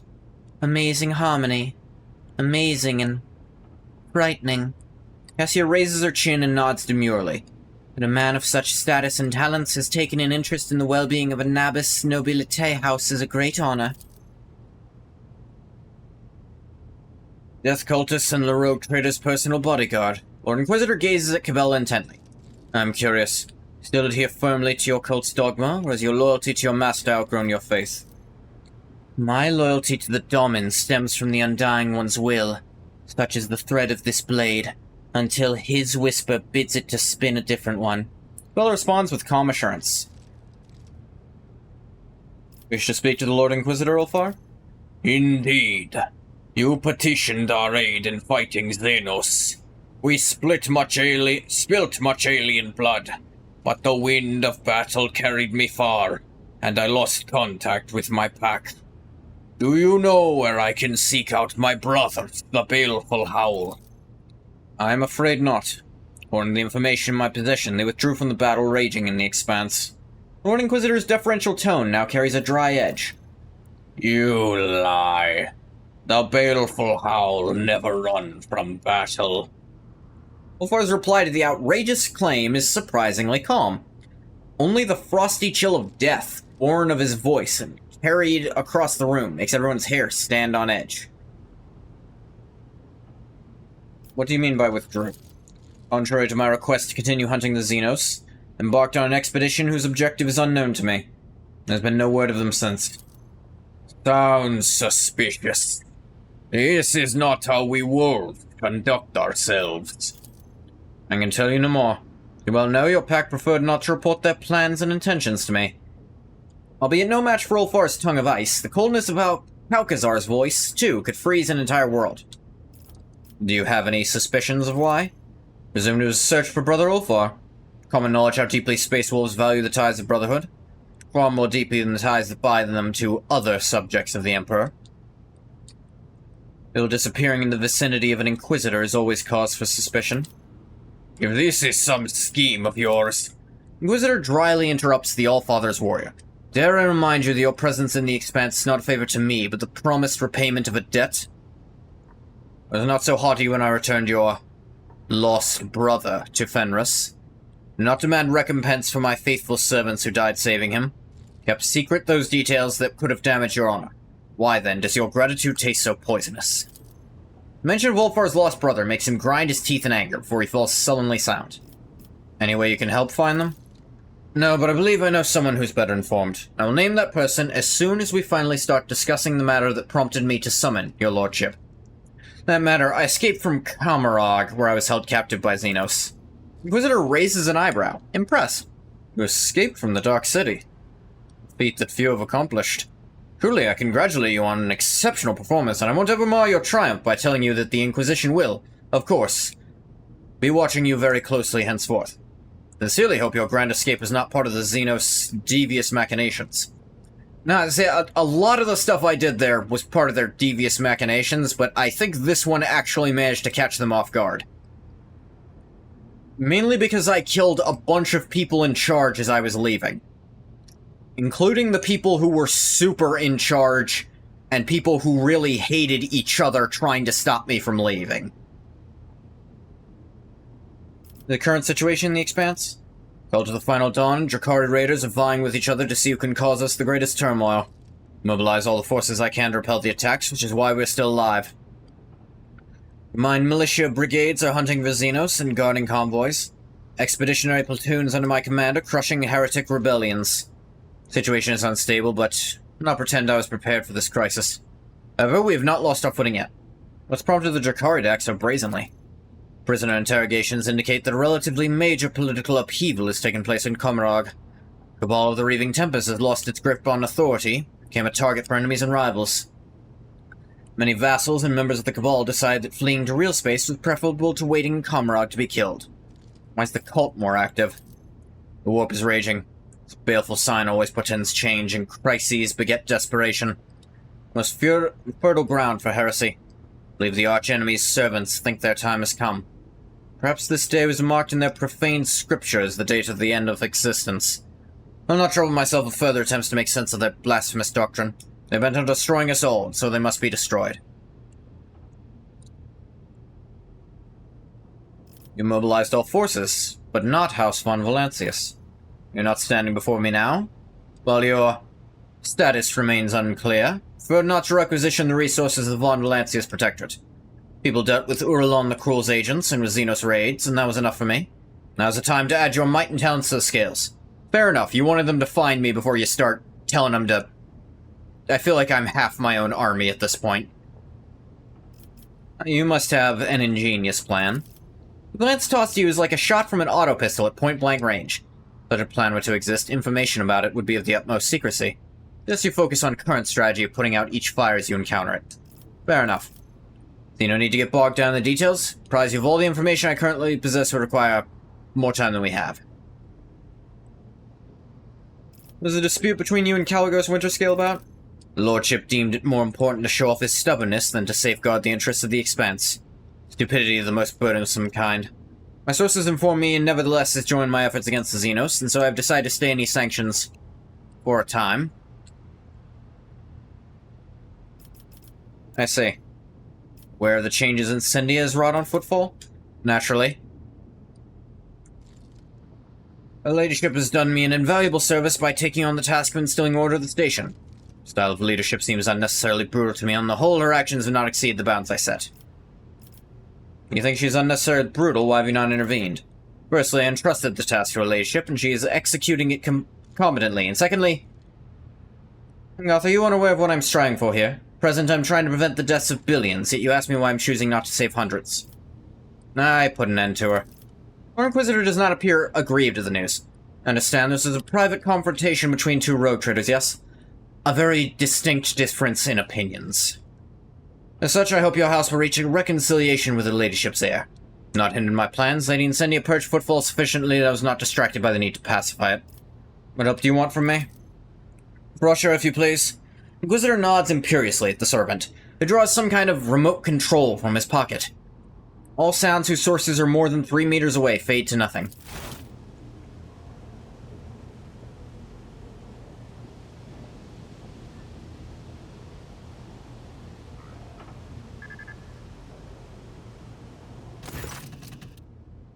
To my chagrin, ability to be in 2 places at once does not number among my talents.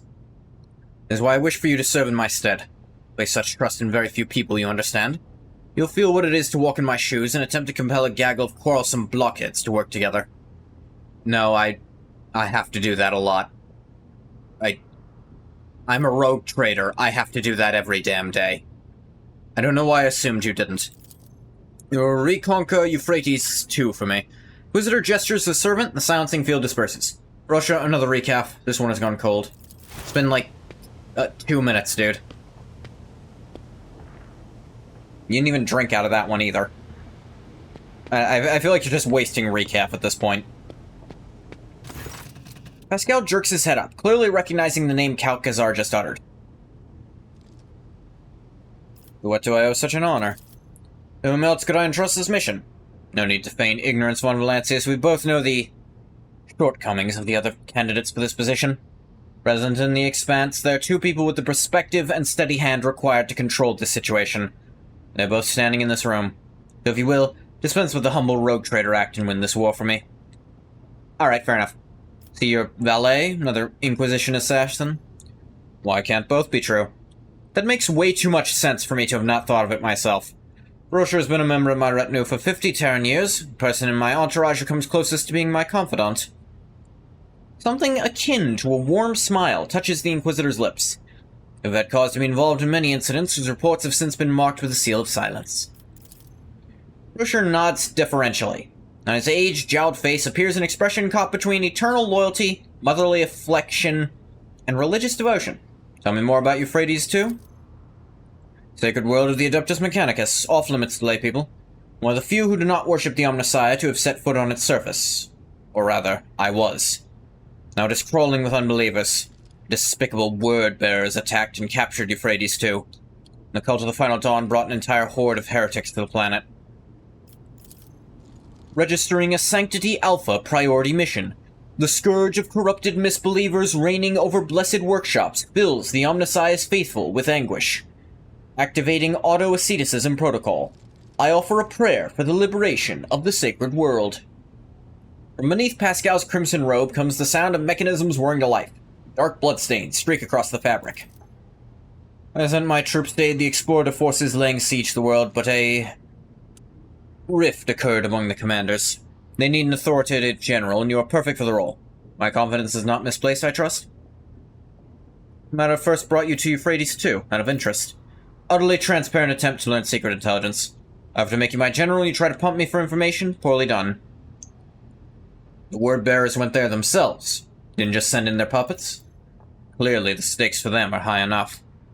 Urlon the Cruel has stirred his profane self to make a personal appearance on Euphrates 2. Conrad Voigtvatir, incidentally, is also there. I hear you two have unfinished business. Him, I will generously leave to you. When you are finished with him, you may simply dispose of his mortal remains. I need to surrender them to the Inquisition for an inquest. Consider it my gift. What do they want with Euphrates 2, if I can't get at what you wanted? The reason behind their machinations would be pure speculation at this point. You don't know either. Got it. Bring me prisoners to interrogate? Perhaps we'll gain some much-needed insight. Forces do we have in place, and what's this rift that occurred between the commanders? I feel like the rift between commanders you're gonna need to tell me, man. Explorative Fleet Divine Cognizance 7821 recalled its most combat-ready units to retake the world. They were supported by my most powerful strike fleet and a group of deadlier allies. I dispatched a pack of space wolves to hunt down the transgressors. Unfortunately, the leaders have failed to find a common language. The esteemed Thorvald is at odds with the conclave of the Mechanicus' battle congregation. The Omnissiah's servants find Thorvald's strident nature off-putting. Neither group is fond of militant Sibilek, who commands my forces. We're not fond to be precise. The esteemed militant perished along with his ship a week ago, when his noble allies failed to support his offensive. The Inquisitor bows to Ulfar curtly. I recommend that you two go to Euphrates too, my lord. Perhaps your pack was less reticent with the esteemed Thorvald than with me. Told him where they decided to direct their efforts. It is a fine suggestion, which I accept gratefully, Inquisitor. Expression of respect on Ulfar's face does a poor job of hiding his antipathy. How? You know what? Actually, it's a big thing is he's keeping a secret. The situation is clear. Be given the details when you arrive in orbit around Euphrates 2. I'll smash the heretics. Never doubted you, your lordship. The Emperor protects. Smashing the forces of chaos is... Everyone can agree with that.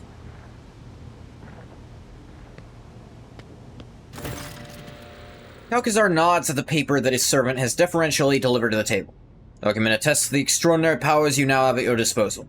Counting on your success, Ngoth.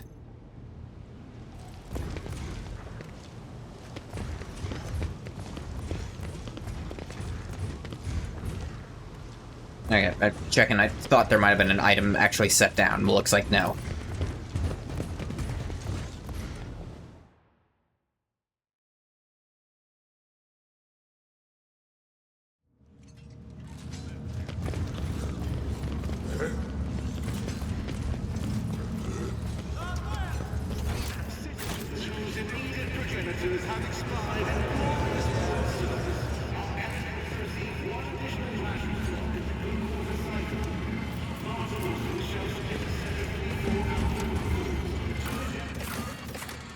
Back to the ship.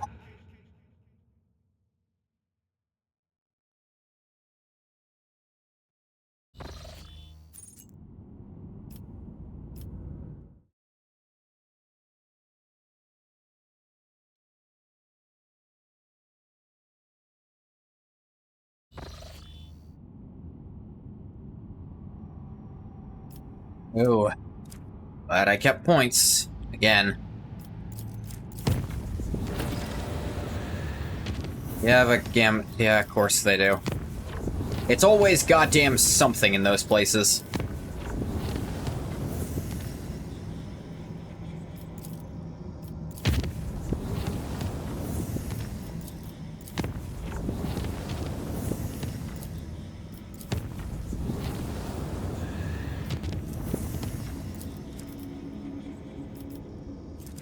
Now.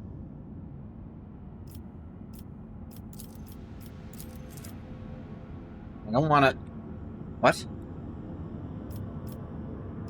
Why is it like that?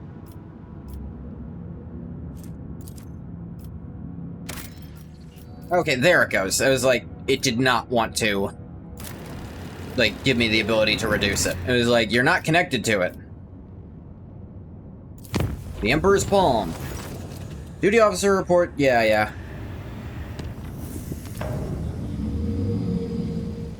Disconnect to Frozen Prince? Yes, it does. There's a thing here. The siege... Oh yeah, that is the rumor. The siege of Euphrates 2. Unknown ships. Rogue Trader's Void ship is facing several Eldari scout ships. The Xenos are in no hurry to attack, and time seems to have slowed down. One wrong move and carnage will ensue. Hey, Irliet. Irliet's speech is met with a torrent of Eldari abuse that's too much for even the Rogue Trader's elucidator. The Xenos accuse her of betraying her kind by conspiring with the monkey, unceremoniously cut the connection. Yet their ships are no longer blocking the way.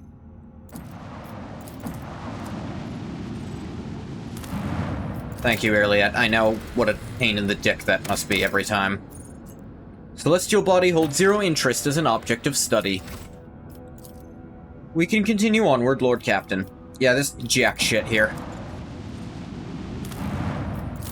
Begin scan. There's just like minuscule amounts of plasteel.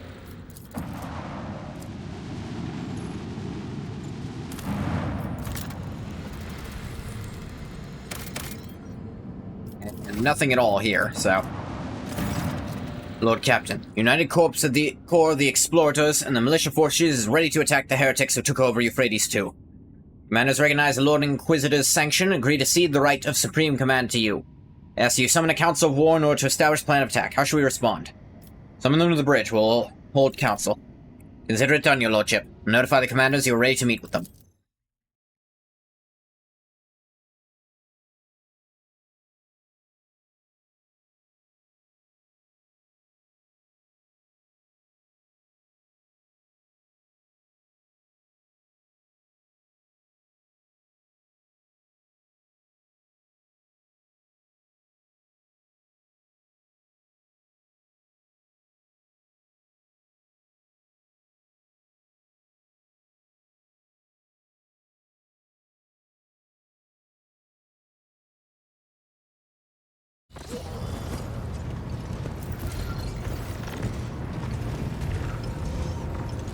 Another space marine.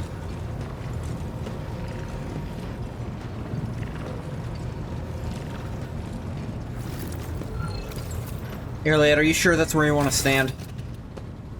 Leader of the Explorer Warriors appears on the bridge. Deck trembles beneath his metal gate. He's acquired a new set of fearsome armor since the two of you last met. His mechadendrites are now fitted with more formidable weapons of destruction. Unit Opticon 22 initiating identification official greeting procedure. Unlocking the option of strategic data exchange. The Emperor's Angel, who follows in his wake, is clad in armor the color of a tempestuous ocean. Hear his voice, throaty and brimming with untamed boldness and strength. Which one of you Huskarls is Ingoth von Valancius? I am Thorvald Ironhide, and I wish to see the mortal who has been granted the honor of leading my pack into battle. You're looking at Ingoth von Valancius, Thorvald Ironhide. Thorvald takes a measure of you and nods in satisfaction. I know the habits of a warrior when I see them. You're no indolent hawk. Good. I give my approval. We'll hunt the baseborn heretics together. You have not changed, brother Thorvald. High-handed and brazen without measure, and you carry yourself on another's threckar like it is your own. The wolf bursts into booming laughter and bares his long fangs. Such is the breed of a leader, Zulfar. We stand out. 'Tis you, ever lost, who cannot find his way when the sun is right over his head. Another explosion of Thorvald's boisterous laughter drowns out Ulfar's stifled yet furious string of curses. Like, son of... Opticon 22. You go from overseeing logistics to commanding armies. This command promotion, hierarchy status update, was executed following the death, decommissioning, deconstruction of the ship Teeth of the Wrathgear. The fleet's war conclave was operating aboard that vessel. Unit Opticon 22 received premature rank promotion, modernization to Megos Dominus based on his extensive catalog of recorded combat engagements. May your service benefit from the updated protocols that were bestowed upon you, and the new analytical data that was entrusted to your elucidation. May the Omnissiah guide operate this unit in his cause mission algorithm of service to him. Let us commence. What good is another war council with a cog priest who knows not the joys of battle, who cuts off his parts and replaces them with augments to please his all-knowing master? Who propose again a cowardly plan unworthy of warriors, as is the custom of his brethren? Registering a display of impertinence, data insufficiency, in regard to the military craft eradication methods of the Adeptus Mechanicus. You guys really doing this right now? It's been 30 seconds. Having another fight, gentlemen? How predictable. A woman in heavy armor walks onto the bridge cloaked in an air of superiority. I remember seeing her before. The retinue of Xavier Calcazar when he barged into your chambers after your Magna Accessio. Thank you for not starting without me. Acolyte Ishara, dispatched by the Lord Inquisitor to facilitate the operation on Euphrates II. My role in this war council is that of an advisor. Heinrichs and Ishara exchange glances, but do not say a word. Cannot help but notice the furrow that forms on the interrogator's forehead at the sight of his colleague. So shall we begin our war council, or shall we wait for heretics to corrupt this planet completely? Require a full report on the situation at the front. Euphrates II is a forge world. Manufactorums and extractiums take up most of its surface. Upon corrupting them, disrupting their production algorithm, the heretics enhance their ranks with possessed mechanisms and false, defective, traitorous Skitari, whose protocols were disfigured with indoctrinating scrap code.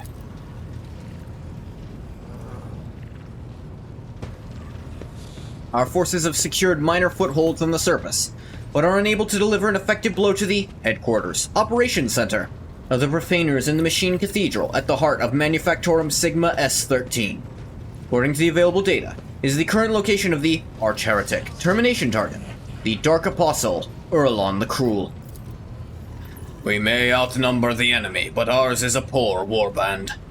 All it has is steel carrels of the Omnissiah and scantily trained serfs from across the expanse. While our foe is the detestable but nevertheless deadly, putrid-hearted traitors from the ranks of the Word-bearers. Their vessels protect the Machine Cathedral from orbit. We've still not commenced a planetary assault. There is a conflict, critical error, categorical lack of understanding of the imperatives of this operation within our chain of command. Unit Thorvald Ironhide is in favor of the strategy of mass destruction, which would constitute an unacceptable violation of the right of operation. Every square meter of the manufactorums is sacred, of high productivity value.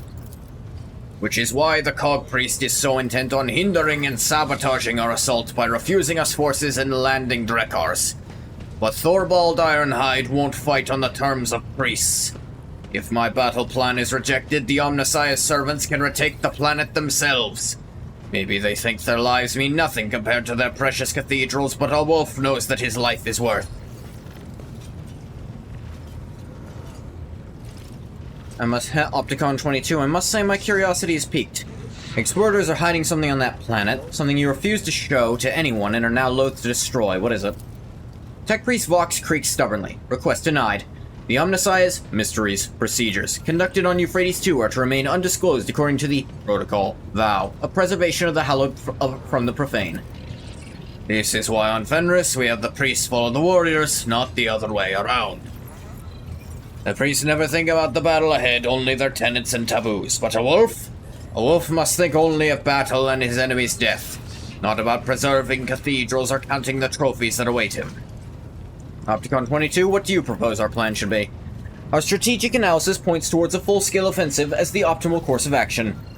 The losses among the troops, insignificant personnel, laity, will be numerous, but will not exceed acceptable parameters.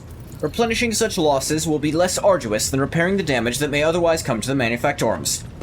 Thorvald, what would you do if you were in command of this operation? I would rain down vengeful skies upon the enemy. I would plow the land of Euphrates II with shells, shatter their defenses, level the fortified towers, throw their host into disarray, and in that whirlwind of fury I would lead my glorious pack to pay the path of blood for the Cog Kyrals. Heard your opinions. Choose your strategy wisely. It's not every day you get to heed the advice of a seasoned warrior, one chosen by the All-Father himself to bring death to the foes of humanity. Ashara, why are you here? Lord Inquisitor entrusted me with the task of forging an alliance between the assembled fleet and the forces of the Cognizance fleet. Once this task is complete, I'm to act as an observer and a special operative. What are your responsibilities as special operative? Afraid the Lord Inquisitor did not give me the authority to elaborate on this matter.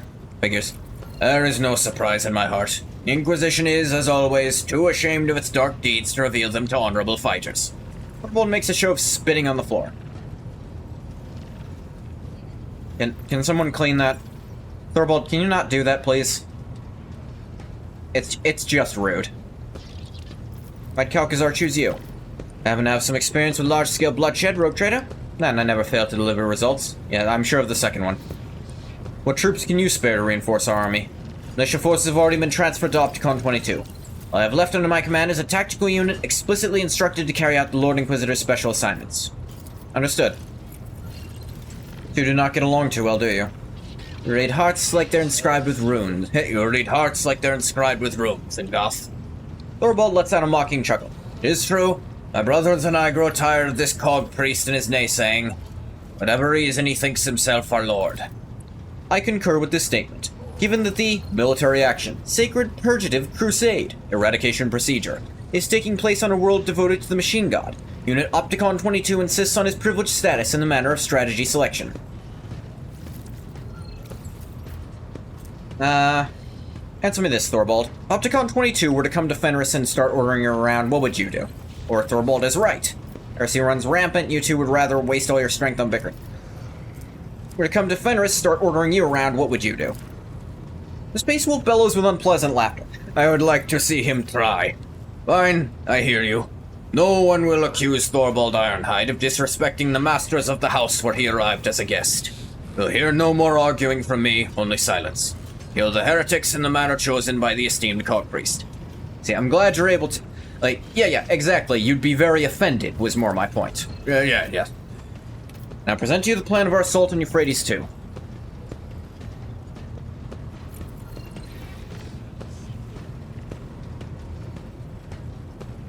Let's see. First step is obvious. Eliminate the Machine Cathedral's orbital support. What planetary assault strategy will you choose following the destruction of the enemy Void Fleet? Honestly, I think I have to stand with Opticon. Ultimately, this is a Forge world. I'm from a Forge world myself. I've got to side with... We really can't be just breaking down the structures here. It's gonna cost a lot of people, but... it's what we gotta do. Get more people, can't get those structures back. Swift onslaught is key to our victory. Space Wolves respect a good onslaught. Us girls better be loyal enough to charge into the fire without faltering. My pack will do all that is asked of it and stand at the vanguard of the assault, till we meet on the field of battle in Goth. Thorvald looks at Ulfar with a smirk.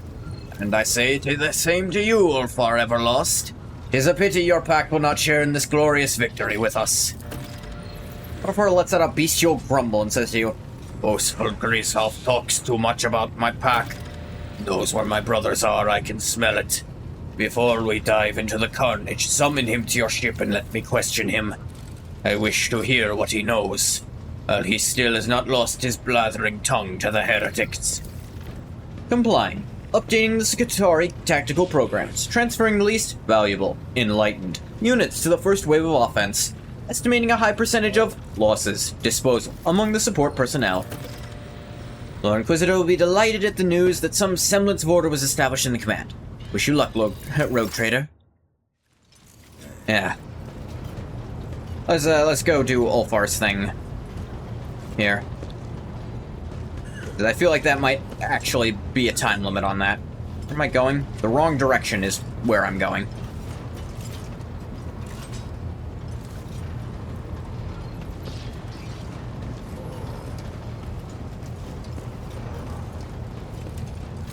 Let us raise our cups at Fator, in honor of deeds accomplished and in expectation of those yet to come. Just in case, why do you wish to meet with Thorvald, and also to hear my voice acting?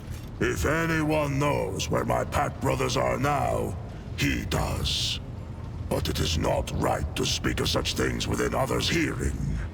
That is why I thought it better to keep silent at the War Council. Smart. Inform Thorvald he is invited to board the ship. I thank you, Et Fator. Let's do this.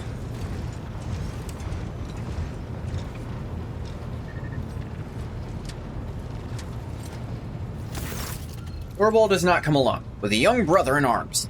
Mocking glance at Ulfar, he bellows, Thorvald Ironhide is here. Why have you summoned me, Rogue Trader? Speak to me.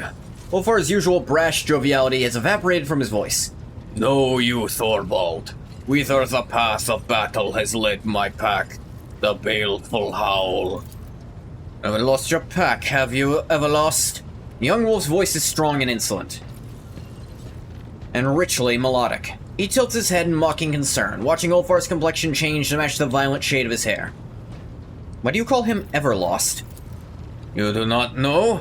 I'm not surprised. Brother Ulfar does not care for the moniker. He has had it since his early years in the chapter. When Ulfar underwent his trial of the Culp of Wolfen, he took so much longer than the others that the rune priests gave him up for lost. Later, he received grievous wounds in raids that sent him into stasis sleep for a long time. Any time we would pay a visit to the baleful howl, we would ask, "Where is Brother Ulfar?" And he was always resting. Recently, he went missing altogether. Lost after an attack on Xenos. Thorvald grins mockingly, his long fangs glinting. And forget not to tell of the dire curse that of yore was laid upon mighty Ulfar. No good death for him is fated, only to one day be lost, bereft of glory and honor.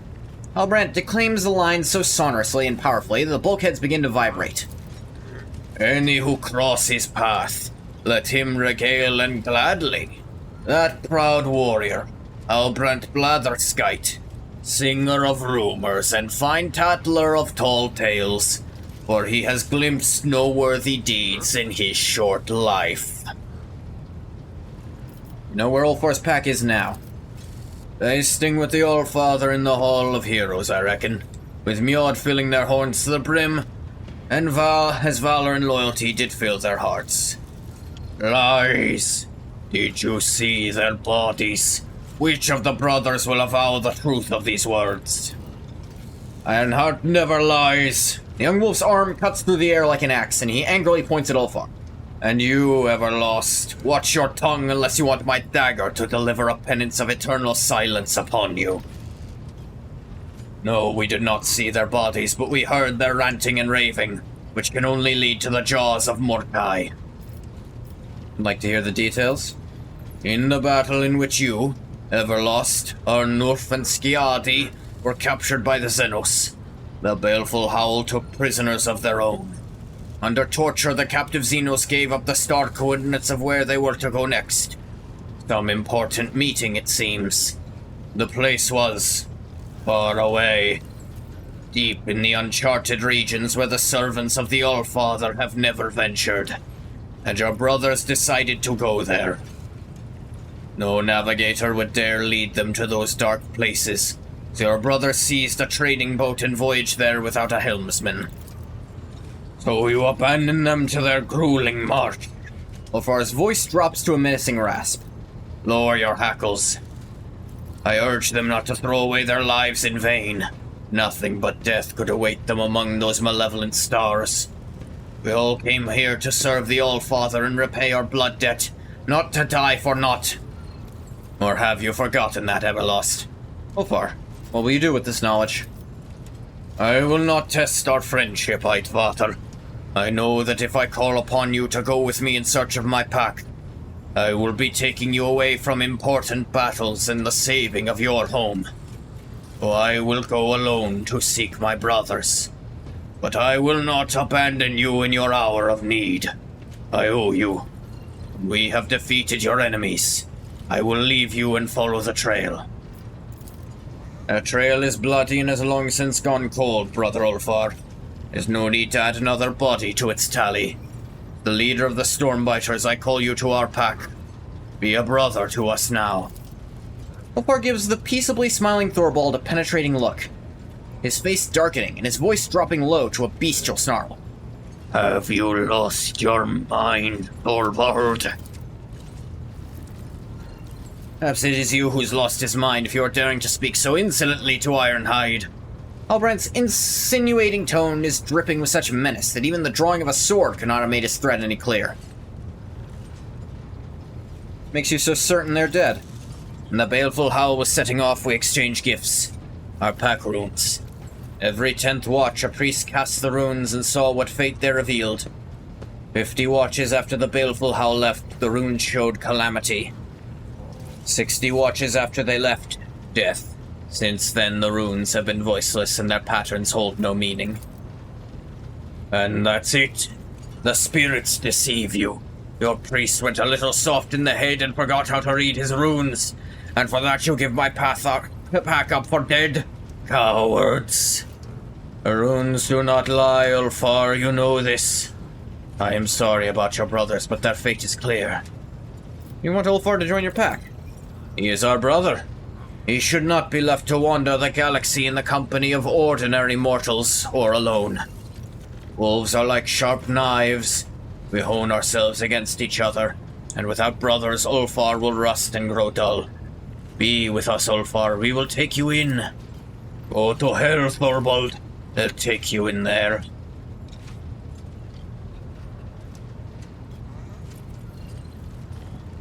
Oh, man.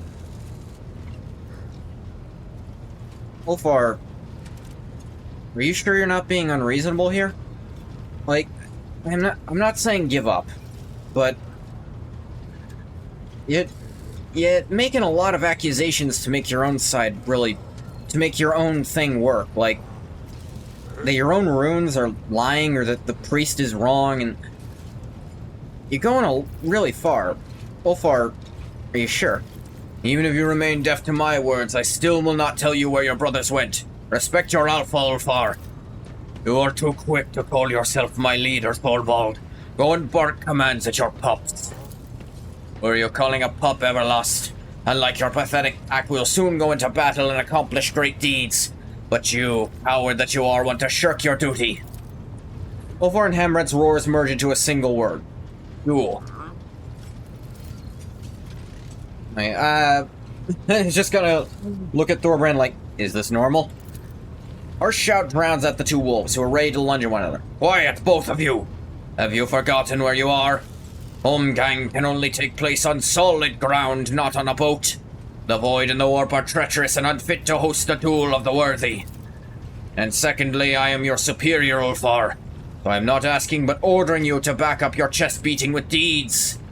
The baleful Howl Pack is alive, as you say. Let it march with the Stormbiters in the assault on Euphrates too. Let it display the valor of all the stories tell of. You stand alone for all your brothers, or have you gone soft? The wolf leader's tone may be threatening. You notice a sly glint in his eye. Ulfar, on the other hand, is growling furiously with no matching twinkle in his gaze. We'll see about that. I will prove that the Stormbiters will never be a match for the baleful Howl. Vater, I must be at your side when you depart for the assault. That's fine, I was bringing you anyway. Promise that you will grant me this honor. I promise, Ulfar. We'll march into battle together. I have literally no reason not to— I bring you everywhere anyway. Do you know how many fucking shelves we've had to move? Thorvald, you would not believe that for non-Space Marines, shelves are probably the single most annoying instance. And he just one-hands them. It's incredible. This is not what I wish to be reduced to. Look, Argenta kills everything we run across with basically the help of just our navigator. I don't know what you want other than that. Do you want me to just not have them kill everything? No, don't tell them, the girls, to hold back. Just... And the few times they don't kill, Cabela's just faster than you, man. I'm sorry. I know. The women folk are strong on this goddamn boat. What? You have not Thorvald, you have not seen the shit they do here. Fire hundreds of shots in a minute. It's grotesque. I saw her tear apart homunculus with her bare hands. In seconds, there's so many bullets through the air. I don't know how they do it. Move that your words carry more weight than a battle axe, I'll tell you where your brothers went. You fail, you will submit. Thorvald's lips curve into a superior smirk.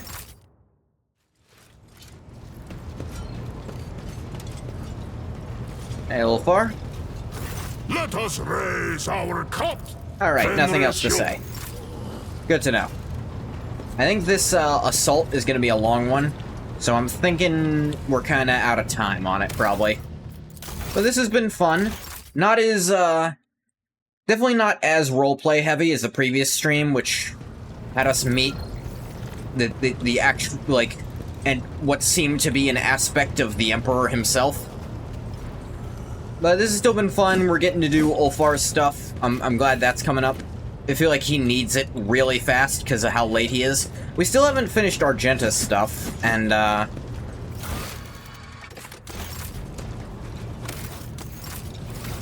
hey, who else? I feel like that was kind of the conclusion of Irliet's story. Jay's pretty much done. Heinrich's, I feel like he's got to do stuff with the Inquisitor. Abelard's done for sure. Pascal's got more to do. Cabela's done. This is Ulfar's thing. Cassia's done. Argenta's still got to... We're gonna find that ship in the Expanse at some point, I'm sure. But I think that's about all we're doing right now. Because I feel like if I go down there, it's going to be several hours before I find a good stopping place again. So, I'm going to stop the recording for YouTube here. As always, thank you so much for coming if you came. If you didn't come, you don't get a thank you. Well, bye, YouTube.